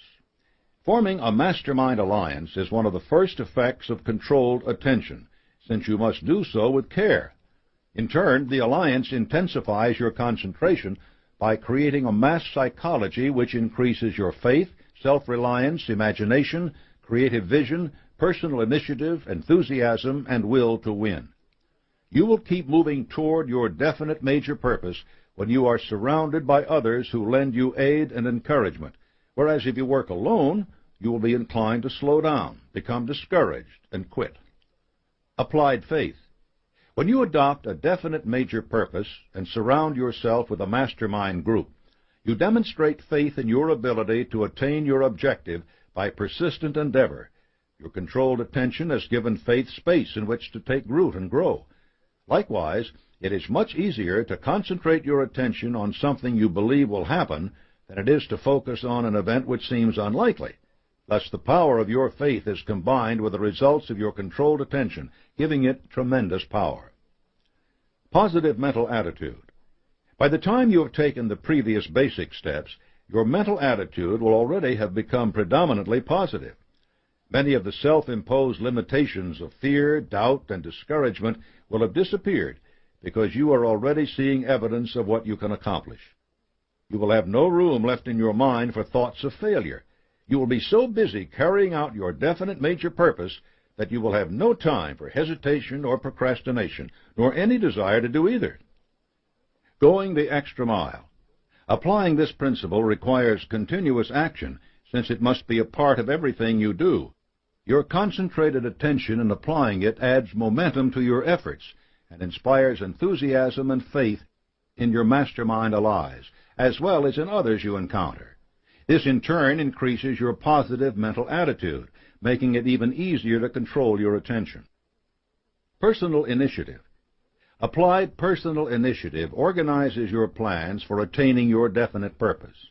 Then, with the aid of your mastermind allies, test those plans for soundness. As with going the extra mile, controlled attention to the results of your initiative is crucial, and every positive thing that happens as a result of that initiative strengthens your will and thus your controlled attention. Self-discipline. Self-discipline harnesses and controls all emotions, both positive and negative, allowing you to guard against the dissipation of energy through either expressing your negative emotions or neglecting to use your positive ones. Your emotional power is available for the concentration of your attention. At this point, your mind is beginning to function like a well-constructed machine with no wasted emotion and no energy-sapping friction. You have acquired the skill in transmuting your emotions into a powerful driving force for attaining your definite major purpose. You have also begun to acquire control over your willpower. Your willpower brings all the departments of your mind under complete control and puts them to work in attaining your definite major purpose. You are now approaching the apex of efficiency in controlled attention. Creative vision. Your imagination will already have been greatly stimulated by the previous steps. Your subconscious mind, impressed with the object of your definite purpose, will swing into action on its own, rendering up ideas, plans, and hunches whose clarity and applicability will surprise you. You will notice new opportunities for attaining your definite major purpose. Friendly forms of cooperation from others will present themselves. Everything you touch will become a tool in your hands to promote your success. Even the laws of averages and luck will operate in your favor. But don't be mistaken. In back of these lucky breaks is a definite cause that you have brought into being: controlled attention. Accurate thinking. Long before you have reached the point of actively cultivating accurate thinking, you will have stopped guessing and started making your plans on the basis of known facts and sound hypotheses. But as your plans begin to take effect, accurate thinking becomes a necessity. Controlled attention hones your thinking, and accurate thinking means that your attention is applied only where it is needed. Learning from defeat. When setbacks occur, you will use your controlled attention to find, examine, and nurture the seed of equivalent benefit that comes with every unhappiness. Defeat will be nothing but a signal for greater and more determined effort. It will be fuel to feed the fires of your willpower. You will also learn to delve into your memory to examine defeats that occurred before you selected your definite major purpose. Controlled attention makes every moment of your life valuable to you. Enthusiasm. Enthusiasm takes the drudgery out of your work and makes it a labor of love. Your enthusiasm for something automatically leads to your concentrating your attention on it, and it impresses your dominating thoughts on your subconscious. Controlled attention directs your enthusiasm to definite ends, and the nearer you come to those ends, the more your enthusiasm grows. Attractive personality. By developing an attractive personality, you remove much of the opposition you may face from other people and replace it with the cooperation of allies in addition to your mastermind group. Controlled attention helps you improve those elements of your personality that require discipline and gives you the resolve to remove bad habits. In return, your attractive personality provides more opportunity for the use of your controlled attention through increased influence and opportunity. Mastering these 12 of the 17 principles of success represents an important step in developing your controlled attention and taking possession of your mind. You come to better understand and influence both your greatest enemy and your greatest friend, yourself. Controlled attention and autosuggestion. The chapter on self-discipline underscores the influence of your daily environment in your struggle for success. One of the most effective ways to shape this environment to your benefit is the process of autosuggestion. Autosuggestion occurs both consciously and unconsciously. Every thought you have, every word you speak, are recorded in your memory, whether those thoughts and words are positive or negative. The objects on which you deliberately concentrate your attention become the dominating influences in your environment. If your thoughts are fixed on poverty or the physical signs of poverty, these influences are transferred to your subconscious by autosuggestion. If you continue to concentrate on poverty, you will condition your mind to accept poverty as an unavoidable circumstance, and you will eventually become poverty conscious. This is how millions of people condemn themselves to lives of poverty. The principle of autosuggestion works in precisely the same manner when your dominating thoughts are fixed through controlled attention upon success and security. This habit leads to the development of a success consciousness. When you voluntarily fix your attention upon a definite major purpose of a positive nature and force your mind through daily habits of thought to dwell on that subject, you condition your subconscious mind to act on that purpose. Controlled attention, when it is focused on the object of your definite major purpose, is the medium by which you positively apply the principle of autosuggestion. There is no other way to do this. The difference between controlled and uncontrolled attention is great. You can feed your mind on thoughts which will produce what you desire, or you can neglect your mind, allowing it to feed on thoughts that will produce results you don't desire. Your mind is never inactive, even in sleep. It constantly reacts to the influences which reach it. The object of controlled attention is to keep your mind busy through thoughts which will be helpful in attaining the object of your desires. If you neglect controlling your attention, your mind will become fixed on negative influences. Controlled attention at work. Chemistry teaches us that individual elements can combine to form new substances that are very different from the components that constitute them. Water is a simple example. Both oxygen and hydrogen are gases, but when two oxygen atoms combine with one hydrogen atom, they form a liquid, and a highly useful one at that. Sodium and chlorine are volatile and dangerous in their pure states, but when one atom of each forms a pair, they become ordinary table salt. The same is true of thought. Thoughts of one nature can combine with those of another sort, and controlled attention is the means by which you decide the process. If your child is threatened by an oncoming car, fear for his or her safety and love for him or her will combine into thoughts of action, leading you to pull the child out of the way.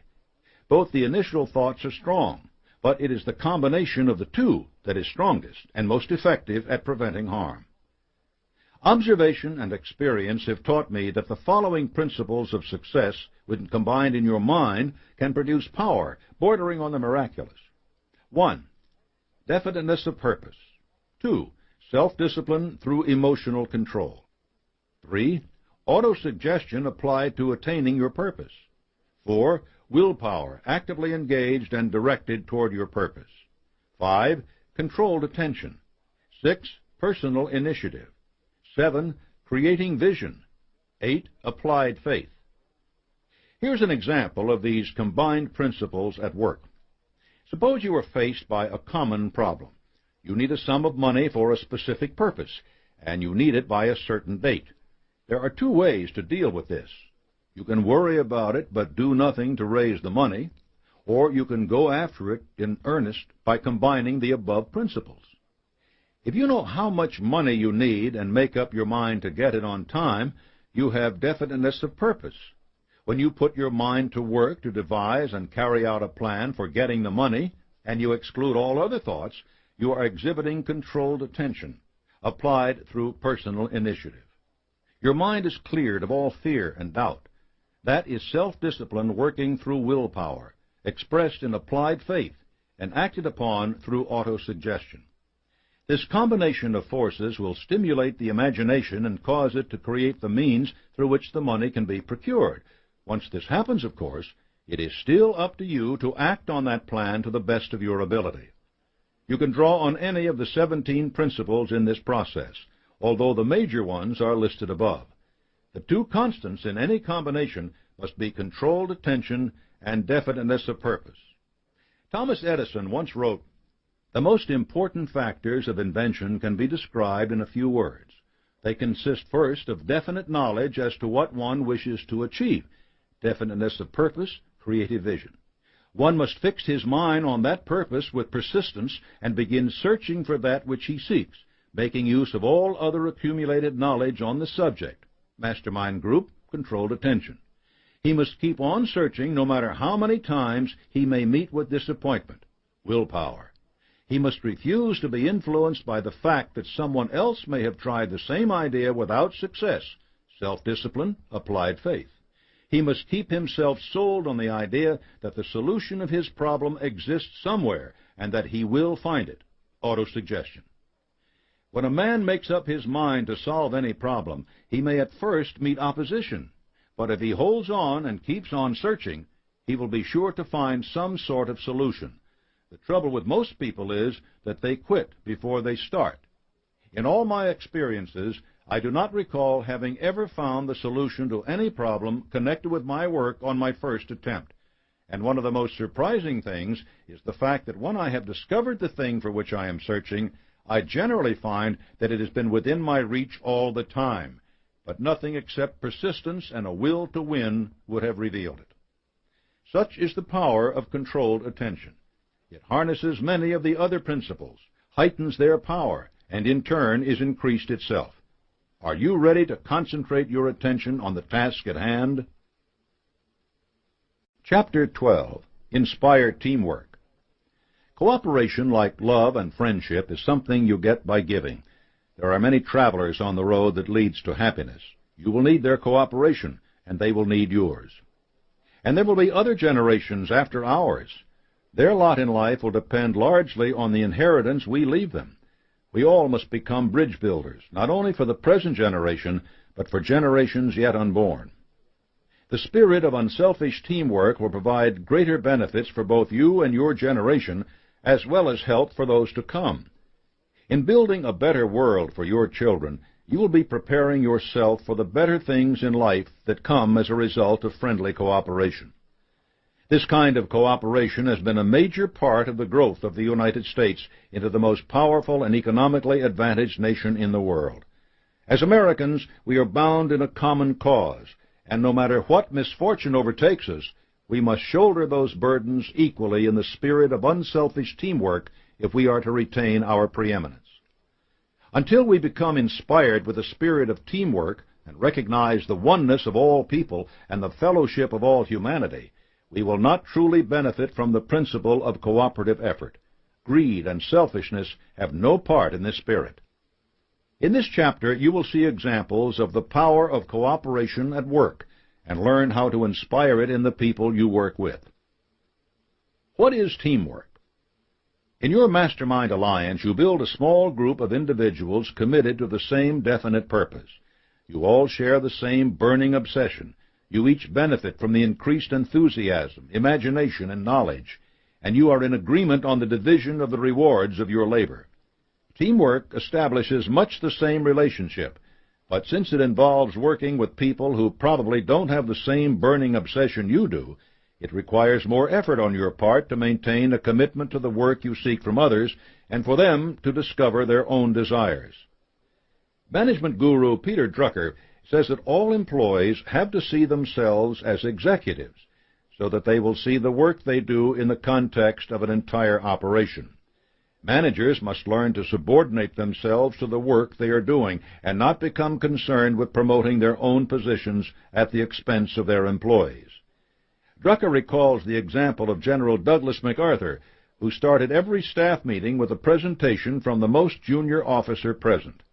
MacArthur allowed no one to interrupt because he knew it was important to build the confidence of his officers.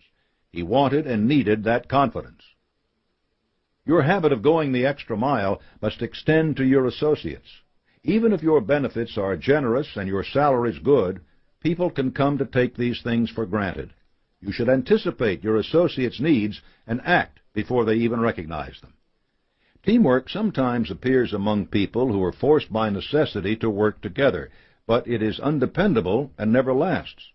The United States and the Soviet Union were allies against Hitler, but the alliance evaporated as soon as he was vanquished.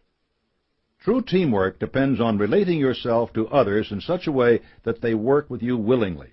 It is up to you to supply the motives for that willingness and to be alert to any changes in it.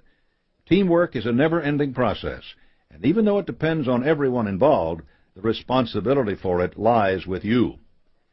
Teamwork turns a company around. During its early years, National Cash Register found itself in financial difficulty because a negative attitude had set in among its sales representatives. Hugh Chalmers, the company's sales manager, called his reps together to address this problem. Chalmers realized that the sales reps were the company's greatest asset, which could be preserved only by restoring the fullest measure of teamwork. When the reps were assembled, Chalmers stood up in front of them and said, "Some of our competitors have started a whispering campaign that this company is in such financial difficulty that we will not be able to pull through. There are rumors that we intend to cut our sales force and lay many of you off. This simply is not true. Some of you have been influenced by these reports until your sales have dropped off alarmingly. I brought you here to give you an opportunity to speak for yourselves. I hope you will speak frankly, no matter how you feel. The meeting is now open to you. Will each of you please tell what has happened to curtail your sales and what you think we should do to restore that old team spirit which existed before these rumors were spread?" One of the reps stood up. "My sales have been dropping off because I have a territory that has been hit hard by drought. Nobody is buying cash registers because their business has suffered. Worse, our competitors are cutting prices and offering deals which make it impossible for me to compete with them." And the rep continued, "This is a presidential election year, and everyone in my territory is worried about the outcome. No one seems to be interested in buying anything until they know what will be happening in Washington next year." A second rep stood up. His story was even more negative than the first one, full of woe and an evident conviction that the company was doomed. He announced boldly that he was looking for another job. Before he finished, Chalmers jumped up and held out his hand for silence, and then exclaimed, "This meeting will take a 5-minute recess while I get my shoe shined. Please remain seated." And to the astonishment of the sales force, Chalmers sent for the young boy who shined shoes in the company's factory, a common service in those days. Paying no attention to his audience, Chalmers chatted with the boy. At the end of the conversation, Chalmers handed the boy a dime, and then announced that the youngster was going to make a speech. No one could have been more surprised than the shoeshine boy. "I don't know how to make a speech," he protested. "Yes, you do," Chalmers replied, "and you can make a better one than the last two we heard. I'll help you." "How old are you?" Chalmers asked. 11, the boy replied. "How long have you been shining shoes in this plant?" 6 months. "Good. How much do you get for shining shoes?" "I get a nickel," the boy replied, "but sometimes I get another for tips, like you gave me." "Who had your job before you did?" "It was a boy named Ted." "And how old was he?" Chalmers queried. 17. "Do you know why he left?" "I heard he thought he couldn't make a living." "Can you make a living at a nickel a shine?" Chalmers asked. "Oh, yes, sir. I give my mother $10 on Friday, and I put $5 in the bank, and I have $2 left for spending money. Some weeks I make more than that. I'm saving on the side to buy a bicycle, but my mother doesn't know anything about that." "Thank you," Chalmers said. "You have made a very fine speech." Turning to his audience, Chalmers said, "You have heard this boy's story. Now let me tell you what it means. In the first place, I want to call your attention to the fact that this boy is doing a job that used to be held by someone 6 years older than he, doing the same work, charging the same price, and serving the same people who work in this plant. The older boy quit this job because he couldn't make a living from it. But this boy not only has money for himself and his dreams, but helps support his family. He is working the same territory the older boy worked, but he is working it in a different mental attitude. He is cooperative. He goes about his work with a smile on his face. He expects success, and he is finding it. The older boy was indifferent, moody, and never took the trouble to say thank you when his patrons handed him a nickel. Therefore, that was all they did hand him. No tips, no great amount of repeat orders for his services. Of course he couldn't make a living. Furthermore, at this point Chalmers was interrupted by a rep. "I get the point. Those of us who've been failing in the field have been buying other people's hard luck stories instead of selling them cash registers. I know that's what I've been doing. I've been trying to do my job with a negative mind, and that's why my sales have fallen off. I don't know how anyone else feels about it, but I'm going back to my territory and start working it as I've never worked it before. I can promise you that in the future you'll get orders for cash registers from me instead of hard luck stories. Another rep jumped up and cried, "That goes for me, too." And then another. And soon pandemonium broke out with everyone talking at the same time. The conference wound up that night with a banquet at which every sales rep promised to return to the field with a new spirit of faith. The year that followed was one of the most profitable in the history of NCR. What happened? A leader had seen what it was his workers needed. In this case, it was a kick in the pants that showed them that success is something you create for yourself, not something others steal from you. Chalmers refired their dedication to their tasks with a vivid example of the success that was available to anyone committed to its pursuit. Although he strongly suspected what ailed his reps, he was wise enough to give them the opportunity to express their concerns. Chalmers knew he needed a frank working relationship with his force. He didn't punish those who had the courage to speak up. He offered every one of them, complainer or not, the same thing, a vision of what he could accomplish. And he started his speech with the reassurance that the company was standing behind its sales force. Chalmers maintained a positive attitude in his relation with his reps, and he influenced them to respond in kind. Teamwork costs so little in time and effort, and it pays huge dividends. One wonders why so many people go out of their way to make life miserable for themselves and others by failing to realize this. Teamwork as a model for business. Years ago, an article by Robert Littell in Reader's Digest described a management system in use by the McCormick Spice Company in Baltimore. This system was revolutionary in its time, though more and more companies have now adopted something similar. McCormick called it the multiple management plan, which is just another way of saying teamwork. When Charles P. McCormick succeeded his uncle as head of the company, he decided to share the responsibilities of running the show with those who could be taught to take it. He picked 17 young people from the company's front office and made them the junior board of directors.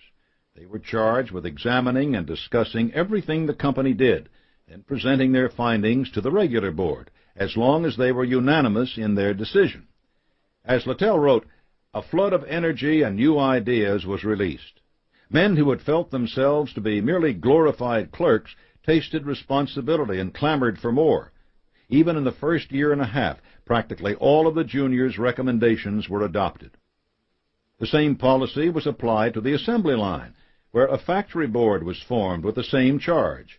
The three boards met together weekly in a spirit of harmony, everyone seeking ways to improve business and efficiency, to raise McCormick another notch higher. McCormick's personnel policy was truly forward-thinking.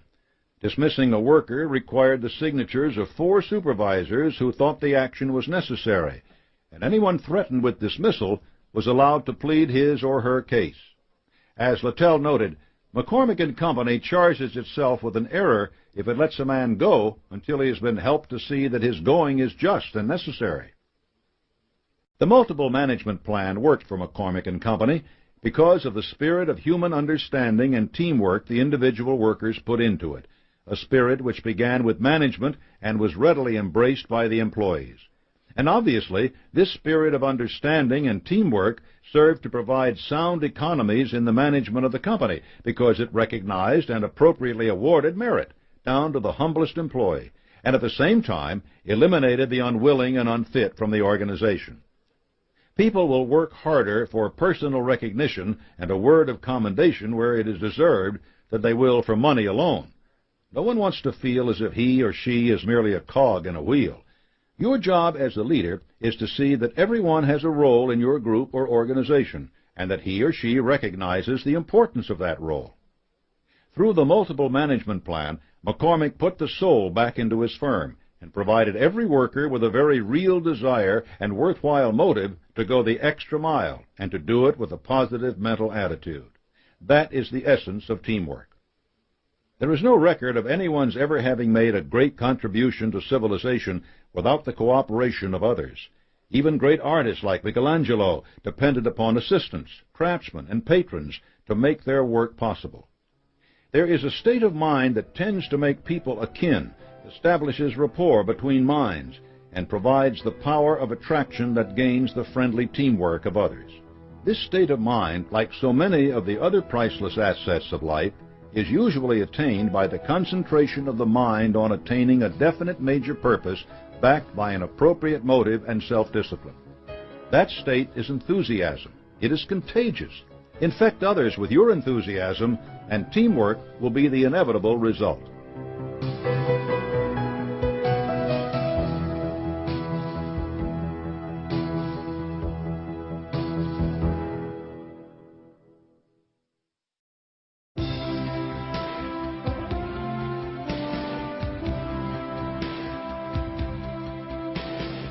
Chapter 13.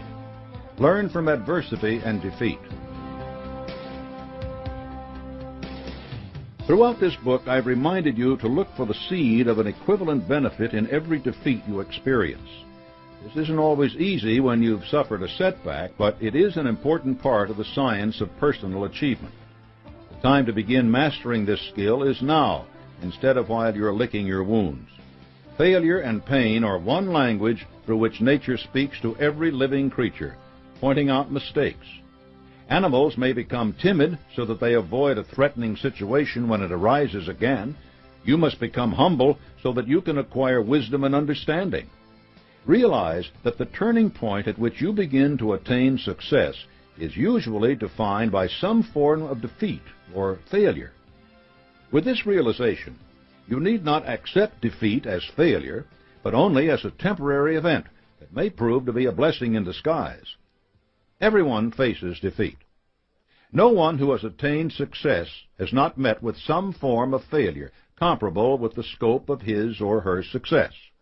Edison failed with more than 10,000 different attempts to create a light bulb before he hit on the formula that worked. Jonas Salk tried countless different media to cultivate the polio virus for a vaccine before he discovered that monkey brain tissue did the job. Debbie Fields founded the high-profile Mrs. Fields cookies chain with a single store and expanded it worldwide very quickly. Too quickly, in fact. The cost of expansion crippled the company, and Fields found herself deeply in debt. She learned that trying to own and run all the stores was simply too much. Now she franchises operations instead of running them herself, and the company is profitable and growing once more.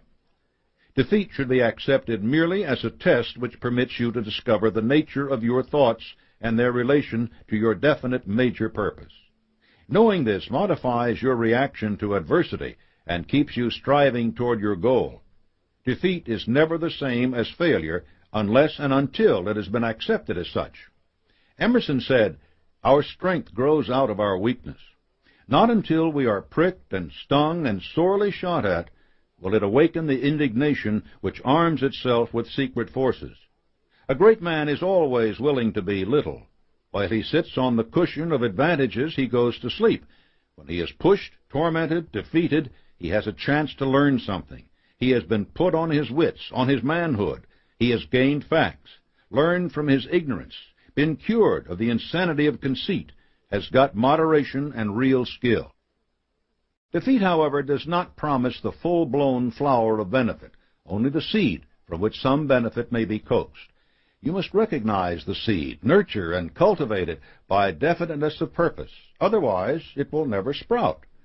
Nature looks with disfavor on any attempt to obtain something for nothing. You need to thank your faults when they are revealed to you, because you cannot truly understand them until you have fought them. Adversity becomes a blessing. Milo C. Jones operated a small farm in Wisconsin. He was barely subsisting at it when disaster struck. He suffered a paralyzing stroke.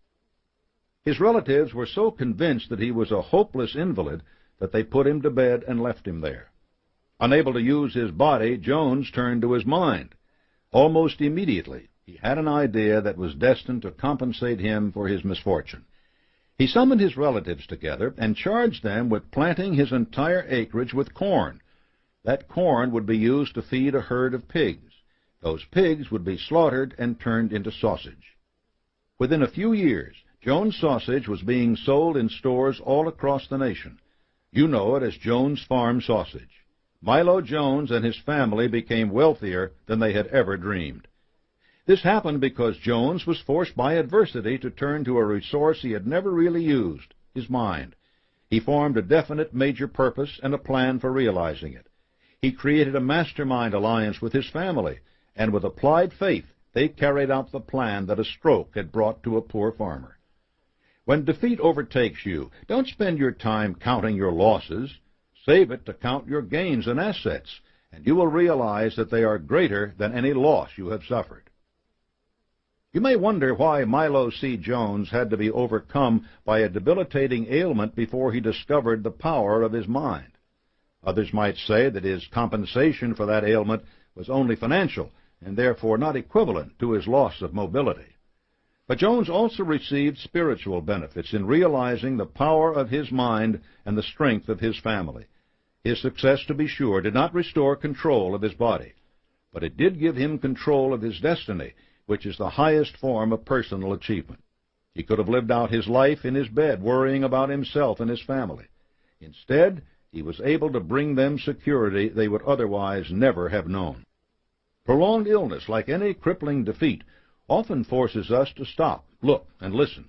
We learn to understand that still, small voice which speaks to us from within and leads us to take inventory of the factors which have led to defeat and failure in the past. Again, Emerson points the way in these matters.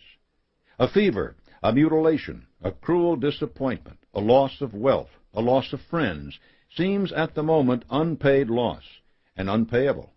But the sure years reveal the deep remedial force that underlies all facts. The death of a dear friend, spouse, brother, lover, which seemed nothing but privations, somewhat later assumes the aspect of a guide or genius, for it commonly operates revolutions in our way of life, terminates an epoch of infancy or of youth which was waiting to be closed, breaks up a wonted occupation, or a household, or style of living, allows the formation of new ones more friendly to the growth of character. It permits or constrains the formation of new acquaintances, and the reception of new influences that prove of first importance to the next years, and the man or woman who would have remained a sunny garden flower with no room for its roots and too much sunshine for its head, by the falling of the walls and the neglect of the gardener, is made the banyan of the forest, yielding shade and fruit to wide neighborhoods of man. Time is relentless in preserving the seed of an equivalent benefit that hides within a defeat. The best time to begin looking for that seed in a new defeat is now. But you can also examine past losses for the seeds they contain. Indeed, sometimes the weight of the loss prevents you from searching at the time. But now, with your increased wisdom and experience, you are ready to examine any loss for the lesson it can teach you. The major causes of personal failure. To give you some perspective on the losses you face, I have below listed the most common and powerful causes of failure. When you recognize any that have hampered you, it is important that you do not berate yourself for their presence in your life. Instead, you must resolve to do something about them, and do it now. 1. The habit of drifting through life without a definite major purpose. 2. Meddlesome curiosity about other people's affairs. 3. Inadequate education. 4. Lack of self-discipline, manifested as both uncontrolled appetites and indifference to opportunity. 5. Lack of ambition. 6. Ill health that results from negative thinking and poor diet. 7. Unfavorable childhood influences. 8. Lack of persistence and follow-through. 9. Negative mental attitude. 10. Lack of emotional control. 11. The desire to get something for nothing. 12. Failure to reach decisions promptly and firmly when all the facts needed for the decision are available. 13. One or more of the 7 basic fears: poverty, criticism, ill health, loss of love, old age, loss of liberty, death.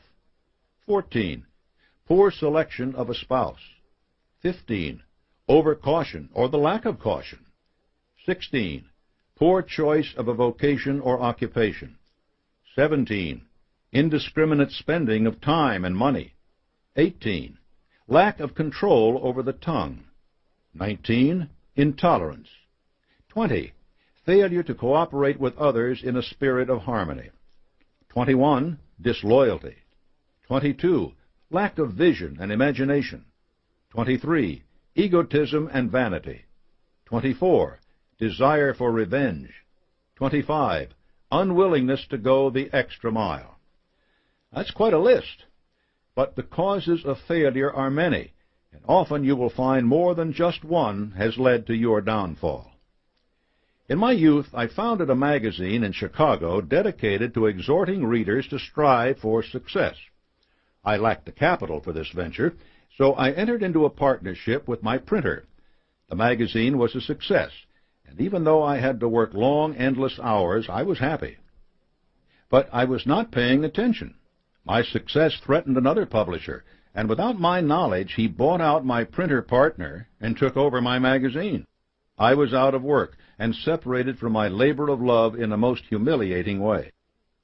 Many of the above causes for failure were responsible for my defeat. The most important was that I had neglected to cooperate with my partner in a spirit of harmony. I bickered with him often about trivial details of publication. When the opportunity came to be free of me and to make a profit doing it, he jumped at the chance.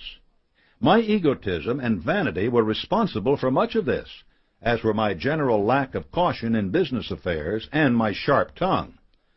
But, and this is an important but, I did manage to find the seed of equivalent benefit by seeing these flaws in my way of doing business. I left Chicago for New York, where I founded a new magazine, one over which I retained control. To achieve this end, I truly had to inspire cooperation in my new business partners, who were risking their money without the power my former partner had kept. I also had to be much more cautious in my business planning, since I depended more deeply on my own resources. The result was a magazine that within a year had more than twice the circulation of my previous venture. And it was as a part of my efforts to build the profits of that magazine that I conceived a series of correspondence courses which were the first codification of the science of personal achievement. I stood at a fork in the road when I was dethroned from my Chicago magazine. I could have given up and returned to the quiet lawyer's job my wife's family urged on me. Instead, I recognized the seeds of equivalent benefit in my defeat, and I nurtured that seed beyond my wildest dreams. The benefits of defeat. Defeat reveals and breaks bad habits, releasing your energies for a fresh start with better habits. Defeat supplants vanity and arrogance with humility, paving the way for more harmonious relationships. Defeat causes you to take inventory of your assets and liabilities, both physical and spiritual. Defeat strengthens your willpower by providing it with a challenge to greater effort. Bodybuilders know that it isn't enough just to jerk the barbell up. It has to be returned to its original position twice as slowly as it was raised. This principle is known as resistance training.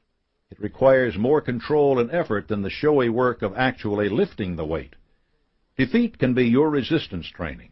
Every time you return to where you started, do it deliberately, concentrating on the process, so that you train yourself to make even stronger and more powerful progress the next time. Your attitude toward defeat. Again and again, I've stressed that your attitude toward defeat is crucial to mastering it. You can see it only as a loss or as a chance for gain.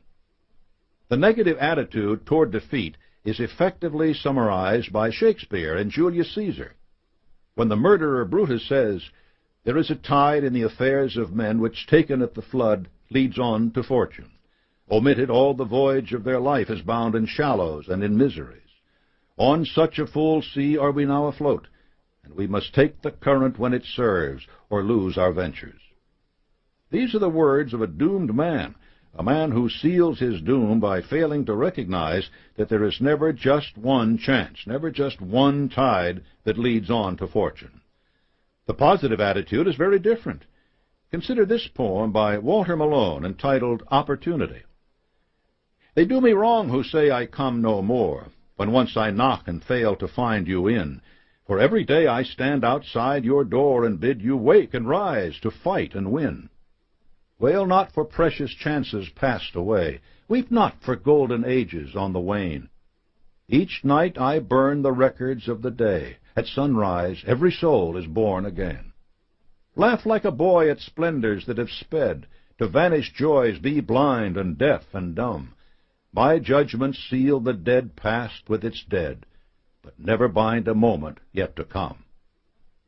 Malone's vision of defeat is the one you will prefer when you have discovered that every defeat carries the seed of an equivalent benefit. Remember, at sunrise every soul is born again. That rebirth is the opportunity to put defeat behind you. Fear, self-limitation, and the acceptance of your defeat as final will cause you to be bound in shallows and in miseries, as Shakespeare suggests. But these things can be overcome by applied faith, a positive mental attitude, and a definite major purpose. If you accept defeat as an inspiration to try again with renewed confidence and determination, attaining success will only be a matter of time. The secret to this is your positive mental attitude. Remember, a positive mental attitude attracts success. You need that attraction most when coping with defeat. Redouble your efforts to maintain and build your PMA when adversity strikes, and use your applied faith in yourself and your purpose to put your PMA into action. That is the fundamental lesson in learning from adversity and defeat. Chapter 14. Cultivate Creative Vision. Creative vision requires you to stimulate your imagination to work toward your definite major purpose, and to put the results of that imagination to work. Expressed by people unafraid of criticism, creative vision is responsible for the shape of civilization today. It has brought every advancement in thought, science, and mechanics that allows our current standard of living. It inspires you to pioneer and experiment with new ideas in every field. It is always on the lookout for better ways of doing things. Creative vision belongs only to people who have the habit of going the extra mile, for it recognizes no 9-to-5 working hours, and it isn't concerned with monetary rewards. Its aim is doing the impossible. This chapter will give you great examples of creative vision and show you how to understand the process by which it works so that you can apply it in your own life. Synthetic imagination. Imagination, like reasoning, takes two forms, synthetic and creative imagination. Each can contribute to the betterment of your own life and the world around you through creative vision. Synthetic imagination combines previously recognized ideas, concepts, plans, or facts in a new way or puts them to new use. An excellent example of synthetic imagination is Edison's invention of the light bulb. He began with one recognized fact that other people had discovered. A wire could be heated by electricity until it produced light. The problem was that the intense heat quickly burned the wire out. The light never lasted more than a few minutes. Edison failed more than 10,000 times in his attempt to control this heat. When he found the method, it was by applying another common fact which had simply eluded everyone else. He realized that charcoal is produced by setting wood on fire, covering it with soil, and allowing the fire to smolder until the wood is charred. The soil permits only enough air to reach the fire to keep it burning without blazing. When Edison recognized this fact, his imagination immediately associated it with the idea of heating the wire. He placed the wire inside a bottle, pumped out most of the air, and produced the first incandescent light. It burned for 8.5 hours. Edison's creative vision depended on several important principles of the science of personal achievement. He applied the habit of going the extra mile because he labored without immediate pay. He worked with definiteness of purpose and was inspired by applied faith to carry on with his work through an incredible number of failures that would have broken most people. Finally, he applied the Mastermind principle by assembling a team of skilled chemists and mechanics to perfect his invention, finding the right kind and thickness of wire, the right quantity of air to leave in the bulb, the best way to construct the bulb, so that his invention took on the most efficient form possible. Synthetic imagination does not depend on having tremendous personal advantages. Edison had spent only 3 months in grade school, had supported himself for many years as a telegrapher, and was fired from almost every job he held. He began to lose his hearing early on, and eventually became almost completely deaf. But he turned his life around through definiteness of purpose, the habit of going the extra mile, and applied faith. Thomas Stemberg was a successful executive in the grocery business. Working with a Connecticut-based chain, he opened a string of high-volume mega supermarkets that offered consumers huge selections at low prices. The stores were very successful, and Stemberg was building a sterling reputation in his business. But he wasn't satisfied. He saw the prosperous grocery megastores and wondered if the megastore concept couldn't be applied to something else. He wanted to start a large business in a big market underserved by modern distribution methods, offering customers a good value. He formed a mastermind alliance with Leo Kahn, the man who had pioneered the grocery megastores, and in 1986 he opened Staples, the first mega business supply store. Stemberg's idea was so smart, so right, that it immediately inspired competitors like Office Depot and Office Max to revolutionize the business supply industry. Despite the competition, Staples surpassed even Stemberg's ambitious expectations. In just 7 years, sales exceeded $1 billion. Thomas Stemberg didn't invent the superstore idea, but he applied it to a market that had been quiet and humdrum for decades. He developed a definite plan for attaining his goal. He formed a mastermind alliance with Kahn, the man who understood the concept best. He put his plan into action with applied faith, and he went the extra mile by offering customers more and better service than they could get anywhere else. Synthetic imagination puts the entire sum of human knowledge at your disposal, but like any other part of the science of success, it requires your dedication to making your vision into reality. Creative imagination. Creative imagination has its base in the subconscious. It is the medium through which you recognize new ideas and newly learned facts. All your efforts to impress your definite major purpose on your subconscious work to stimulate your creative imagination. F.W. Woolworth was working as a clerk in a hardware store. He was at that point simply determined to be a good and valuable employee. When his boss complained about piles of out-of-date goods that weren't selling, Woolworth's imagination went to work. "I can sell those items," he told his boss, and with his employer's permission, he set up a table in the store, laid out all of the dud merchandise, and priced everything at 10 cents. The stock sold remarkably fast, and soon the owner was searching for anything he could lay his hands on to put on that table, which became the most profitable spot in the store. Woolworth had the faith to apply his new idea to an entire store. His boss didn't. The Woolworth chain of 5 and dimes quickly spread across the nation, earning him a fortune. His former boss once commented, "Every word I used in turning that man's offer down has cost me about $1 million I might have earned." Woolworth was so committed to his then modest purpose of being a valuable employee that his imagination was ready to back up his commitment with powerful ideas. He certainly went the extra mile for his boss, but because that man didn't have the vision that Woolworth had, other investors formed Woolworth's Mastermind Alliance and profited from it. Creative vision goes beyond imagination. Creative vision is more than an interest in material things. It is a commitment to a better future. Synthetic imagination springs from experience and reason. Creative imagination springs from your commitment to your definite purpose. Creative vision depends heavily upon creative imagination, but it is also more than that. Imagination recognizes limitations, handicaps, and opposition. Creative vision rides over these as if they did not exist, for it has as its base an infinite intelligence. One of the purest examples I know of creative vision is illustrated by the story of Dr. Elmer Gates. Gates was an inventor who worked at the same time as Edison, but his methods and background were very different. He was a highly trained scientist, and his patents actually outnumbered Edison's 2 to 1. Gates applied creative vision in a remarkably simple process. He would enter a soundproof room, sit down at a table with pencil and paper, and turn off the lights. He then concentrated his thoughts on a particular problem and waited for the ideas that he needed for its solution.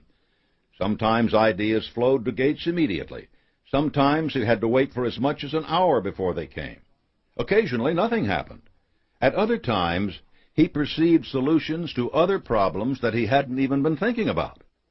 Dr. Gates' creative vision transcended imagination because he had developed it into a faculty he could call upon at will. Creative vision produces results, not alibis. Creative vision is needed today.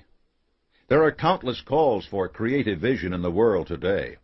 We need forms of energy that do not pollute or drain our environment. We need schools that capture the attention of our young people and teach them to better themselves. We need cures and vaccines for terrible diseases that threaten the Earth's people. We need people who can show small business how to use and profit from rapidly changing technology. We need plans for controlling the cost of health care and making it affordable for every honest worker without destroying the incentive of the professionals who provide it. There is both challenge and opportunity in these needs, and I raise them only to start you thinking about the scope of the possibilities for creative vision. There is a place in America for every person who can render any type of useful service and is willing to render it with the right mental attitude. If you have creative vision, you will recognize this and profit from it. You will never complain of a lack of opportunity. Great leaders of every generation in this country began their careers in humble occupations. Andrew Carnegie was a bobbin boy in a textile mill.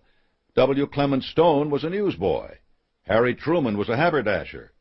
Ruth Bader Ginsburg had to become a law secretary when she graduated from law school because judges couldn't imagine hiring a woman clerk. Yet now she sits on the Supreme Court. It makes little difference where you begin.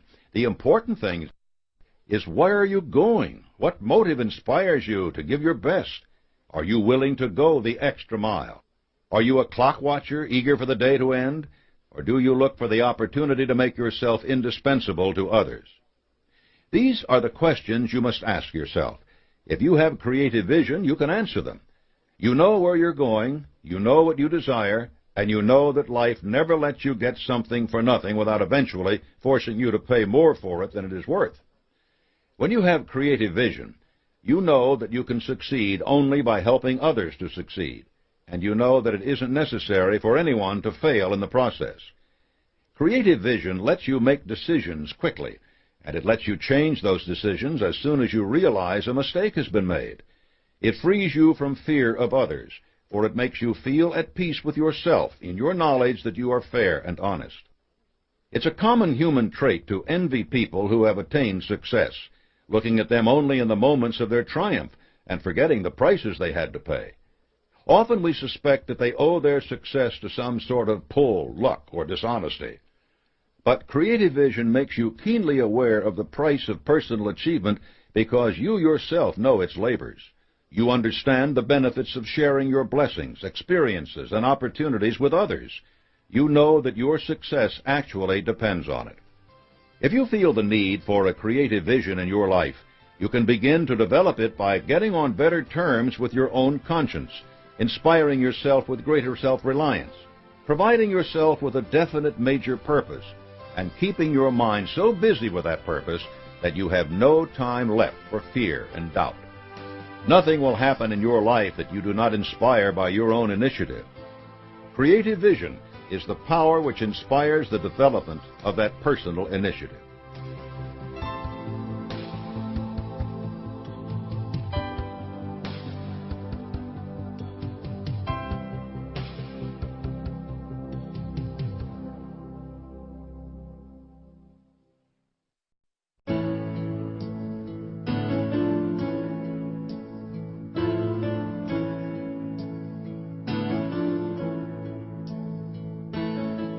Chapter 15. Maintain Sound Health. You want to get the greatest vigor and fullest use from your body. You can do this if you understand two important points. One, your body and mind are one, effectively a mind-body. Two, your mind-body is in turn at one with nature. The health of your mind and body cannot be separated. Anything that affects the soundness of your mind will affect your body, and anything that affects your body will touch your mind. This is why I refer to you as a mind body. But you are also affected by your environment, subject to natural laws that govern your mind body just as much as they affect trees, mountains, birds, and beasts. Understanding the way in which you can maintain a sound mind body depends, therefore, on understanding the way nature works. You must learn to work with natural forces, not fight them. The rhythms of life. When you consider the waves of the ocean, the passing of the seasons, the waxing and waning of the moon, you will see that nature moves in rhythms. There is even a rhythm in your own life, from birth through childhood and adolescence to full maturity, old age, and finally birth of a new generation. Light, energy, and matter are made up of waves, either moving out in their own rhythm or bound like a neutron around the fixed point of the nucleus of the atom. Nothing about life is static.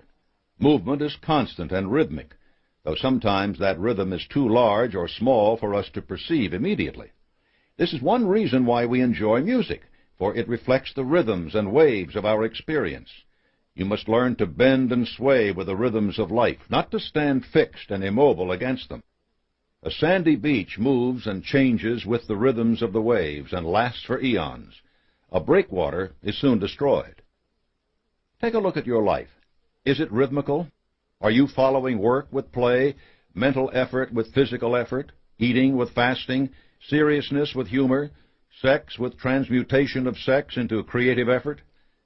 Your subconscious does its best work on your behalf while your conscious mind is at rest. True inspiration most often comes after your subconscious has been given a task and while your conscious mind is then occupied elsewhere, that is, while your mind is playing. Archimedes had struggled with the complex problem of determining the relative mass of two objects without finding a solution. It was only when he decided to relax and slip into his bath that his subconscious was stimulated by the water he displaced in his tub. He sprang from his bath with that now famous cry of "Eureka!" and the solution he had been seeking. Are you giving your mind a chance to relax by playing?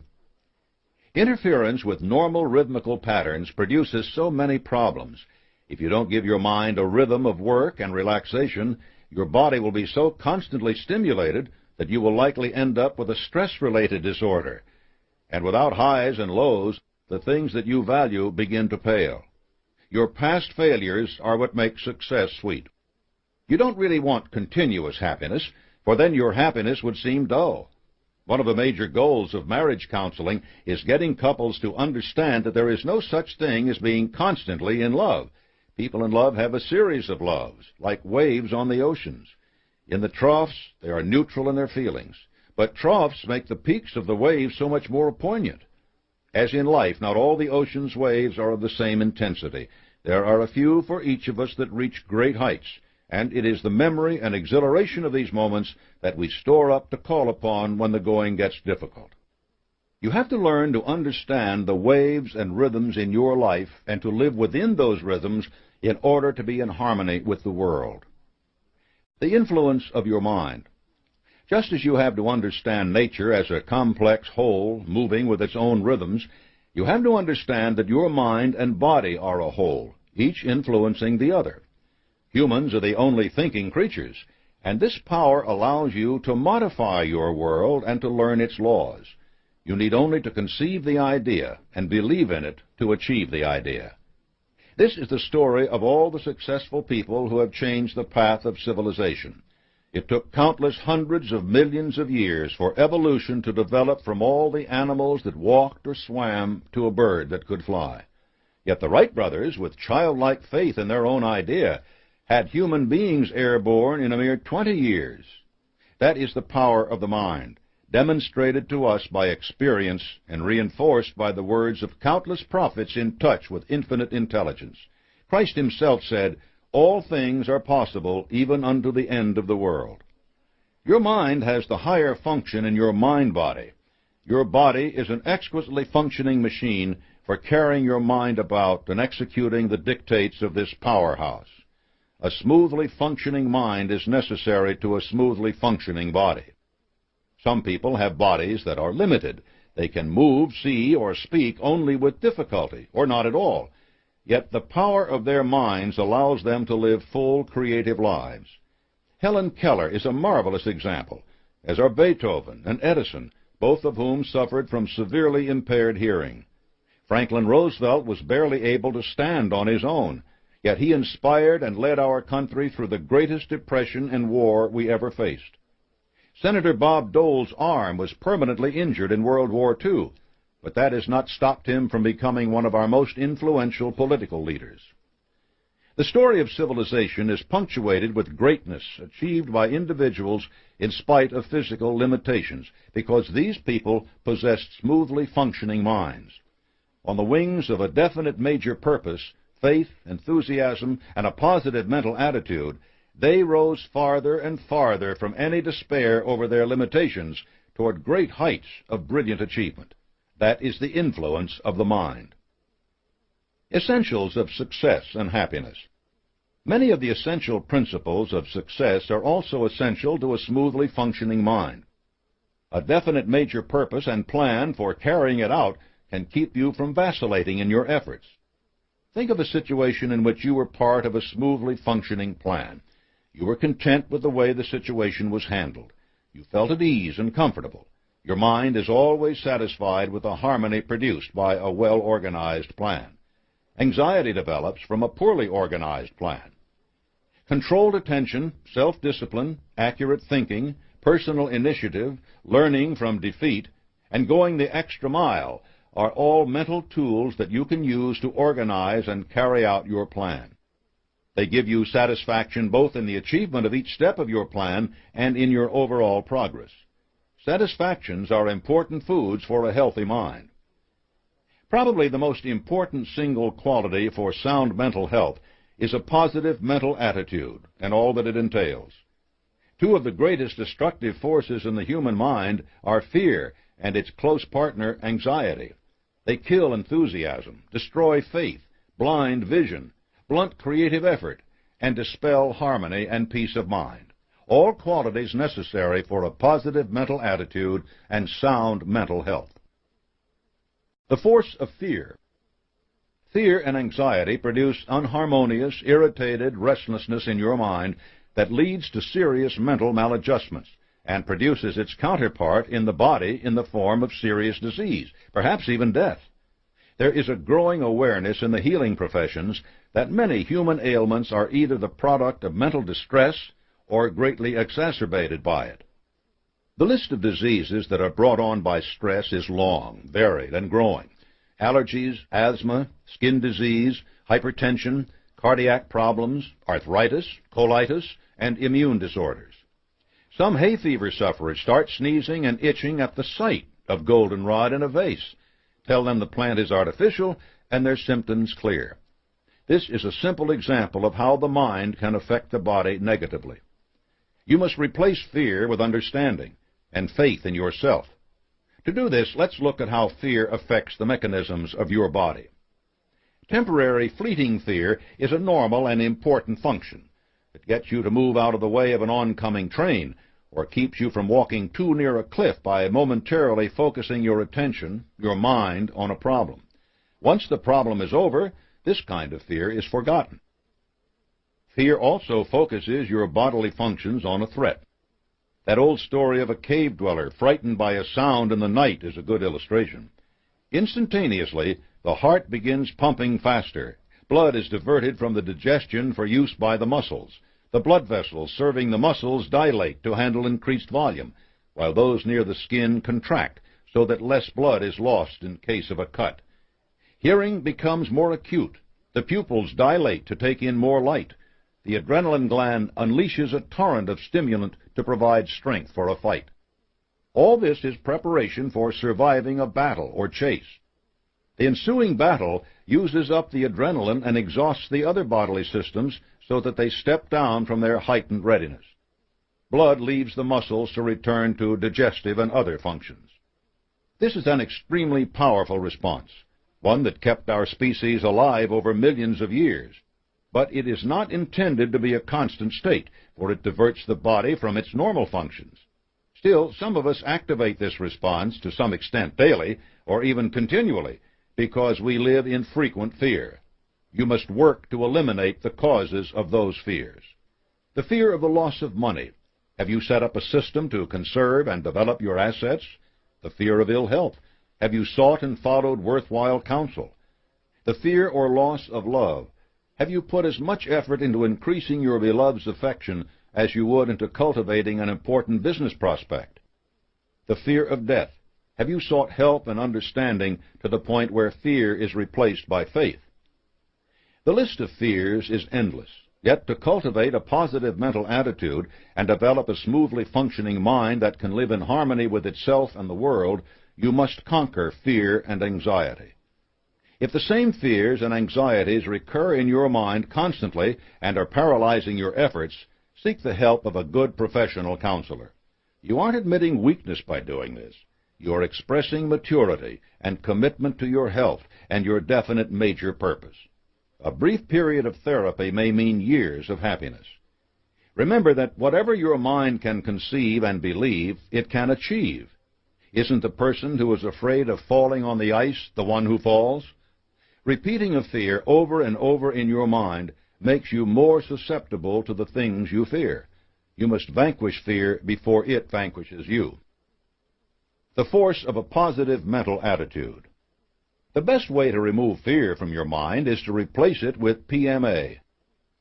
Émile Coué, the French psychologist, gave us a very simple but practical formula for building PMA and maintaining a health consciousness. Every day, in every way, I am getting better and better.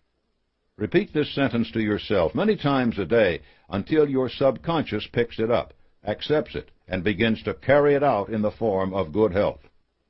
This is a simple yet astounding form of autosuggestion. It depends on your belief in the statement. But the best way to build that belief is to make the statement a part of your mental environment. Remember that your mind is strongly influenced by its environment, and by filling that environment with the right thoughts, you will come to believe them. Eating habits. The purpose of food is to supply the body with the things it needs to maintain itself in good repair. Your eating habits must be guided by this goal alone. Think of your digestive system as a factory.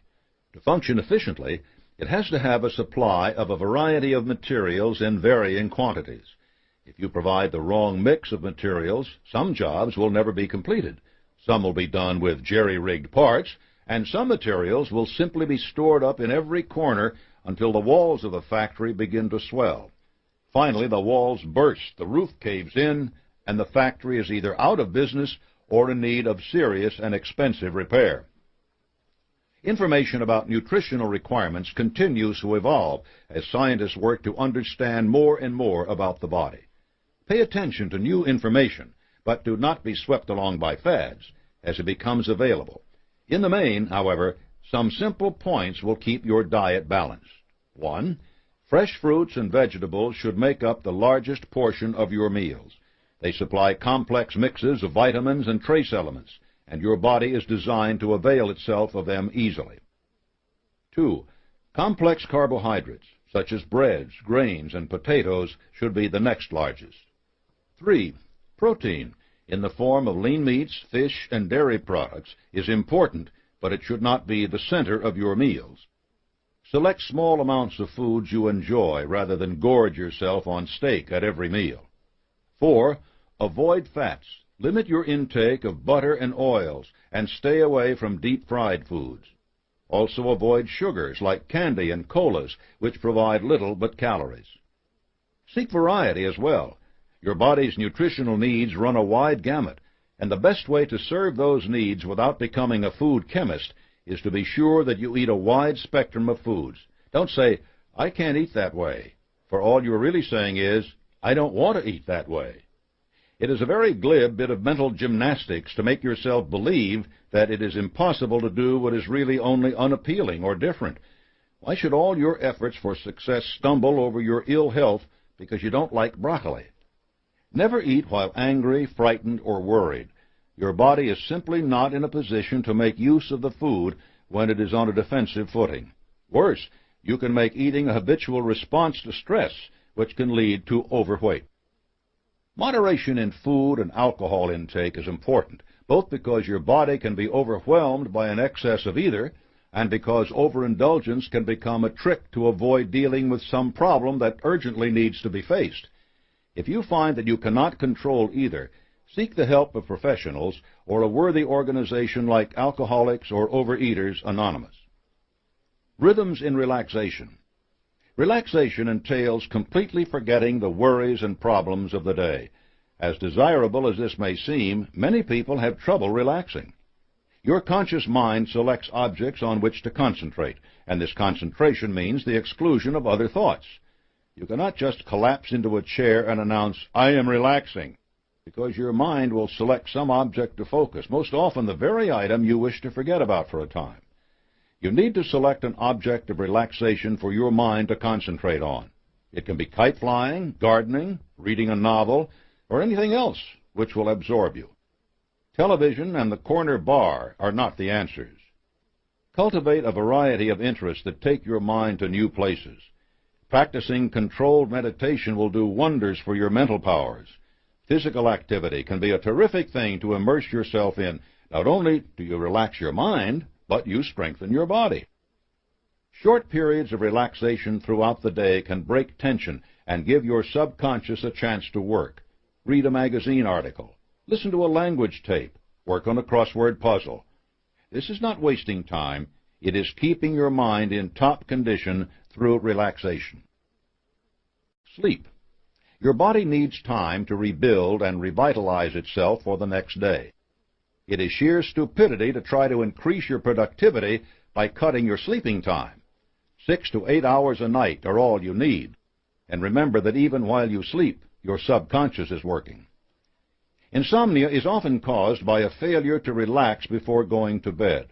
Don't work until you drop. Instead, wind down at the end of the day by doing something you enjoy that doesn't overstimulate you. For this reason, exercise is not good just before you go to bed. Perhaps quiet small talk with your spouse is all you need, or an easy routine of brushing your teeth, stretching for a few moments, or making your bed. A habit which signals your body that it is time for sleep is a valuable aid. Exercise. Ideally, your relaxation and play will include exercise. Relaxing and playing are important to your mind, while exercise, which is mostly beneficial to your body, can also be of great mental benefit. You need to engage in aerobic exercise for a period of 20 minutes at least 3 times a week to keep your heart and lungs strong. The rate at which you exercise must be determined by your age and physical condition. Trainers at any local gym or YMCA can explain this to you and help you design a simple exercise regimen that is neither expensive nor time-consuming. How much time do you spend watching TV? Consult your doctor before you begin any exercise program. Exercise can be a tremendous mental and physical stimulant, clearing away sluggishness. It also teaches you persistence and concentration. Athletic training has become an important field for understanding human potential and has resulted in many techniques that can be applied to your quest for success. Bill Bowerman was a first-class track coach at the University of Oregon for many years. When he conceived an idea for a better running shoe, the lessons he had learned in training himself and others were an important part of making Nike the #1 American shoe manufacturer. Sex and sublimation. Sex is your most precious and constructive drive. It is also the most easily debased. Sex is behind all the creative forces that advance human destiny. Sex has built cathedrals, universities, and nations. Why? Because the desire for sex causes us to work to please others, and out of that work spring kindness and the understanding of others. Sex is a completely natural desire. Do not fear or deny it, but realize that you must direct it, like all desires, to definite ends instead of letting it become an end in itself. If sex is all you want, you will do anything to get it, forgetting your faith in yourself, your definite purpose, and your moral standards. When you want sex, remember that you cannot get something for nothing. The intimacy of sex is gained by constructive work at building a committed relationship. If you channel your desire for sex into creating and providing for that relationship, you will not only get what your heart desires, but also attain the heights of achievement. To work to your greatest good, sex and sublimation need to be alternated in a rhythmical pattern, just as work and play do. Effective mind-body stimulants. At any given time, your mind-body may need a boost. Many of the best boosters are things you are already doing. You just need to be conscious of the effect they have and seek them out. Sexual expression, or a sublimated sexual drive, keys up the mind so that it works rapidly and well with real inspiration. Love, the ultimate aim of sexual desire, serves a similar purpose. When the two are combined, they are unbeatable. Fanning your burning obsession is a strong stimulant. Work is a wonderful opportunity for creative expression. Do something small and definite, yet satisfying, like making a phone call or writing a thank you note. A burst of exercise releases pent-up energy, drives away frustration, and stimulates the brain with increased blood and oxygen. A little play lets the subconscious go to work. Music is full of rhythms, beats, and pulses. You can select it to boost your enthusiasm or help you calm down. Friendship is a great stimulant. Talk your problems over with others. Laugh with them. Your children can inspire you. Build a strong relationship with them, and never neglect to spend as much time with them as possible. Teach your children a skill and renew your self-confidence. Let your children talk to you and renew your faith. Mastermind alliances are powerful stimulants. Seek out the enthusiasm and experience of other people when you need a boost. Mutual suffering causes people to pool their mind power and direct it to relieve that suffering. Autosuggestion implants the ideas you want in your mind.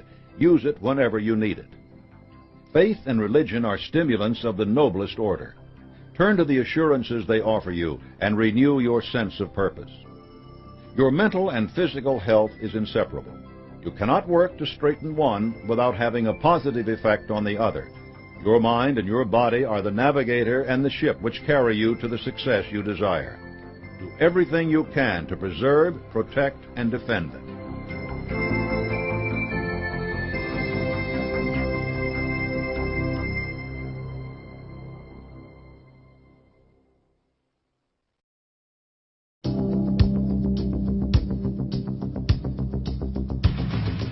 Chapter 16. Tell me how you use your time and how you spend your money, and I will tell you where and what you will be 10 years from now. Time and money are precious resources, and few people striving for success ever believe they possess either one in excess. Understanding how you use them is an important part of evaluating your progress toward success and analyzing what may be holding you back. We'll begin this chapter by taking an inventory of your progress towards success with a special emphasis on the role of time.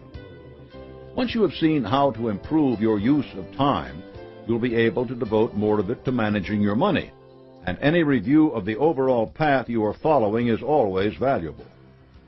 A personal inventory. Ask the following questions of yourself and answer them honestly. You want to identify areas needing improvement, not win a prize for a high ranking. Feeding your ego by lying to yourself about the truth will only waste the time you spend on the inventory and undermine your self-confidence. 1. Do you have a major definite purpose? What plans do you have for attaining it? How much time are you devoting to those plans on a persistent daily basis? How often do you work on your plans? Only when the notion strikes you, or when you can snatch a few minutes during commercials? 2. Is your definite major purpose a burning obsession? When and how often do you fan its flames? 3. What have you planned to give in return for realizing your definite major purpose? Are you doing it yet?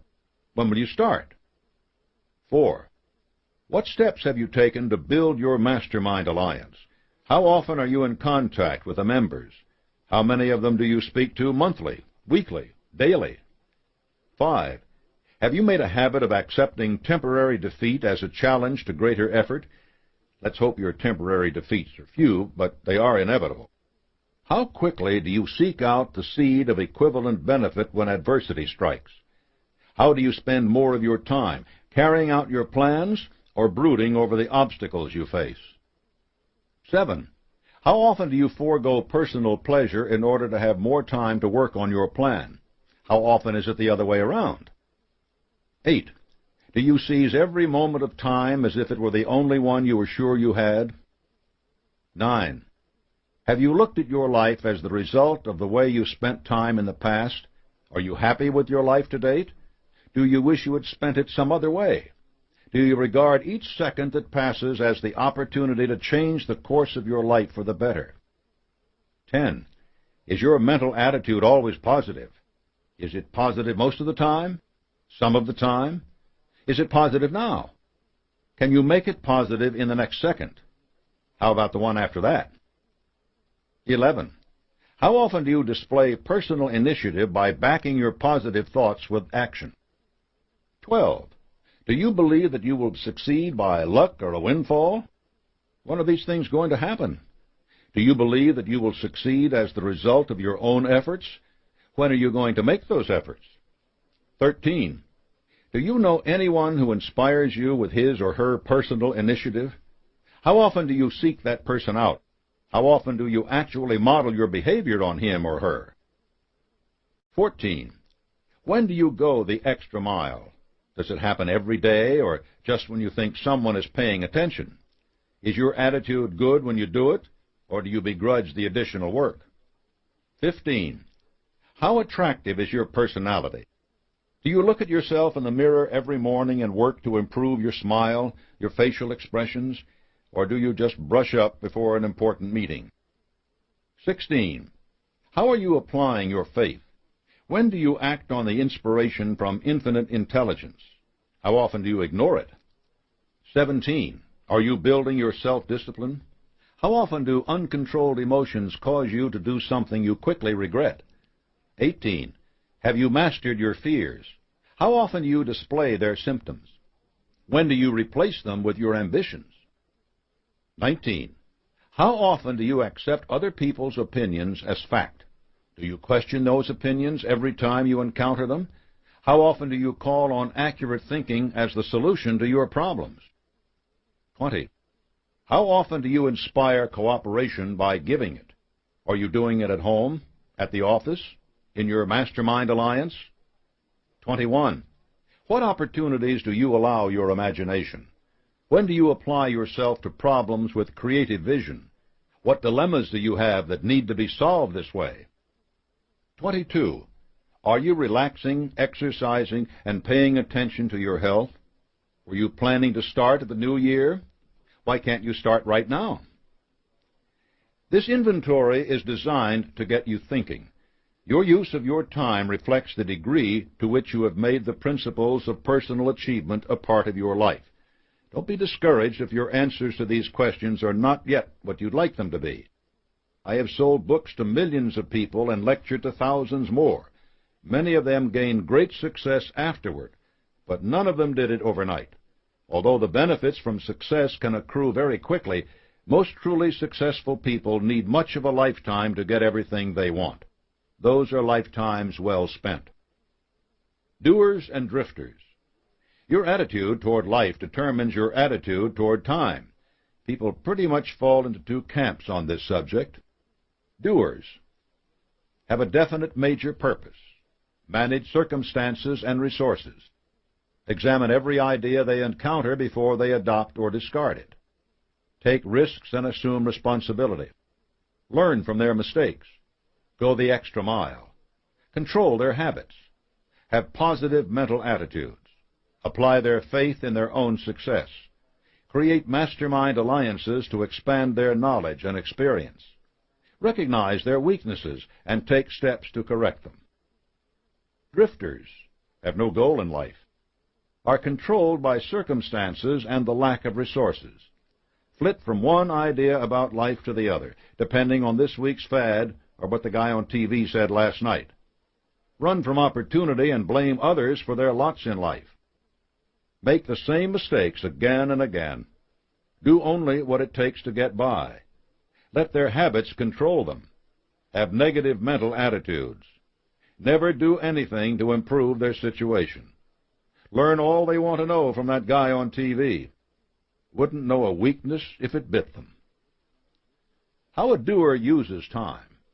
My guess is that if you've made it this far, you're determined to be a doer. Great.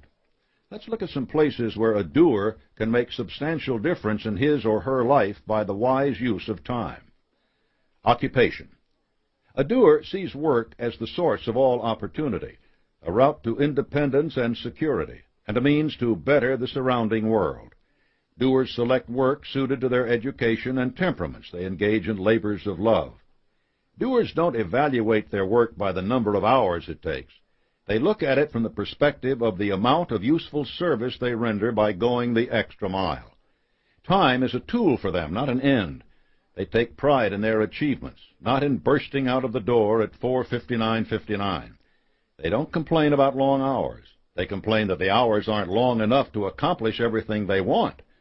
As a result, doers get paid twice. Not only do they take checks home, but they also earn the right to better jobs and bigger checks. Mental habits. Doers take possession of their minds through self-discipline. They make plans and they carry them out.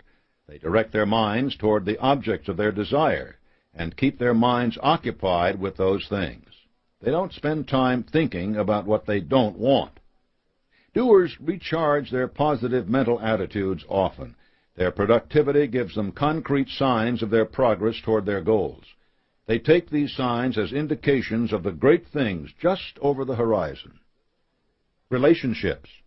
A doer inspires cooperation from others by giving it first. Doers don't spend time arguing, nitpicking, or gossiping, and they avoid people who do. Doers don't waste their time with drifters. They realize that defeatist attitudes can be contagious, and they don't want to be infected. They aren't selfish, they're just particular. Instead, they associate with people who are willing to work with them. They offer those people the extra-mile service they offer everyone. In return, they gain enthusiasm and support. Doers have sympathy for drifters. They'll even point the way toward definiteness of purpose and lend a hand to anyone who has gained just that much, but they know that they can't help someone who isn't ready to help himself or herself. They also delegate work. Doers know that you should never do anything which you can get someone else to do for you better than you can do it. They realize they have to be available to the people who are working with them, and they offer those people all the access they need.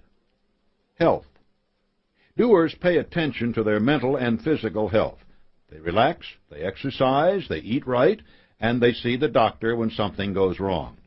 The doer knows that time spent in prevention is much shorter than time spent on repair. Doers don't begrudge themselves the benefits of sound minds and bodies. Religion. Doers are people of active faith. They let their commitment to leading their lives morally and honorably insulate them from fear and arrogance. Their consciences don't have reason to reproach them because they spend all their time in constructive efforts. In addition, doers are people of every religion. No matter what their convictions are, they live by them to the fullest extent. Whenever they face problems, they turn to those convictions and make their decisions based upon them. They are not paralyzed by doubt, and they can act immediately. Spare time. Doers put the time they have away from their jobs to practical uses. They romance their spouses, laugh with their children, relax alone, exercise with friends, educate themselves, campaign for good political candidates, or work on their plans for their definite major purposes. The doer is not a workaholic. Doers know that there are other things in life besides their own immediate success. They know that if they don't pay attention to those things, their success will be meaningless. But doers don't engage in activities that have no payoffs. They aren't likely to be found in front of the television sets for 4 hours a night. There aren't many doers who have their own bar stools either. Doers enjoy life more than drifters do because everything they do brings them closer to their goals. They make all their time work for them. Doers see movies, read books, go to basketball games, even stare up into the blue sky and watch the clouds go by. But they know why they are doing it. That makes all the difference between a doer and a drifter, and it's all the difference between a success and a failure. Some doers you should know. William Sidney Porter sat in his prison cell contemplating the stupidity of the embezzlement that had brought him there. As near as he could figure, the only thing he had gained was a lot of spare time, and since he had several years left in his term, there didn't seem to be a lot he could do with it. But there was, and Porter did it. He began to write short stories. He wrote many of them. Then he began to sell those short stories to magazines under the name O. Henry. By the time he was released, he was already the most popular short story writer in the country. He walked out of prison into a success. Warren Avis was a doer. As an Air Force officer, he was constantly traveling the country, and he recognized how convenient it would be for people to be able to rent a car right at the airport. While his $10,000 in savings wasn't enough money to set up an operation on his own, he did have the gumption to put together a business plan and get a bank loan. Within 8 years, he had car rental counters in airports across America and was able to sell the company for almost $8 million. Avis saw an 800% return on his investment because he was willing to do all the work necessary to make that chance pay off. One of these men started off serving a jail term, the other serving his country. But they both recognized that in order to make their lives amount to something, they had to become doers by taking control of their time. The division of your day. We each get 24 hours to manage. The broad divisions of that time are easy to see. 1, 8 hours for sleep. 2, 8 hours for work. 3, 8 hours of spare time. You can't mess around much with that first division or your health will suffer. You can occasionally steal an hour or 2 from your sleep, but it's a bad habit. Don't create any bad habits. The 8 hours spent at work are potentially your most directly productive. You need to stay focused on your purpose and your habit of going the extra mile if this is to be the case. The preceding 15 chapters of this book will teach you that. But in a few lines, I'll give you some tips to manage that time more effectively in attaining your purpose. The last 8 hours are your spare time. You need to manage them as well, or you'll find them slipping away in routine household chores, reruns of Mr. Ed, and listening to your neighbor talk about his new lawnmower again. This can be harder, but I have some guidelines to offer. As you'll see, managing your time, like managing your life, requires knowing what you want to use it for. Time management on the job. As our society gets more complicated, there seems to be more to do. I am indebted to the writings of Alan Laken and Stephanie Winston for some of the advice that follows. They've spent their time learning about time. Prioritizing your tasks. Make a list of all the things you need to do today, this week, and this month. Divide another sheet of paper into 4 equal sections. Label the top left important and urgent. Here you will enter jobs that you know must be done right away in order for you to be successful. Write the day and hour each task is due next to each job. Label the top right section important but not urgent. Put things here that are essential to your work but aren't a crisis.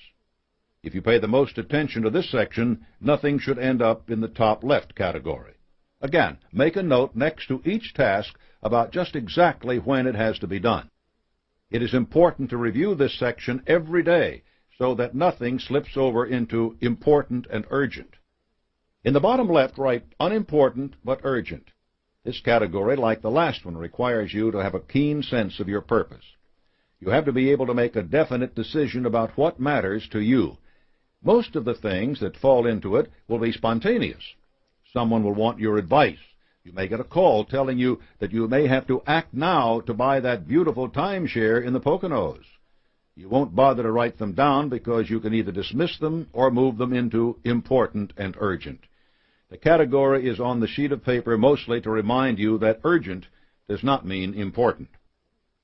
Finally, write unimportant and not urgent in the bottom right. You might not even bother to write tasks down here, since it means that you will never devote attention to them. But again, it helps to remind yourself that there are many things which can fall into this category. When you complete a task, put a line through it. Create evidence of your accomplishment as a reminder of your efficient use of your time. Handling paper. 2 kinds of paper will cross your desk.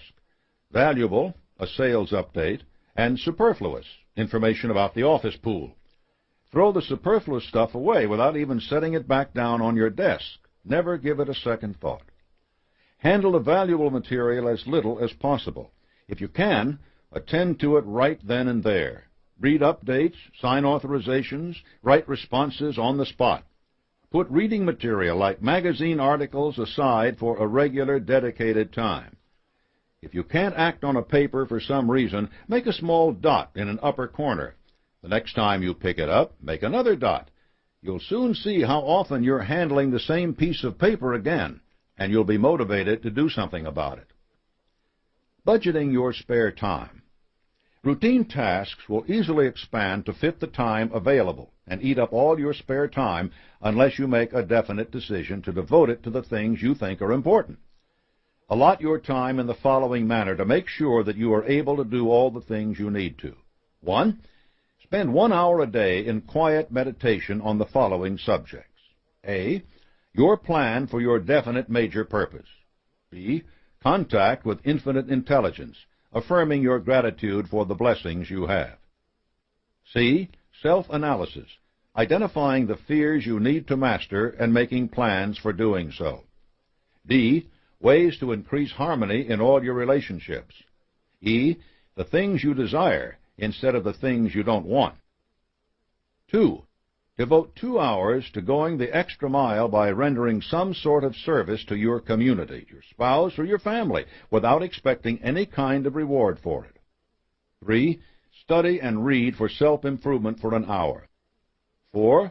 Spend an hour in contact with members of your Mastermind alliance or close personal friends.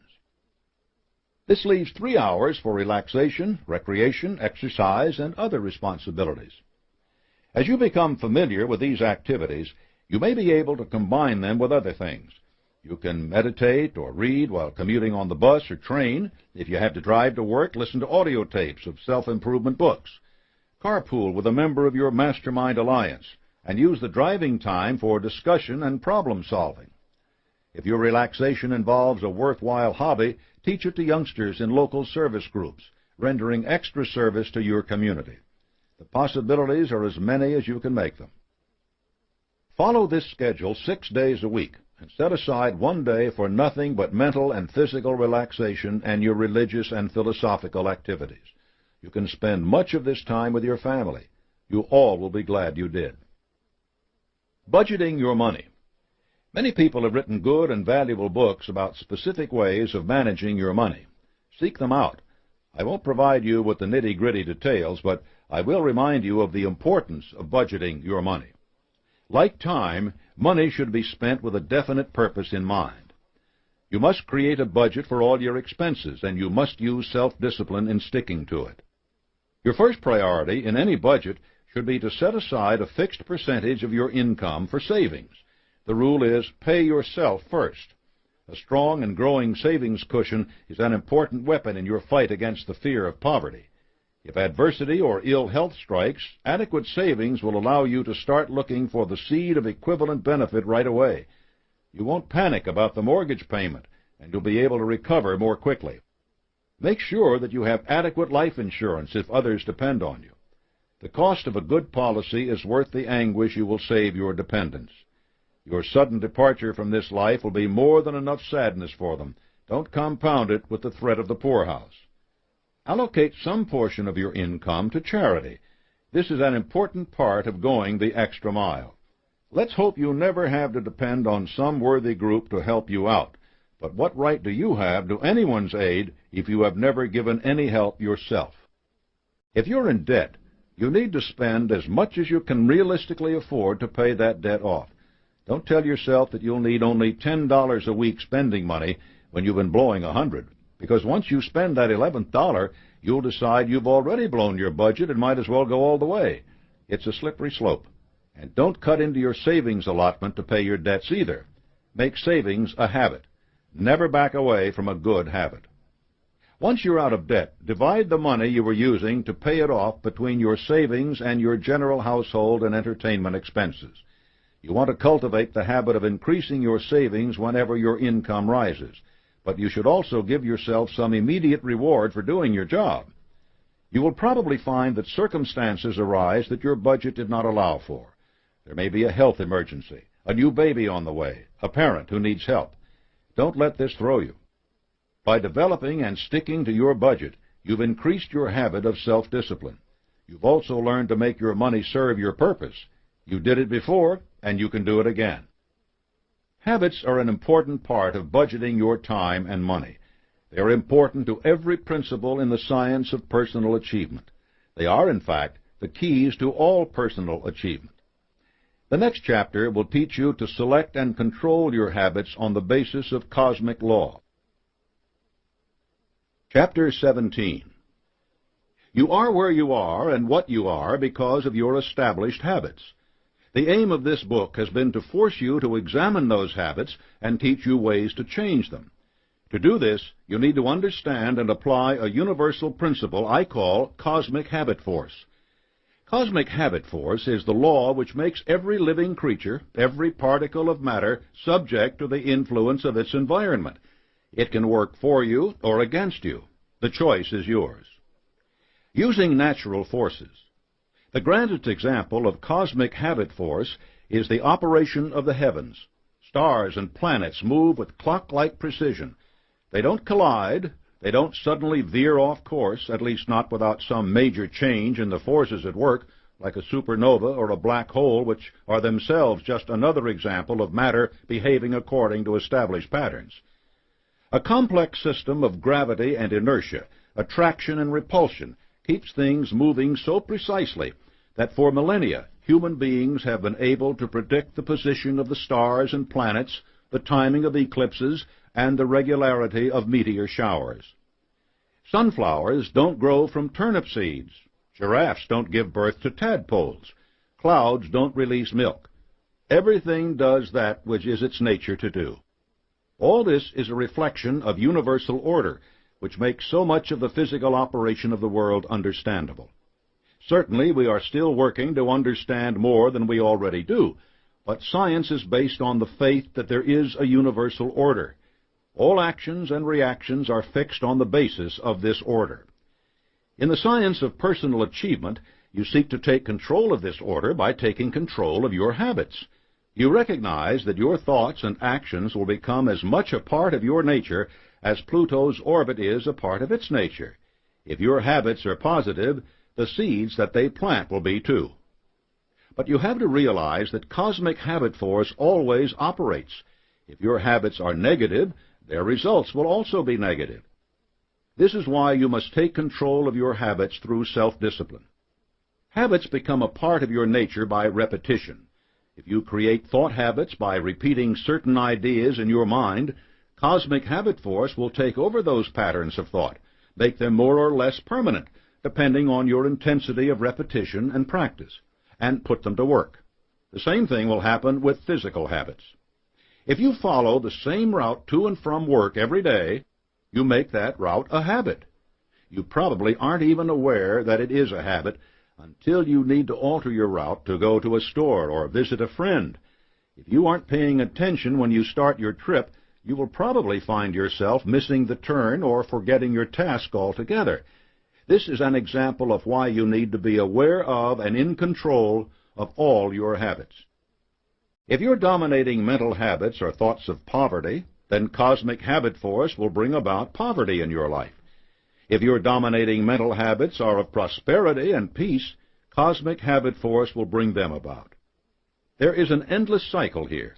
Repetition of a habit intensifies it until it becomes an obsession. You can become obsessed with poverty or with achievement.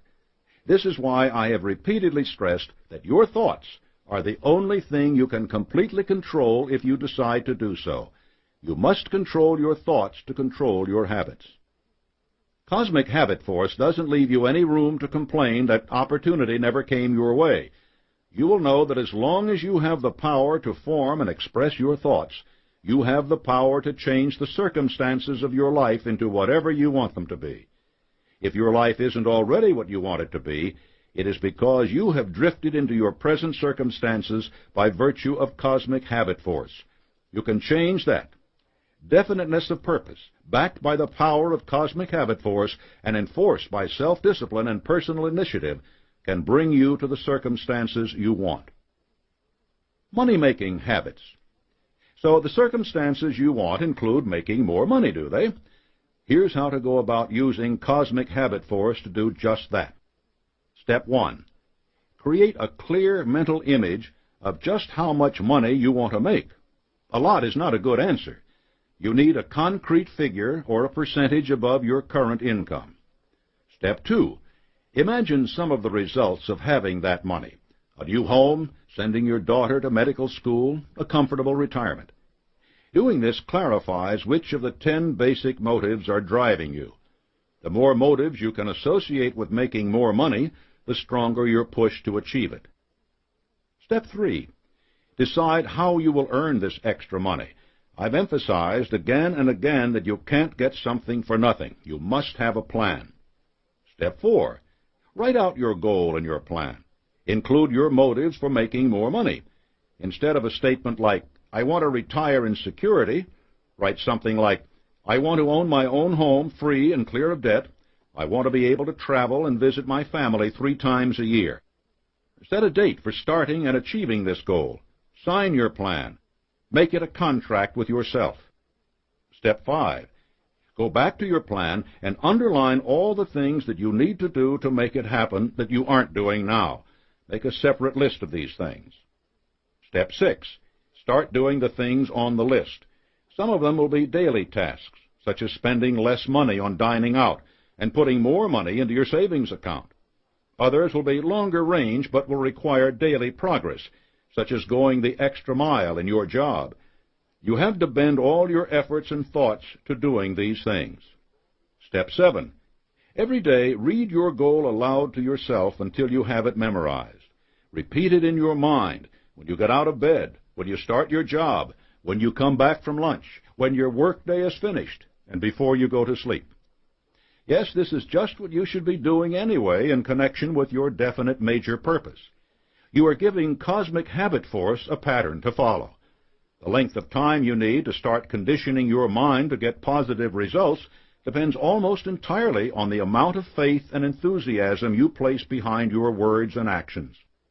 All voluntary positive habits are the products of willpower directed toward the attainment of definite goals. If you say to yourself, sometime in my life I want $100,000, you are saying, I am uncertain about my goals.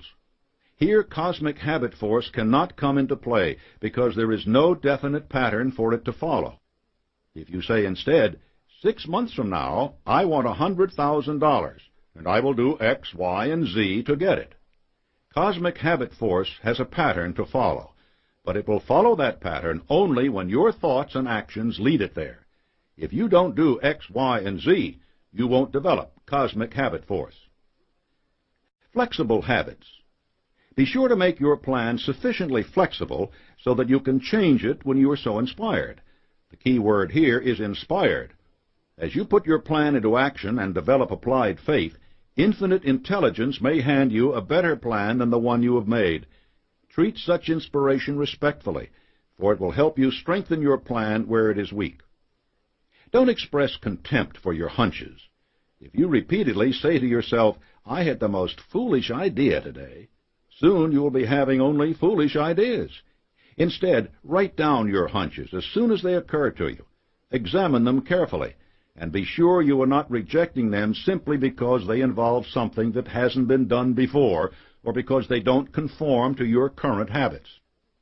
The purpose of Cosmic Habit Force is to make your habits serve you, not the other way around. Don't let your habits become so ingrained that whatever useful purpose they once served, they now limit your opportunity, tolerance, faith, and enthusiasm. American Express enjoyed huge success with its charge card in the 1980s. It became a symbol of prestige, and millions of new members signed on.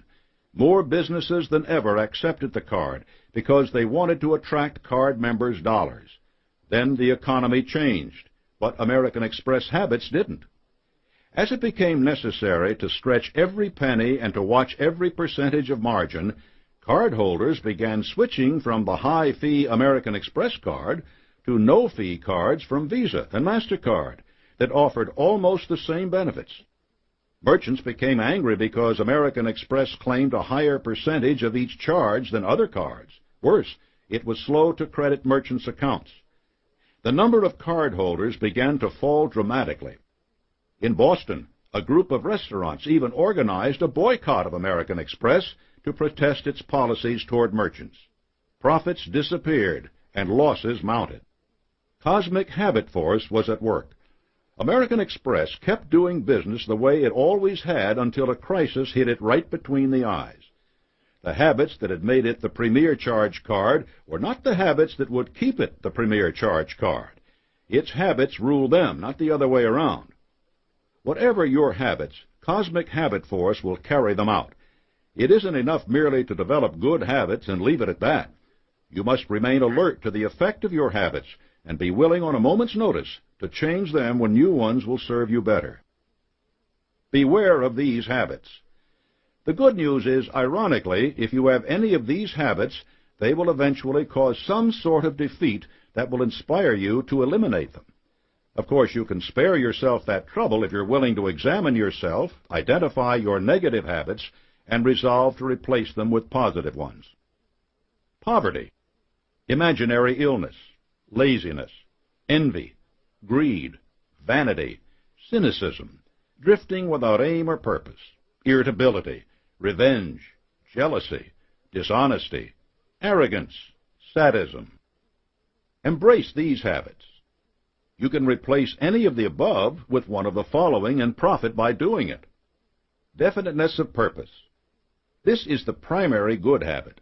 It makes you more alert, more imaginative, more enthusiastic, and it increases your willpower. Faith. Let your mind dwell on positive ideas and on clearing away all negative influences and fears. This takes self-discipline. Personal initiative. You may have to force yourself at first to do things without being told to do them, but persistence will make it easier. Enthusiasm. Remember that controlled enthusiasm is your goal.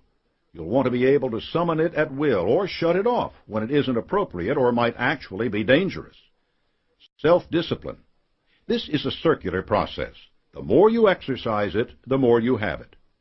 Going the extra mile. Start right now by doing something for which you don't expect to be paid directly.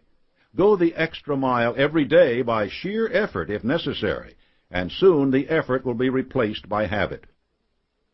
Controlling your willpower.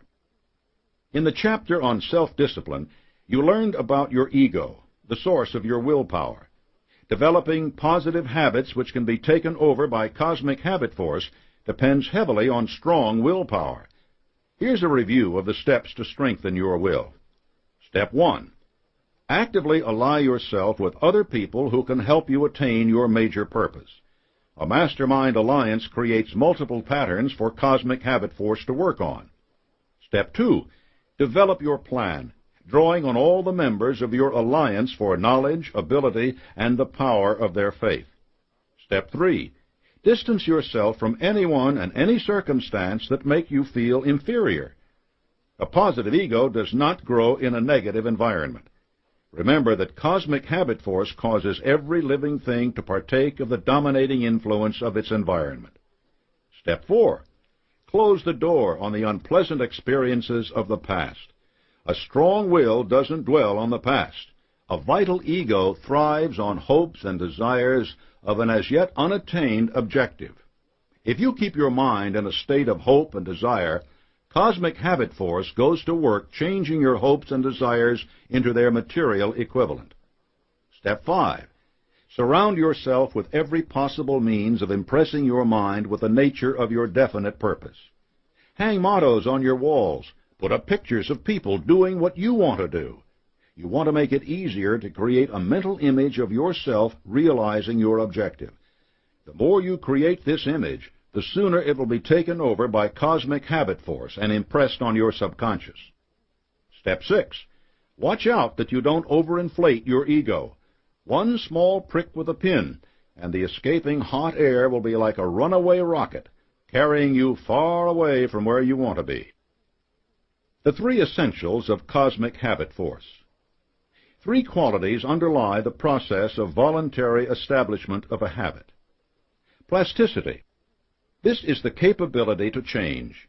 It also implies that once a change has been made, your new form will hold until a subsequent change is made.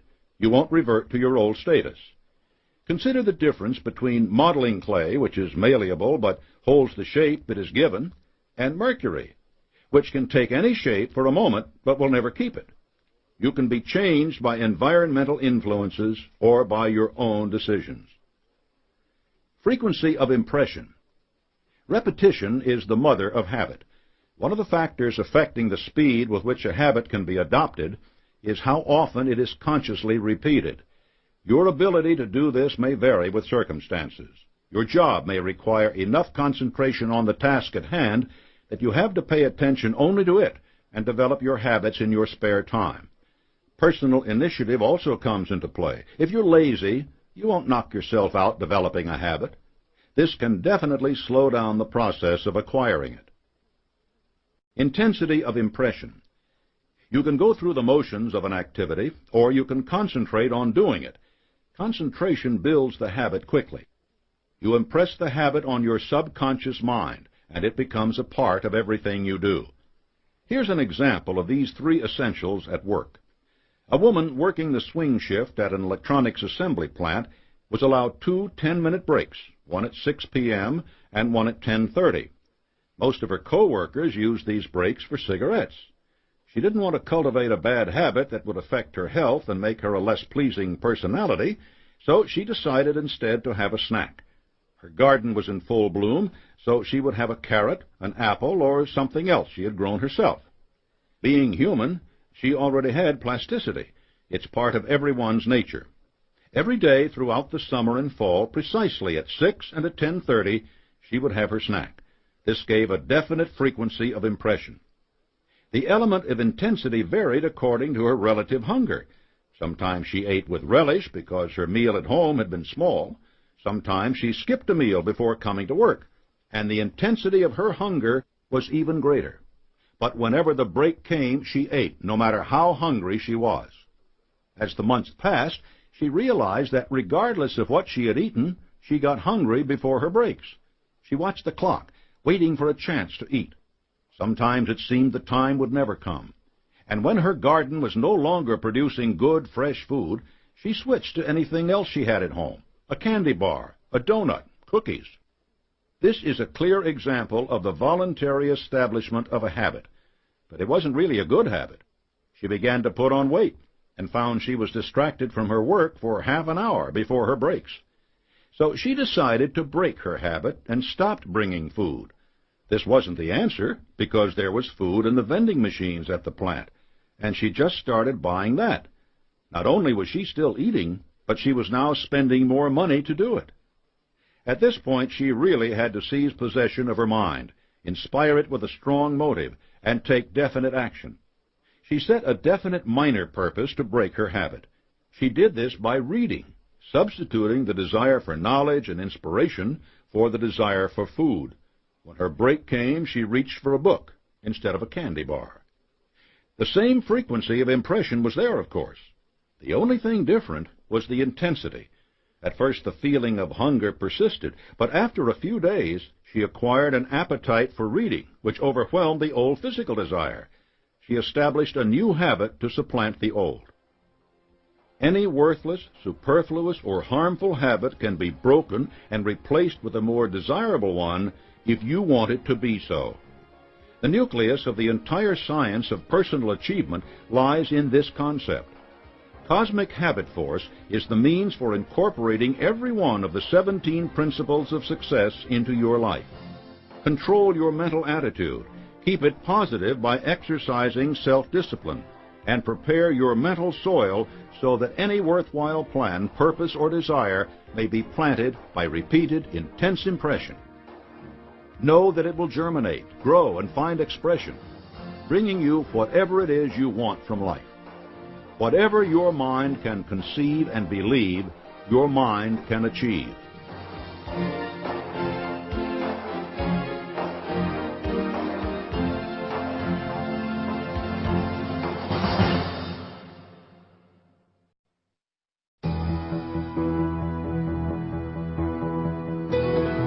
Chapter 18. The 17 Principles of Success.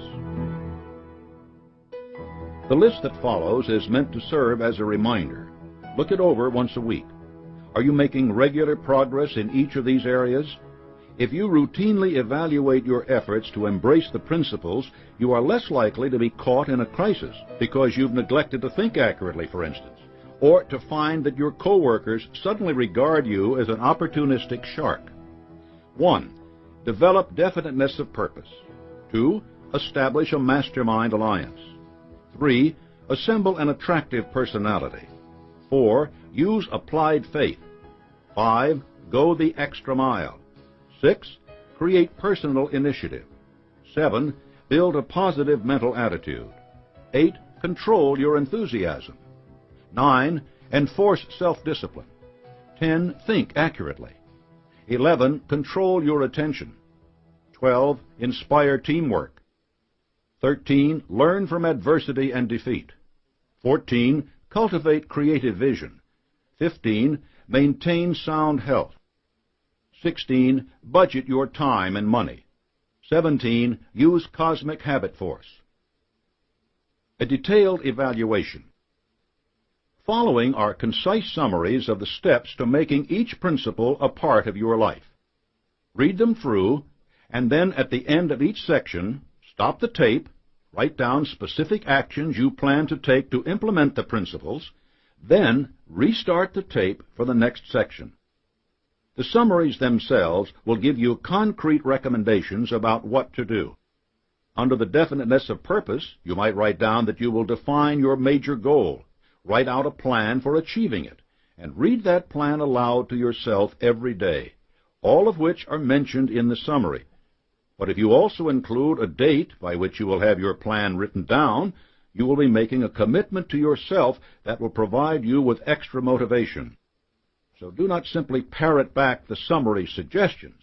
Consider carefully the changes you need to make, and be as detailed as possible in writing them out.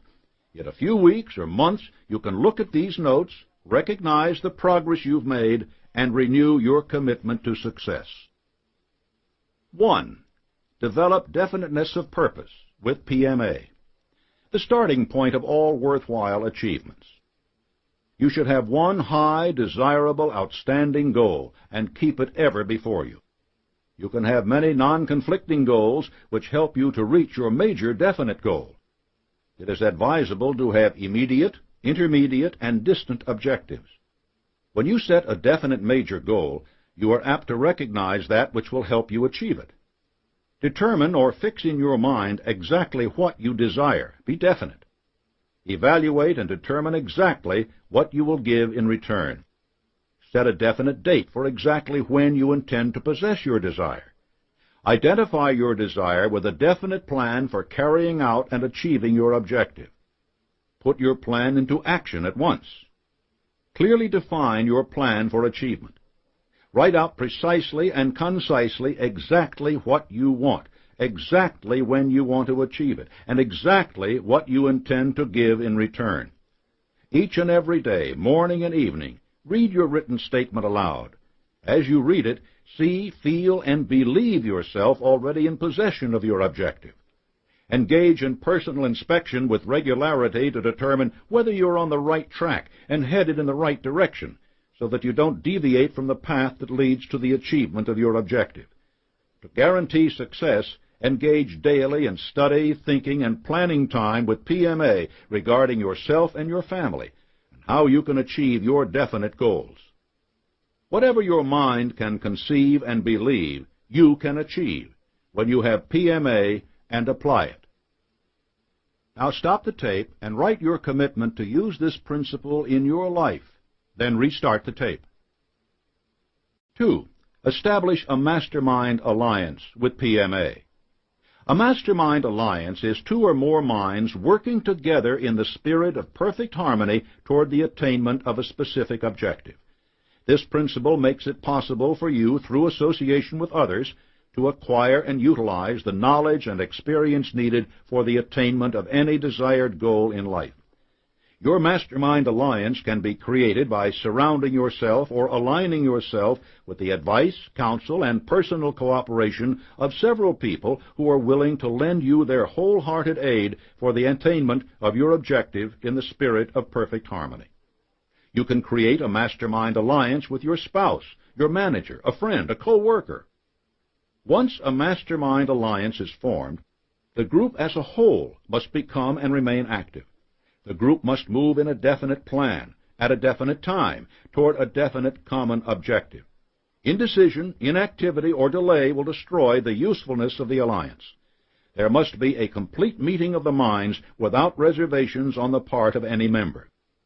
You can have several mastermind alliances, each with different objectives. That is, an alliance with your spouse to reach your family objectives, an alliance with your banker or investment counselor or attorney for your financial objectives, an alliance with your minister or clergy for your spiritual objectives, and so on. Now stop the tape and write your commitment to use this principle in your life. Then restart the tape. 3. Assemble an attractive personality with PMA. Your personality is your greatest asset or greatest liability, for it embraces everything that you control, mind, body, and soul. A person's personality is the person. It shapes the nature of your thoughts, your deeds, your relationships with others, and it establishes the boundaries of the space you occupy in the world. It is essential that you develop a pleasing personality, pleasing to yourself and to others. It is imperative that you develop the habit of being sensitive to your own reactions to individuals, circumstances, and events, and to the reactions of individuals and groups to what you say, think, or do. Positive factors of a pleasing personality: a positive mental attitude, tolerance, alertness, common courtesy, a fondness for people, flexibility, tactfulness, personal magnetism, a pleasant tone of voice, control of facial expressions, sportsmanship, sincerity, a sense of humor, humility of the heart, smiling, enthusiasm, control of temper and emotions, patience, proper dress. Do unto others as you would have others do unto you. Now stop the tape, write your commitment to use this principle in your life, and then restart the tape. Number 4. Use applied faith with PMA. Faith is a state of mind through which your aims, desires, plans, and purposes may be translated into their physical or financial equivalent. Applied faith means action, specifically the habit of applying your faith under any and all circumstances. It is faith in your God, yourself, your fellow man, and the unlimited opportunities available to you. Faith without action is dead. Faith is the art of believing by doing. It comes as a result of persistent action. Fear and doubt are faith in reverse gear. Faith in its positive application is the key which will give one direct communications with infinite intelligence. Applied faith is belief in an objective or purpose backed by unqualified activity. If you want results, try a prayer. When you pray, express your gratitude and thanksgiving for the blessings you already have received. Then ask the good Lord for His help. Affirm the objectives of your desires through prayer each night and morning. Inspire your imagination to see yourself already in possession of them, and act precisely as if you were already in physical possession of them. The possession of anything first takes place mentally, by being imagined in the mind's eye. Prayer is your greatest power. Now stop the tape, write your commitment to use this principle in your life, and restart the tape. 5. Go the extra mile with PMA. Render more and better service for which you are paid, and do it with a positive mental attitude. Form the habit of going the extra mile because of the pleasure you get out of it, and because of what it does to you and for you deep down inside. It is inevitable that every seed of useful service you sow will multiply itself and come back to you in overwhelming abundance. Following this principle will make you indispensable to other people. The principle manifests itself in two important laws: the law of compensation and the law of increasing returns. These unvarying laws always reward intelligent effort rendered in the attitude of faith and rendered instinctively without regards to the limits of immediate compensation. Q1 plus Q2 plus MA equals C. The quality of the service rendered plus the quantity of the service rendered plus the mental attitude in which it is rendered equals your compensation in the world and the amount of space you will occupy in the hearts of your fellow man. Make going the extra mile with PMA a habit. Now stop the tape, write your commitment to use this principle in your life, and restart the tape. 6. Create personal initiative with PMA. Personal initiative is the inner power that starts all action. It is the power that inspires the completion of that which one begins. It is the dynamo that starts the faculty of the imagination into action. It is, in fact, self-motivation. Motivation is that which induces action or determines choice. It is that which provides a motive. A motive is that inner urge only within the individual which incites you to action, such as an idea, an emotion, a desire, or an impulse. It is a hope or other force which starts in an attempt to produce specific results. When you know principles that can motivate you, you will then know principles that can motivate others. Motivate yourself with PMA. Hope is the magic ingredient in motivation, but the secret of accomplishment is getting into action. Use and develop the self-starter. Do it now. Now stop the tape and write your commitment to use this principle in your life, and then restart the tape. Number 7. Build a positive mental attitude. PMA stands for Positive Mental Attitude. A positive mental attitude is the right, honest, constructive thought, action, or reaction to any person, situation, or set of circumstances that does not violate the laws of God or the right of one's fellow man. PMA allows you to build on hope and overcome the negative attitudes of despair and discouragement. It gives you the mental power, the feeling, the confidence to do anything you make up your mind to do. PMA is commonly referred to as the I can, I will attitude applicable to all challenging circumstances in your life. You create and maintain a positive mental attitude through your own willpower, based on motives of your own adaptation. To develop PMA, strive to understand and apply the golden rule. Be considerate and sensitive to the reactions of others. Be sensitive to your own reactions by controlling your emotional responses. Be a good finder. Believe that any goal can be achieved, and develop what are understood to be right habits of thought and action. A positive mental attitude is the catalyst necessary for achieving worthwhile success. Achievement is attained through some combination of PMA and definiteness of purpose, with one or more of the other 15 success principles. Maintain the right attitude, a positive mental attitude. Stop the tape and write your commitment to use this principle in your life. Then restart the tape. 8. Control your enthusiasm with PMA. A person without enthusiasm is like a watch without a mainspring. Father John O'Brien, research professor of theology at the University of Notre Dame, says, the first ingredient which I believe is absolutely necessary for a successful, efficient, and competent individual is enthusiasm. He adds, enthusiasm comes from the Greek words that let you look into the root of this word, into its basic, fundamental, and original meaning. The first is theos, which means God. The other two words are ente, so that in the early usage of this term of the ancient Greeks, it literally meant God within you. Further, no battle of any importance can be won without enthusiasm. To become enthusiastic about achieving a desirable goal, keep your mind on that goal day after day. The more worthy and desirable your objectives, the more dedicated and enthusiastic you will become. Understand and act on William James' statement. The emotions are not always immediately subject to reason, but they are always immediately subject to action. Enthusiasm thrives on a positive mind and a positive action. This is the key to controlling your enthusiasm. Always give it a worthy goal to focus on. And once you have channeled it toward that goal, it will carry you forward. Real enthusiasm comes from within. However, enthusiasm is like getting water from a well.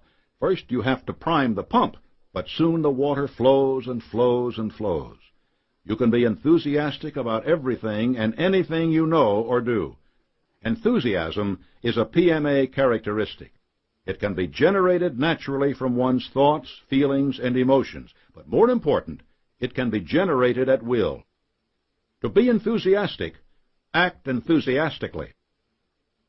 Stop the tape now and write your commitment to use this principle in your life. Then restart the tape. 9. Enforce self-discipline with PMA. Self-discipline enables you to develop control over yourself. Self-discipline begins with mastery of your thoughts, what you really are, what you really do. Your failures and your successes are the results of habits. We are creatures of habit, but because we are minds with bodies, we can change our habits. Self-discipline is perhaps the most important function in aiding an individual in the development and maintenance of habits of thought, which enable that person to fix his or her entire attention upon any desired purpose, and to hold it there until that purpose has been attained. If you do not control your thoughts, you do not control your deeds. Think first and act afterward. Self-discipline is the principle by which you may voluntarily shape the patterns of your thoughts to harmonize with your goals and purposes. Direct your thoughts, control your emotions, ordain your destiny with PMA. Stop the tape now and write your commitment to use this principle in your life. Then restart the tape. 10.